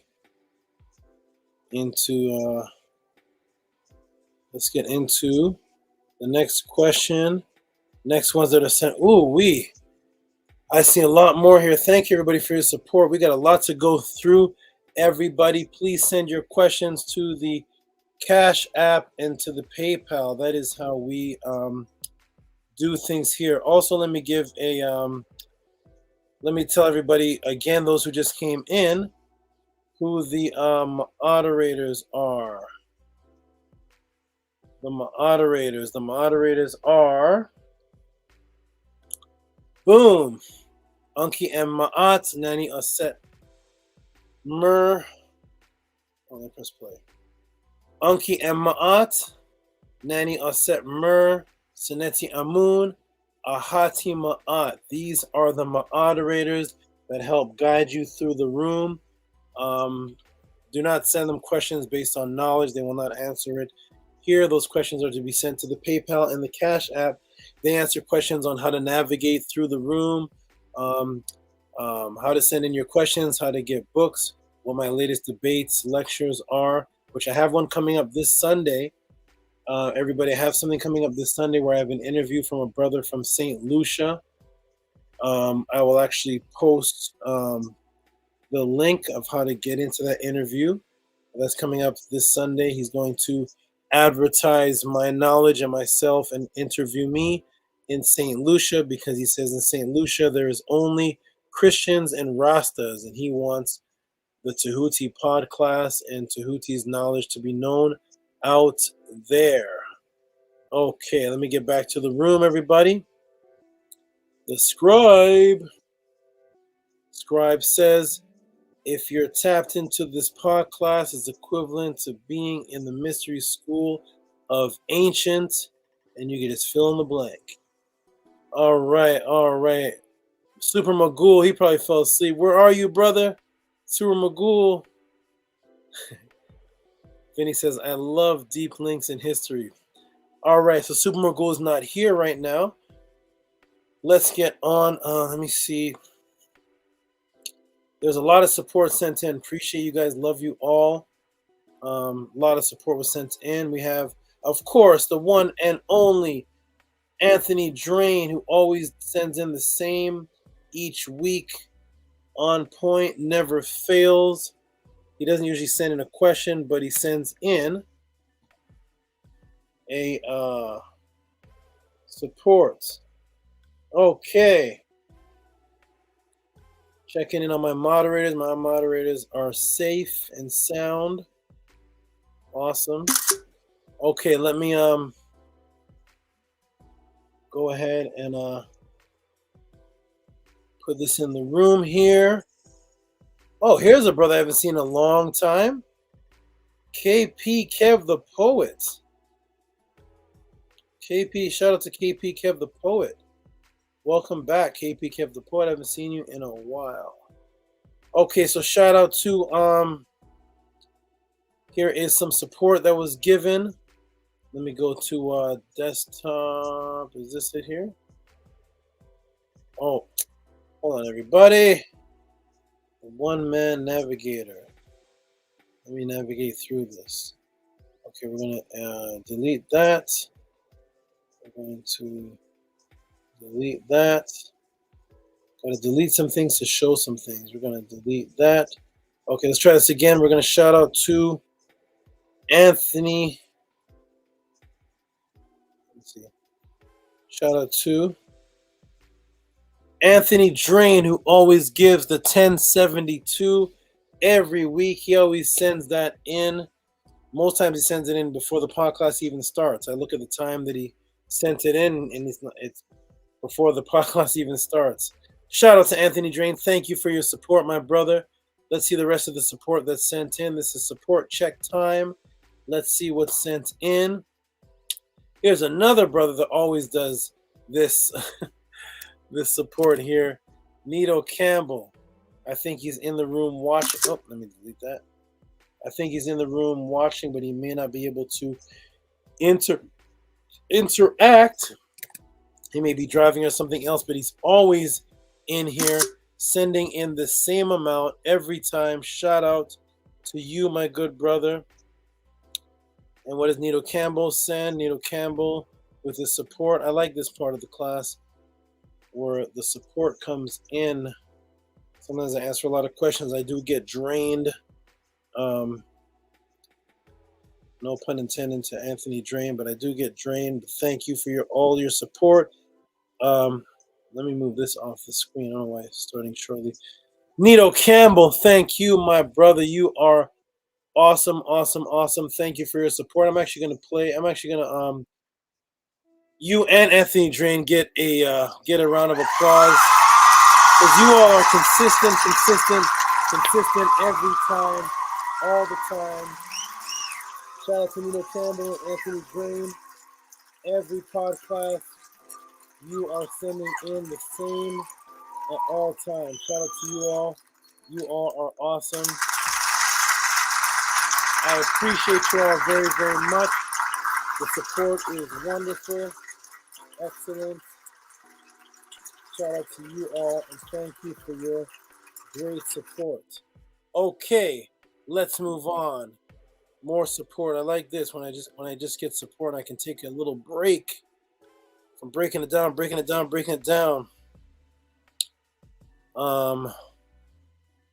What is this? Hold on. Is this right? Hold on, man. Hold on a second. Hold on. I gotta see if this number's right here. I don't know if I'm reading this right. It's from Scribe. This can't be. Hold on a second here, man.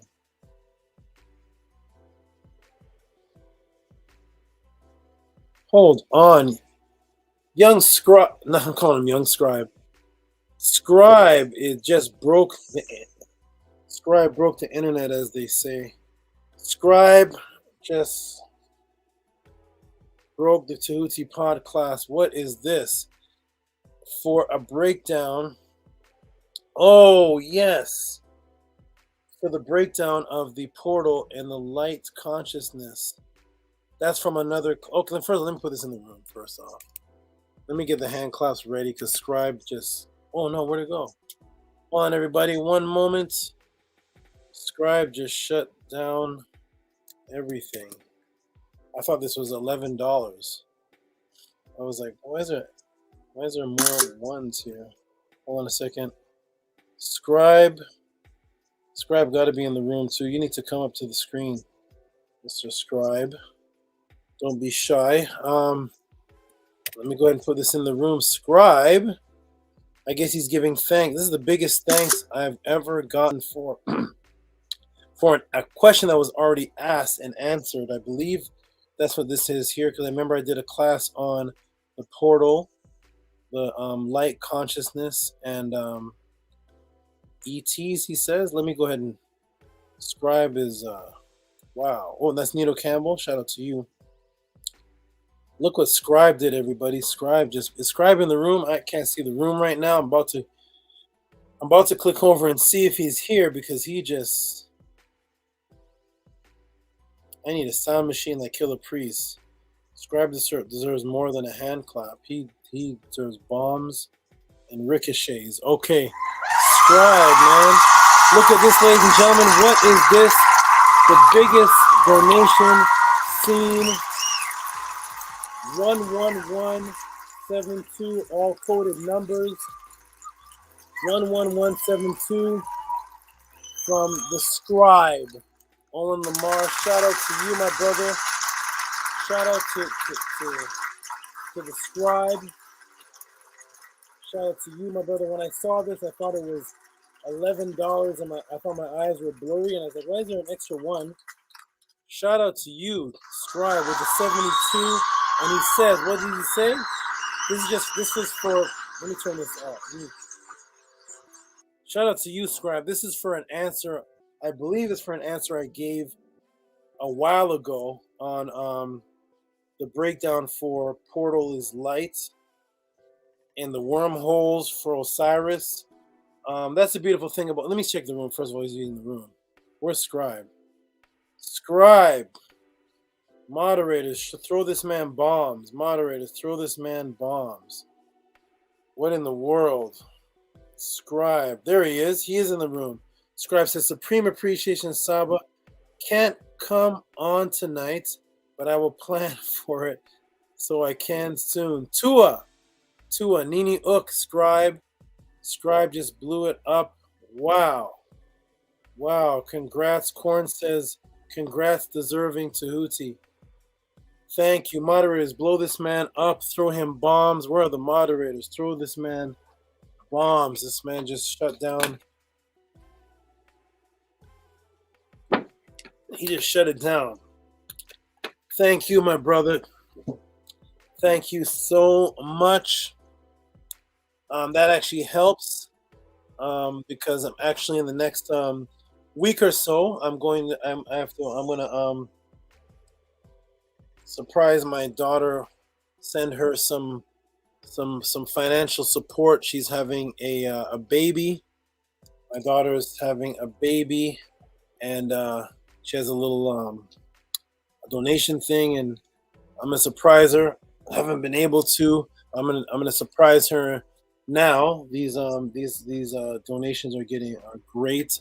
Thank you so much. She's having a little baby girl, so I'm gonna send her a little bit of support on that for continuing and making me a Tef. Well, actually, a Tef Moot, because I'm going to be the father of a mother of a daughter. So I'm a Tef Moot. We didn't have terms like grandfather and that type of strangeness in Kemet, because the grandfather is something. The word grand is something you have to earn.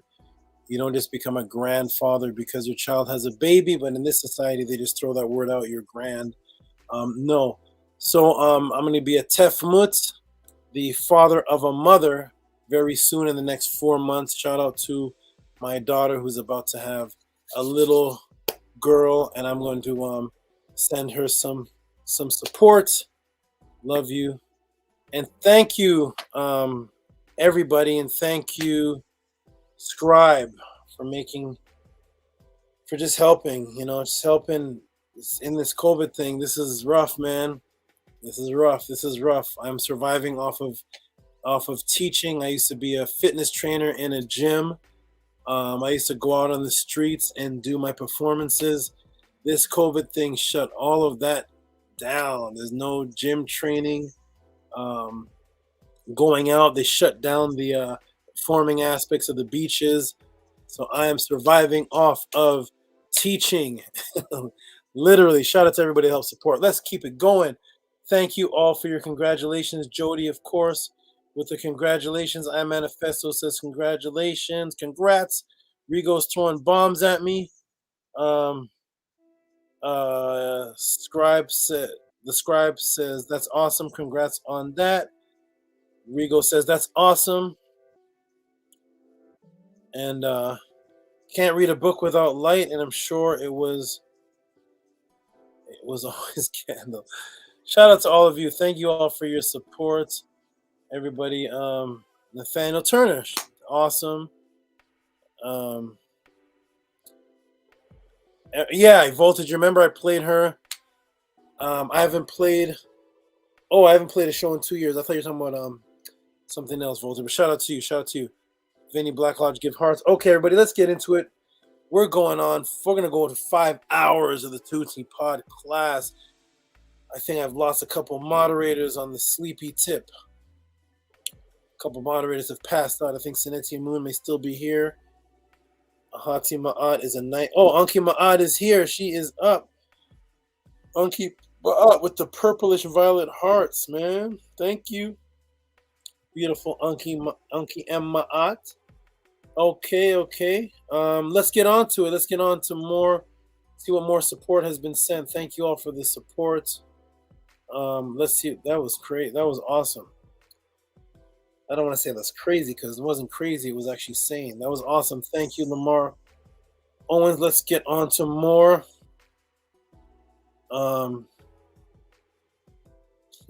Raphael Gary with his questions. Oh my goodness, man.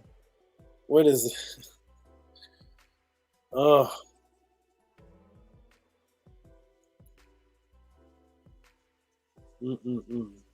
Shout out to Raphael Gary.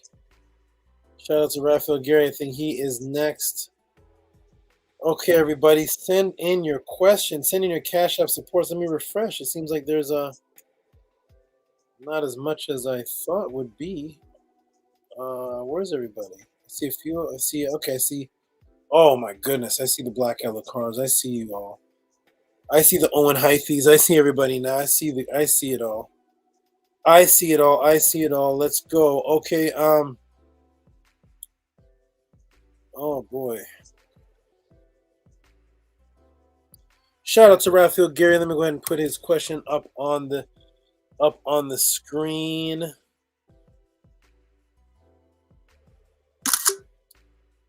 Up on the screen. Where are you? Oh, okay. Hold on. Okay, shake it off, Tehuti. I'm gonna be awake. I'm gonna do this. Let's go. I'm gonna fade it away for a quick second there. A lot of information on my brain. Got heavy. I almost nodded off, but here we go. I got a lot of things on my mind, ladies and gentlemen. And let's go with the Raphael Gary with the awesomeness. Raphael Gary, man. I'm gonna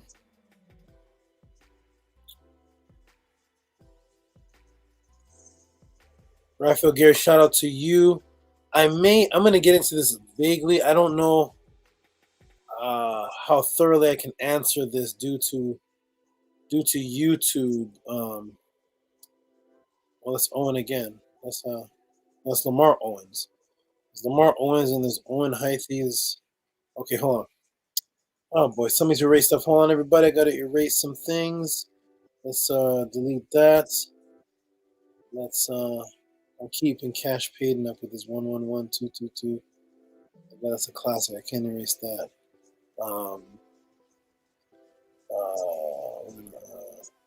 Delete that one. I'm keeping Owen Hythe. I'm gonna delete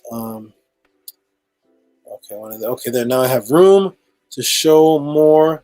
This one is from Raphael Gary again. Raphael Gary, I may I have to see how to answer this due to YouTube, and I'm gonna give you a shout out on this. I'm gonna it's a little touchy one here. I'm gonna have to.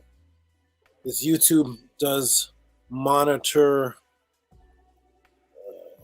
certain things when it comes to racial issues, but I'm gonna first of all, let me give you a shout out. Let me give you the hand class because you just do not.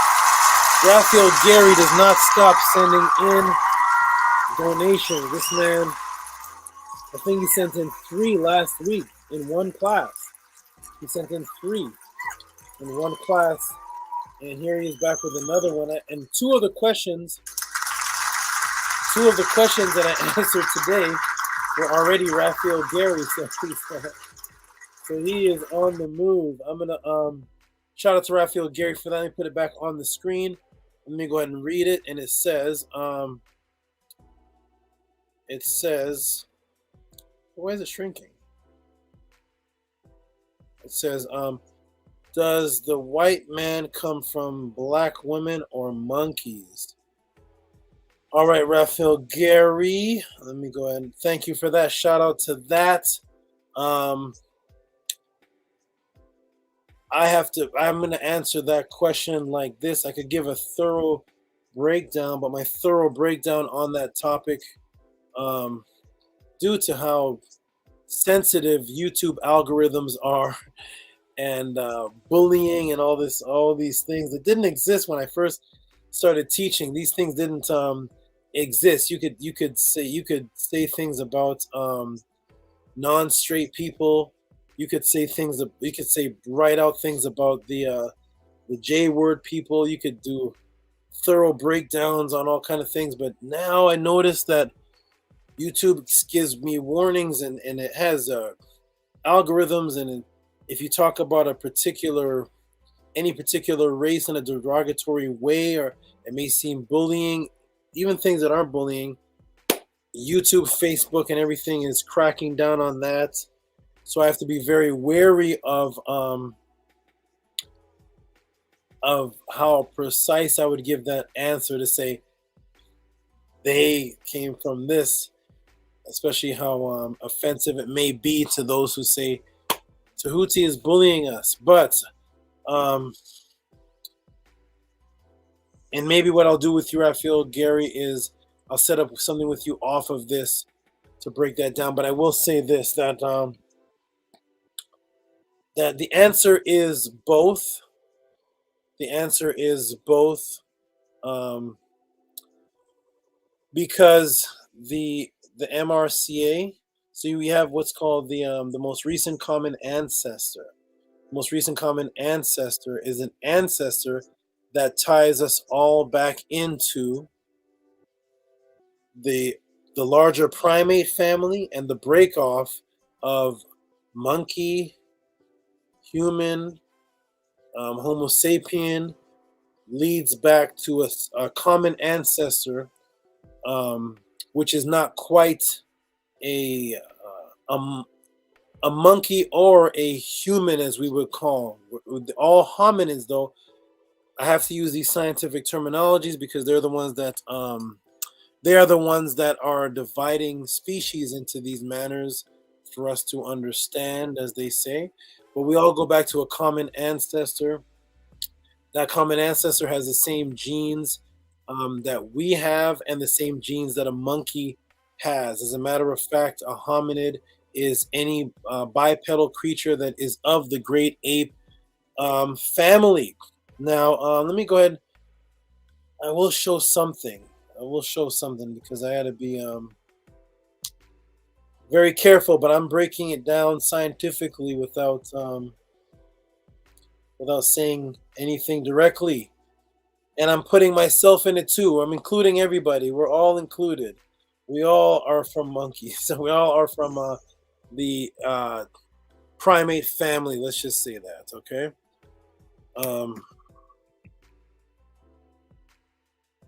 Let me show something here.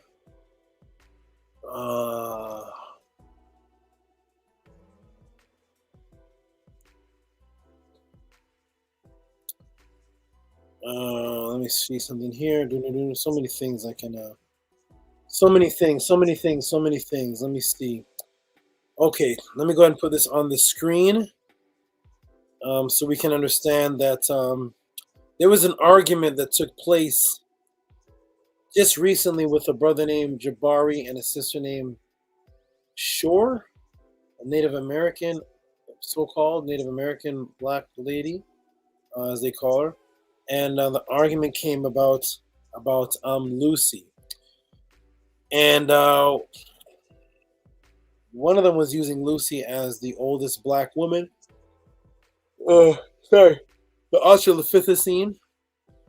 I'm gonna go ahead and show that to everybody to show one of the common ancestors, hominid ancestors of ours.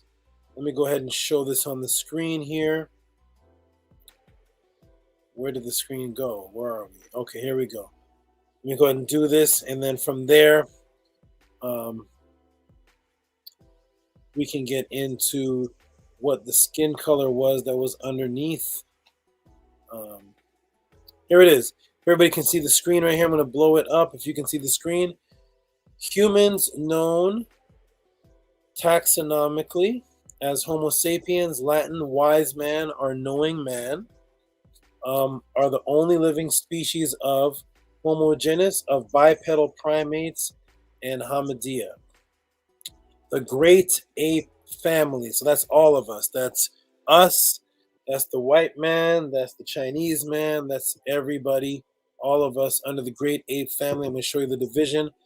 Anatomically, modern humans originate from Africa about 200,000 years ago. That's the Homo sapien version, reaching full behavioral modernity about 50,000 years ago. Those are the Homo sapiens that lead to the ancient caves in South Africa. Apes are members of Hominid Diodia superfamily, including humans. There are two families of hominoids. All right. Halobatidia, that's 12 species of gibbon, including the lar and the Siamang lesser apes, and Hominidia, gorillas, chimpanzees, orangutans, and humans, all going back to the common ancestor that doesn't look like a human or an ape, where we can see the similarities of how the ancestral lineage, when they did the genome and reestablished what the creature would look like based on the genome and reconstruction of how much hair it would have based on its DNA, its height, the skull shape. This is what they came up with, a thing that looks like this. So this does not look like a black woman, and it doesn't look like a Caucasian. It doesn't look like a black man. It looks like a type of an ape, but you can see that it is similar to us. Interestingly enough, with these type of apes, when you shave them, the skin is actually pale. The skin underneath the monkeys are actually pale. The hair is actually straight in these type of creatures. So we can see where the genetics would come from that could develop another creature that is also pale with straight hair, because those genes are within all of us. So yes, the black woman can produce a child that is albino, and from that albino, if the genes break down even more, then you would produce a European looking type person. Also, some children are born and some people develop vitiligo.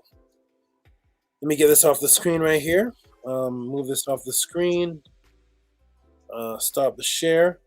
Develop vitiligo, which again, you can have a black woman that has a child. The child is either born with the vitiligo or develops it, and then eventually you see parts of the person's melanin disappearing, and the person literally becomes white or becomes pale, because actually nobody's white. Is actually a pinkish pale skin that's underneath a monkey's skin, and the hair is straight, fur type or straight like. It actually doesn't, monkey's hair actually doesn't look like this at all.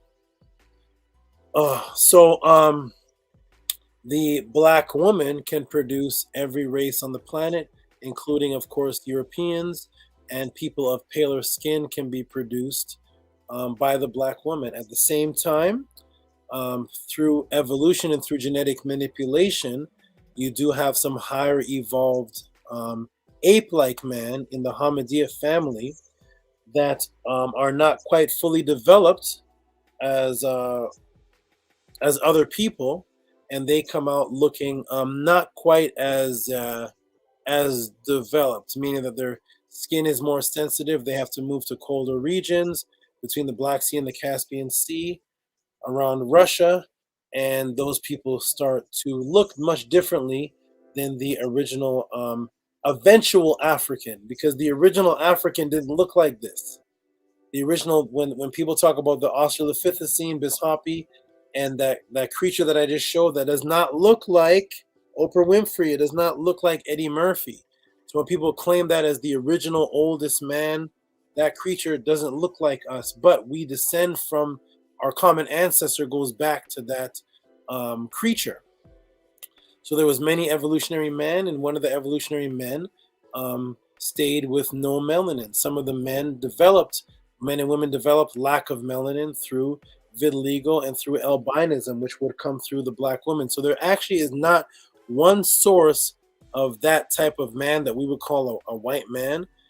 That's why there's so much confusion in the conscious community, because some say Yakub made the white man, some say it was leprosy, because there's not one source of what makes a pale-skinned person. Pale-skinned person can be a result of several different melanin deficiencies, several different vitiligo situations, albinism situations, adaptation situations where they're in a region where they're not getting as much sun. Hair can become more flank. Hair can go back to the original hair of the MRCA monkey type person that existed prior to everybody, which had straight hair. So there are many different sources. Without getting into much more detail, I'm going to just end it off there, because if I say this man came from this, then that's where the bullying starts. But let's just say we are all primates. We all descend from an ape-like type creature. Some of us came with stronger melanation, stronger curlier hair, wider nose to receive warm air, thinner nose to cause a friction in a colder type region, and we all started evolving into different type of creatures based on the region. But there's not one source to that particular type of man that you're calling the white man. I'm going to leave it right there for YouTube purposes. Thank you, Raphael Gary, for that. I appreciate that question. We're going to leave it there for now, and I appreciate that. Let me look in the our Saba is so eloquent with Hika. Thank you. Okay, Raphael Gary, see if you're still in the room.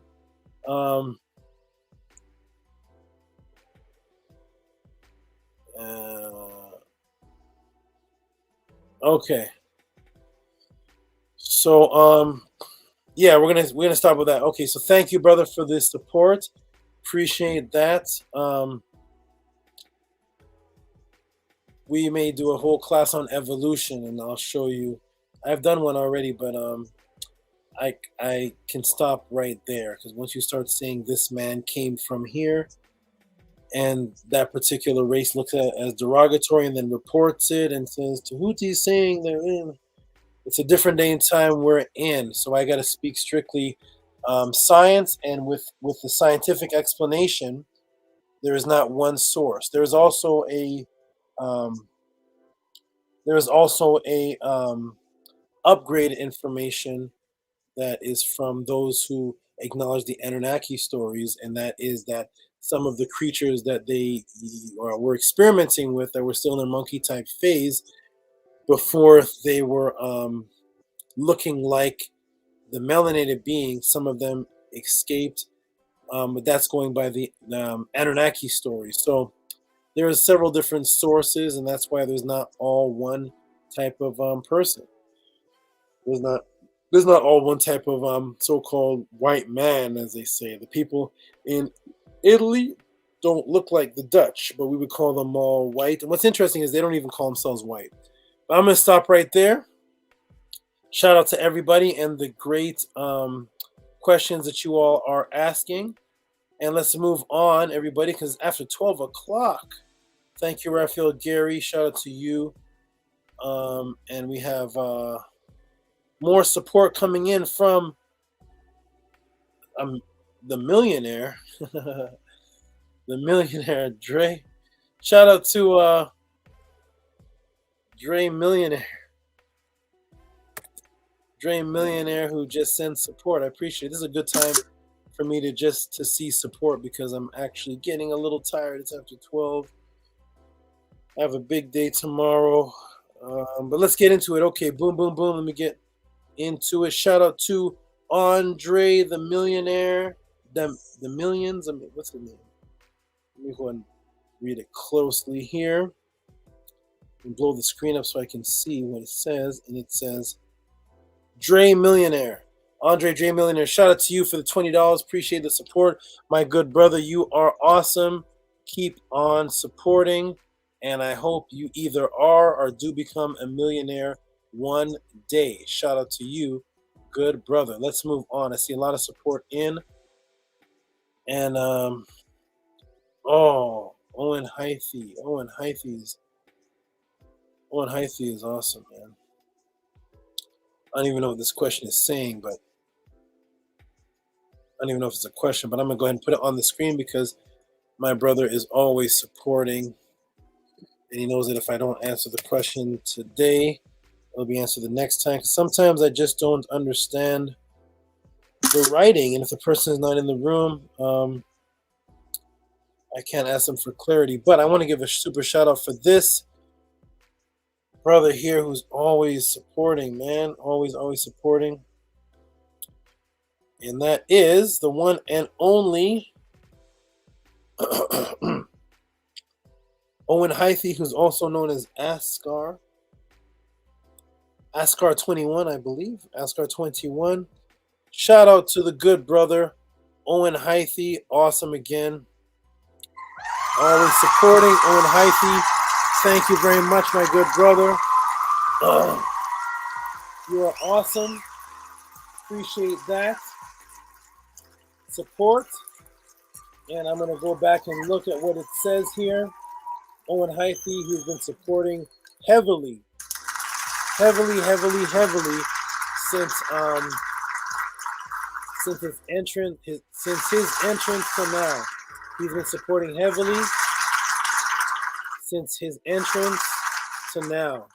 Okay, let me go ahead and look at the screen again, and it says Conference of Nice. Okay, shout out to Owen Hythe, who's known as Askar 21. Shout out to you, my good brother. You are always supporting. You are always awesome. And I don't know what that is. Send me an email. Yakub, big head scientist. Oh my goodness, I remember that story. That story. 5%ers are mad at me for that story. But anyway, shout out to Owen Hythe, who always supports. It says Conference of Nice. So he's going to email me maybe later and explain what that means, if that's a comment on another answer I gave, or if he had maybe he didn't have enough room to type out fully what it is. It didn't seem like a question. But shout out to you, my brother. Owen Hythe, you are awesome. Let's move on. Let's move on. Conference of Nice. Okay, let's move on. Let's move on to Quinn Clark. That's a person I see often. Oh, that's Buck the. Okay, hold on. Yes, it's somebody I always see. I always see, and that is Buck the President. Buck the President sounds like an old hip hop song, or the mode we used to be when we were in the strong hip hop stage of rebellion. Buck the President. Shout out to you. Let me gotta delete some things. Hold on. Shout out to you, my good brother. We'll go ahead and delete this. We'll go ahead and delete this. And shout out to you, who sends a, what does he send here? He sends $5. Shout out to you, my good brother. Buck the President. Buck the President. Somebody asked if Buck the President is the same as F.U. Bill Gates. I don't know. I used to see a person in here named F.U. Bill Gates who always would show up, and one of the moderators asked me if it's the same person. I don't know, but the name, both of them are against, one is F.U. Bill Gates and one is Buck the President. I'm not sure, but shout out to you, Buck the President. Appreciate the support. You are awesome. Okay. Let's move on to the next support that's given. This is the support section. Question section. No, that's who's this? Oh, Edward is Big Vapes. I'm getting familiar with everybody's name in here. Oh, nice. Edward is another constant supporter, and he's Big Vapes, so he's always in here. I didn't know Big Vapes was Edward. I didn't know that. It's hard to keep track of everybody's avatar names. Shout outs to you, my good brother. Everybody check out his website on Facebook. He has some of the most gorgeous women that he just shows pictures of, and he shows pictures of old hip-hop artists and completely beautiful women. Old hip-hop artists and women. Beautiful women. Shout out to you, my brother. Check him out on Facebook.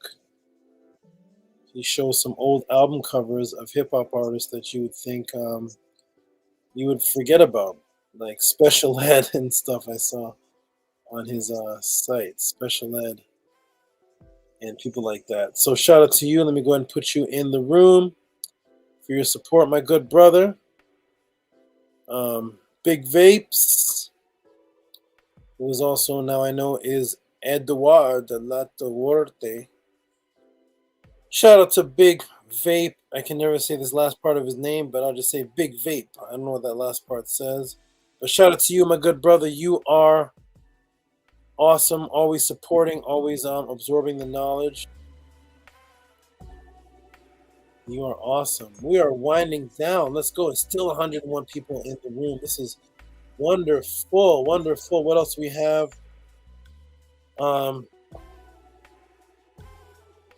Who do we have here? Oh my goodness, man. Somebody asking for the PDF books. And oh, Black Sun, who I believe was just Black Sun, who was in the room where I said I liked his name because the sun is black.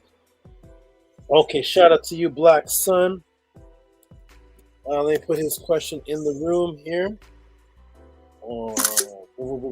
Thank you for the support, my good brother. Let me see if I can put you in the room. Okay. Is this him? If Edward is there, I'm gonna hide Edward to show. Shout out to you, Edward. There it is. Black Sun. Black Sun says, he says, elaborate on Black Sun that you mentioned from Komet. Wonderful, wonderful, wonderful question. Is Black Sun in the room?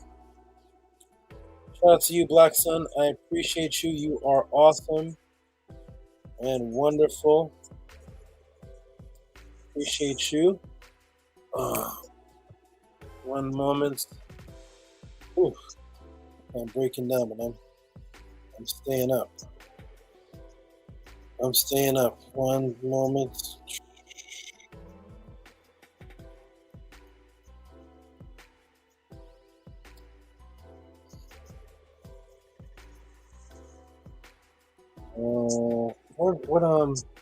Let me check the room and see if Black Sun's in the room. Hold on. Black Sun, if you're in the room, press a 1. My chat room is lags. It doesn't show real time. So 1 second here, everybody. Hold on.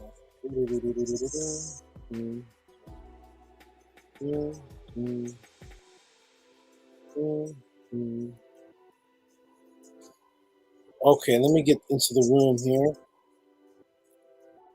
and see if Black Sun is here. Okay, let's see. Black Sun, are you here, my brother? Is Black Sun here? Saba putting in the work. Black Sun, are you here? KP says very diplomatic. Black Sun, are you in the room, my good brother? Let me scroll up and see if he's in the room. He may have passed out. Shocking. Black Sun, are you here?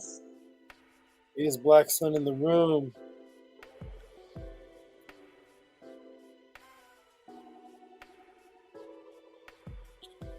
Black Sun? Going once, Black Sun. Going twice. Okay, Black Sun.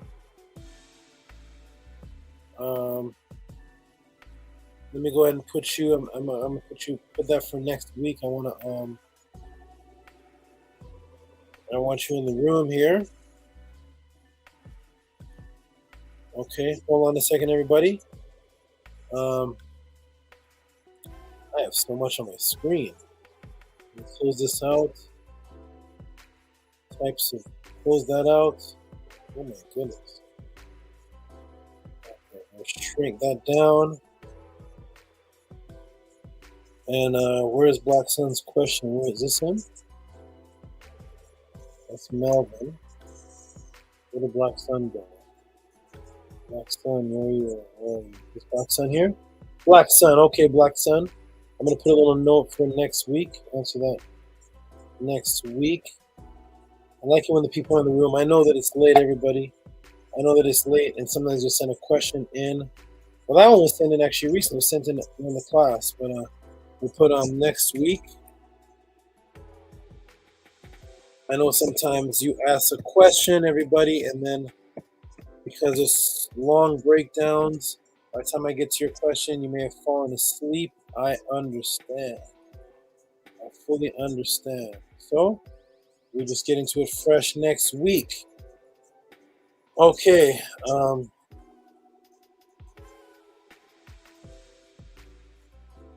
Okay.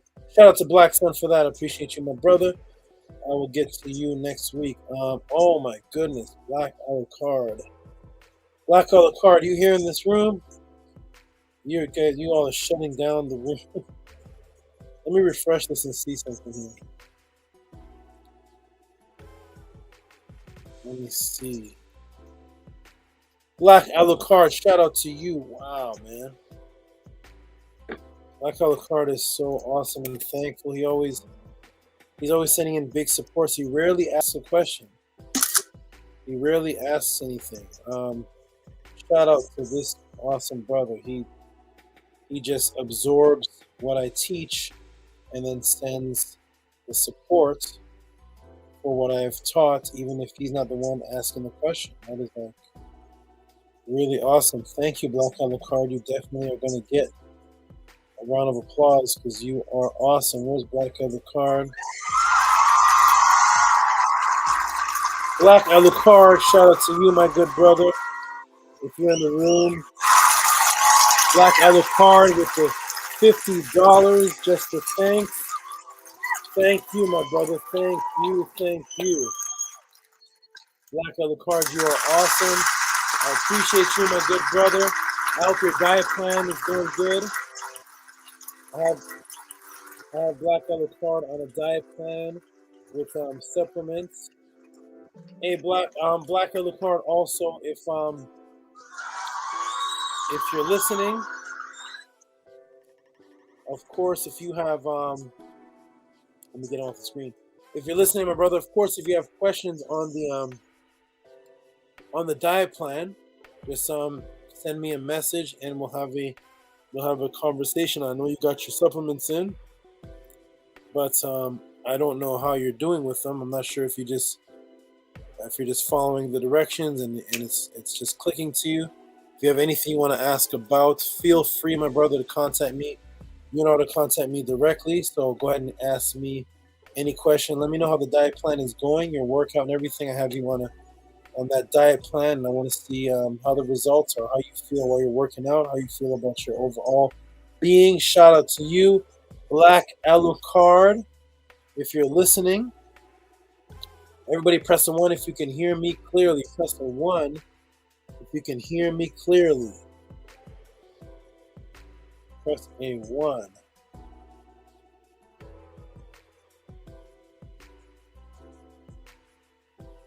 Press a 1 if you can hear me clearly. Sedenaria Muon is still up, hanging in there. Where is she? I just saw her name. She disappeared. Oh, wow, went to the top. Shout out to Sedenaria Muon, saying thank you, Black Alucard. Yes, Manifesto, contact me directly. I'll tell you my diet plan rates, and I'll tell you how I do it. How it's done step by step. I'm glad you can hear me. Shout out to Dreamwork. It's an awesome name. It's actually the name of one of the rituals I do with my goddesses called Dreamwork. Shout out to you, Dreamwork. All right, let's get on to the last few donations and see what's going on here.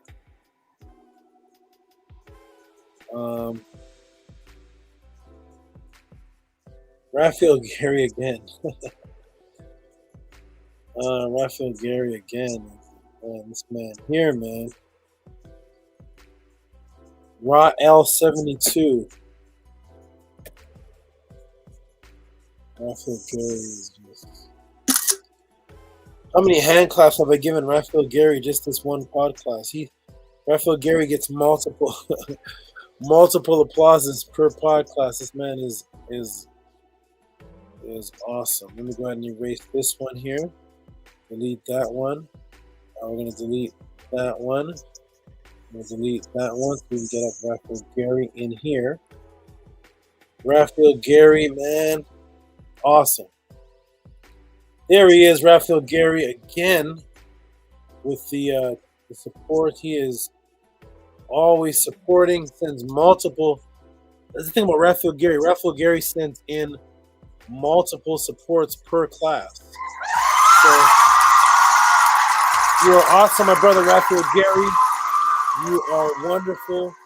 You send in multiple supports. I've answered 2 questions just for you today. You sent in another question. 3 questions. Sorry, I answered 3 for you. And you're still sending in cash apps and support. Raphael Gary. Who is Raphael Gary? Who is Raphael Gary? Thank you, Raphael Gary. Thank you, my good brother. I don't know if Raphael Gary is put on an album. I'm not sure who he is, but this man is sending in multiple supports per podcast. I think it's 2 today and 3 last time. He sent in supports for like a month and a half of Podclass. Shout out to you, Raphael Gary. Shout out to you, my brother. He's probably sleeping right now. Oh, here he is. There's that's Black Lakar Boss Feet. Sedenaria Moon, you're doing great. Great. Hanging in there. Hatima, you're a night owl, so you're doing normal. Sedenaria Moon is doing great, staying up. And Zooman says the Archangel Raphael. That may be him. Shout out to Ava. I don't know who Ava is, but Ava has a lot of great comments in the room, and it's a new person. And I think she's very active in the room. Shout out to you, Ava. Shout out to the Zooman. I haven't seen you either, but shout out to you, Zooman. All right, let's get back into. He says great breakdown. Shout out to that. We have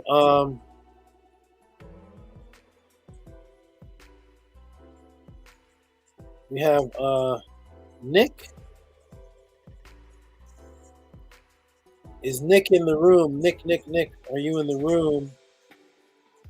Nick, are you in the room?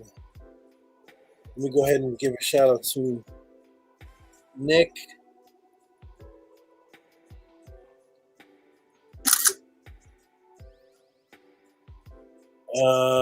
Where is shout out to Nick if you're still awake. And let me give a shout out to you who sends in Nick, there it is. Shout out to you, Nick. Thank you for the support. Sending $6 support. And there's a let me blow this up. Question at the bottom. It says, Can you speak about more about? Wait a minute, am I reading this? Can you speak about more about matriarchies? Shout out to Nick. Thank you. Yeah, it has to be a sister. It says Nicole. Shout out to you, sister. Shout out to you, Nicole, for that matriarchies. And can I speak about it? I'm actually going to it's closed down time, so I'm actually going to put that in. Well, first, is Nick in the room? Nick, are you in the room? Nicole, let me check the room because I can't see the room right now, so I gotta click over it. Is Nicole even in the room?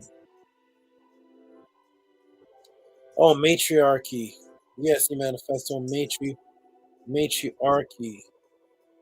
I don't know if Nick is in the room. Nick, are you in the room? Nicole? Shout out to Nicole and thank you for that support. I think I'm going to get into that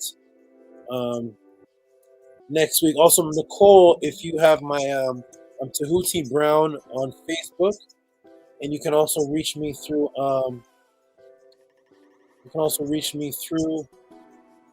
Mystical Television at Gmail. Maybe give me a little bit more clarity when you say, can I speak on them? Do you want to know about females who are in positions of power? That's what you want to know about. Matriarchy. In Kemet, it was a little different. A lot of people say Kemet was matriarchic, but when we get into matriarchic, patriarchic, and all that, those are European concepts. Matriarchic and patriarchic. Kemet had women and men in positions of power based on their gender, based on their roles and family. So in Kemet, there was no matriarchy or patriarchy, but there were powerful men and women. If you want to know about some women that helped guide Kemetic history, I can get into some of those goddesses and some of those women. But there was no matriarchy or patriarchy in Kemet. The men and the women had their own forms of rulership based on stories of men and women. But we'll get into that definitely next week. I'd love to break some of that down for you, but maybe send me some clarity on that if you just want to know about specific females who were powerful, I can definitely go through a couple of those willingly and wonderfully. Thank you, Nicole, if you're in the room. I don't even know if you can hear me, if you're even in the room.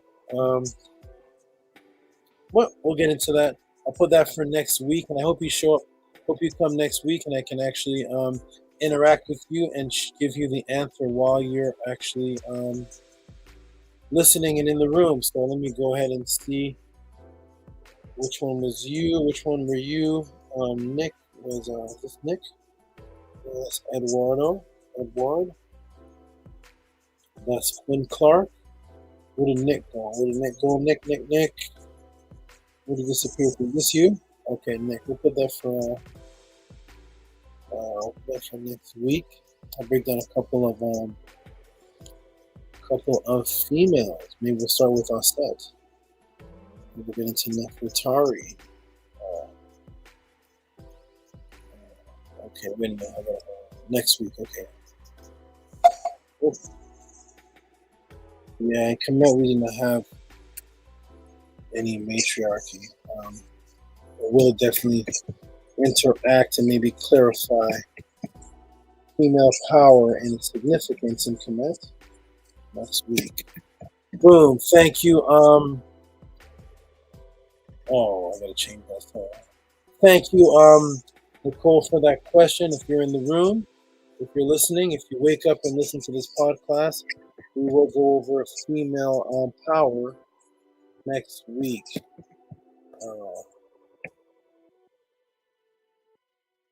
And maybe you can send me an email to kind of clarify the question. But a shout out to the support. Shout out for that.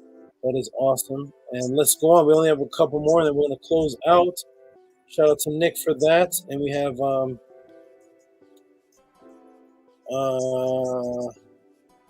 good day, brothers. Thank you for the knowledge and the podcast. I'd like to inquire receiving any book send the earliest convenience. Dr. S.A. Oh, this is somebody inquiring about my PDF books. Okay, shout out to he didn't send a donation, but he wants to send something for PDF books. So shout out to you, Dr. S.A. If you're listening in the room, I'm about to do it right now in the room in front of everybody. And if you send in the Cash App, I'll literally send you the books before the class even ends. Let's see if I can go ahead and send you this.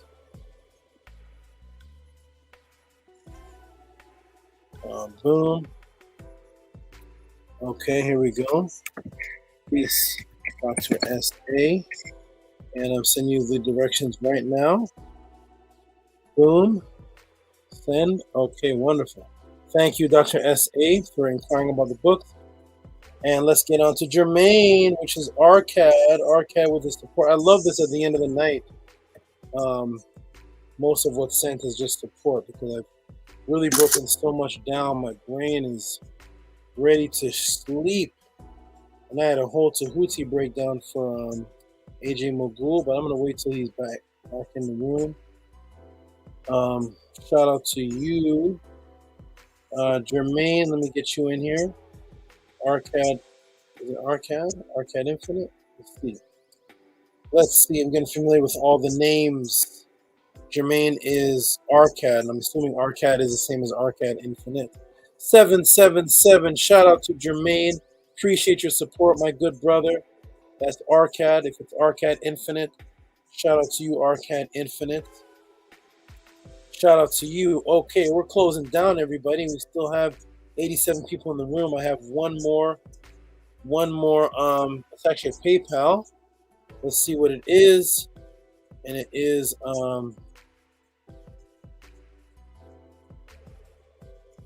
Curtis Curry. Why does that sound so familiar?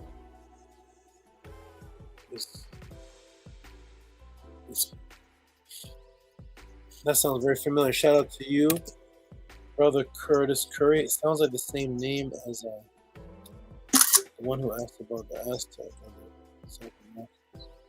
Okay, hold on 1 second here. Why is it doing that? Okay, shout out to Curtis Curry. who just sent support. Great. Great, great, great. And he sent it PayPal. Shout out to you, Curtis Curry. This is the last one I got, everybody. So if anybody sent in anyone that I have not seen yet, let me know. But this is the last one that I have seen before I shut down. My PayPals are the only ones that sometimes may not show up as much. Sometimes. Depending on what my moderator is doing. But, my moderator is pretty awesome for PayPal. So here we go. Boom. Shout out to Curtis Curry who sent 777. And I believe it's just for support. Thank you, because I don't see a question here. But shout out to you, Curtis Curry, for the support. And let me check my inbox. Going once. Going twice. Let me refresh the page. I believe that is it. And let me scroll down to see if anything is still in the black, which means I skipped over it. No, I got everybody. I got everybody, right? I got everybody. Shout out to everybody. What a podcast this was today. Shout out to those that made it to the end. Stuck with me. Made it to the end. E-Manifesto. Yes, we're all about to sign out. It's getting late, right? Shout out to Voltage. Oh, you're in LA. That's right, you're in LA with me. So it is. We have the youngest time, I believe, unless you're over in across the world. But everybody else in America, I think it's later than this where they are. We only have 12:34. Some people it's 3:34 in the morning. Still, yeah, E-Manifesto. See, to be able to still hang out and be a part of a knowledgeable conversation at 3:34 in the morning, you have to definitely be dedicated. Most people couldn't even stay up this late doing an exciting activity. You got to be truly dedicated. Shout out to you, E-Manifesto at 3:34. Jody with the arm. Shout out to you. Shout out to everybody. And Vinny Blackish says, hopefully we will see less complaining over on the Podcraft as they get over here. I guess something's going on over in the Podcraft. Shout out to you, though, my good brother. Okay, and Sedenaria Moon says, peace to everyone watching worldwide. She put all the flags that she could fit there. That is awesome. E-Manifesto speaking Medu Netter says, Tua to you, my good brother. Raphael Gary says, where is he? He just disappeared. It's 2 a.m. where Raphael Gary is. What is the number one complaint? Maybe I missed something here. Number one complaint is what time? I'm not sure. Shout out to you, Courtesy Zero Dance. Are you Curry? Shout out to you, Courtesy, and if you're Curry, I'm not sure, but shout out to you, my brother. Shout out to everybody. Desmond, best podcast on YouTube. Kurt says good night. Roy Borealis with the beats and the music says dedication, yes. Sedenaria Moon says, yeah, I'm Kurt. Okay, good, you're Kurt. Shout out to Kurt. Subscribe to the podcast. Right, send out the subscriptions. Let everybody see. Who is this? We have Peace Brothers and Sisters. And we have ANG Films. There's another great podcast. I'm going to have to rewatch. Yes, these kind of podcasts you have to rewatch over and over again because there's so much broken down. The Schlacken says, great show. Wonderful, everybody. Ava says, black. Shout out to Ava, who just says black. Shout out to everybody in the pod class. We are about to close down. It's getting late. Yes, I'll send you the daytime greetings. I'll send you the daytime link. Yes. All right, beautiful moderators, we're about to shut down the Podclass. Everybody, it's been beautiful. I look forward to answering the questions that were not answered this week. For those people to be up, that would be AJ Super Magul and Nicole, and I think there was one other person. Shout out to you all. And we're going to give one more show the Cash App for those who are watching the show on YouTube who want to continue to support. That is the Cash App. That is the PayPal. You can still support if you watched this channel. Just want to send support anytime in the week. This is what I do for a living. I hope everybody appreciates what I do and send your support. I appreciate that, everybody. Ask questions, seek ma'at. We're going to give one last shout out to the wonderful, awesome, beautiful, fabulous, dedicated moderators who help keep the class smooth, help the respect in the room. This is a room all about respect. They are the Tehuti Podclass moderators. Tehuti Podclass, that is Unki. That is Unki M. Ma'at. That is Nani Aset Mur. Seneti Amun. And Ahati Ma'at. Shout out to all of you. You are doing an awesome moderation job. Fabulous. Much respect to all of you helping out what needs to be helped out. I appreciate all of you. I appreciate everybody. Those who are watching who want to know about maybe some of the PDFs. We have Melanin Dark Consciousness. You can send me an email to get that information on how to get that. These are all PDFs that are sent to you within a matter of minutes of you sending the money if I am awake. If not, it may take, it's very short time. As soon as I see it, it's sent out. So please, everybody, support with Cash App, TT Amun. That is how you support. That is my AI moderator who is pointing up right there. Shout out to you, everybody. Our time is running out. Our time is running out. We're about to close up, and our time is definitely running out. So shout out to you.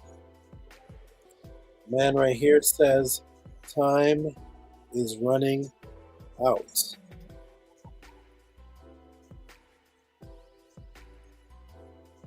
Boom.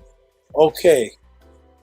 We're going to end off with the affirmation and then close up the room. The affirmation is Anki Emmaat Un MS Nin Tet Aset Emayat Min Habapet Emayat Her and Hukiui Her Ikut. I live from Ma'at, I exist within her. I do not speak in the place of Ma'at. Every day I advance towards Ma'at. By being surrounded in darkness, I come forth as conscious light. Let me check the room one last time. Make sure everybody here is here. Saying peace. Korn says, and I enjoy Tehuti. Next podcast, I'll be better prepared to donate. I still would like your thoughts on Bosnian Pyramid. I did not get a question about Bosnian Pyramid. Did I miss that one? Haven't heard anything, heard any colored speak on it. I'm not sure what that even means. Peace, I'm not sure what. Shout out to you, Korn. I did not get any question on Bosnian Pyramid. Shout out to you. Send that question in. Yes, send that in, and we'll. You can send it in the week, and then you can send it in right anytime. When I see it on my Cash App or PayPal, I'll get right to it and answer it that week. Okay. One moment, everybody. Hold on.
All right, we are back. Get back in position here. Let's close the awesome class down. I'll set you here. We are set. Got you right here, and the camera is not. Camera is on. Boom. All right, everybody. Wonderful, awesome. Glad everybody is still with us. We're about to shut down the Tehuti Podclass, and peace out, everybody. This is Neith, who represents Quantum Entanglement, my spider all the way from Zimbabwe. And of course, we have Osset, all the way from the Nile Valley. Osset, my black Nile Valley snake. Shout out to you, who just had 4 eggs that I showed in the beginning of the class. She's about to have some babies. I'm going to move this out the way. And we see over here, you can see, boom, Tehuti, breaker of the matrix. That is what I am. I'm here to break the matrix. And that is what I spent my life doing, breaking out of mental chains and spells. That is what we all should do. So shout out to everybody in the pod class. We have KP saying, peace Saba and Sabas, peace Vinny, peace Voltage, peace Jody, peace moderators, peace Tehuti. That is definitely somebody from the KP Podcraft. My brother KP, he just shouted out all the people from the KP Podclass that are in here. Shout out to you, KP. KP, his name's KP. Shout out to you. Shout out to Vinny Black Lodge. I think they are talking about ancient knowledge from the Bosnian area. Is that any Mediterranean? Okay. We'll get into all that next week. Everybody send me your questions, and I promise, as always, I will get into it. Peace at KP Kev the Poet. KP Kev the Poet. Shout out to you. Shout out to everybody. Shout out to Sanetti Amun. It says peace at KP Kev the Poet. Shout out to Sanetti Amun and all the moderators. See you Monday. Randolph in the Grandolph. That's Voltage. Shout out to everybody. Shout out to Korn, who says, sorry for the mistypo. Any black teachers speak on Bosnian Pyramid. Okay, we'll get that next week. That's who's that? Korn. K-H-A. Okay, he says Korn. Shout out to you, Korn. Asiatic Soldier, who hung in there. What time is it over there? Asiatic Soldier, Debo. Peace and blessings, good brother. Okay, wonderful. We are about to close out. Anki Ma'at. Un MS, Neen Tet Aset and Mayat. Neen have a pet and Mayat. Per and Hukiwi, per Ikut. I live for Ma'at. I exist within her. I do not speak in the place of Ma'at. Every day advance towards Ma'at. My being surrounded in darkness. I come forth as conscious light. Peace and love, everybody. And we will see you next week.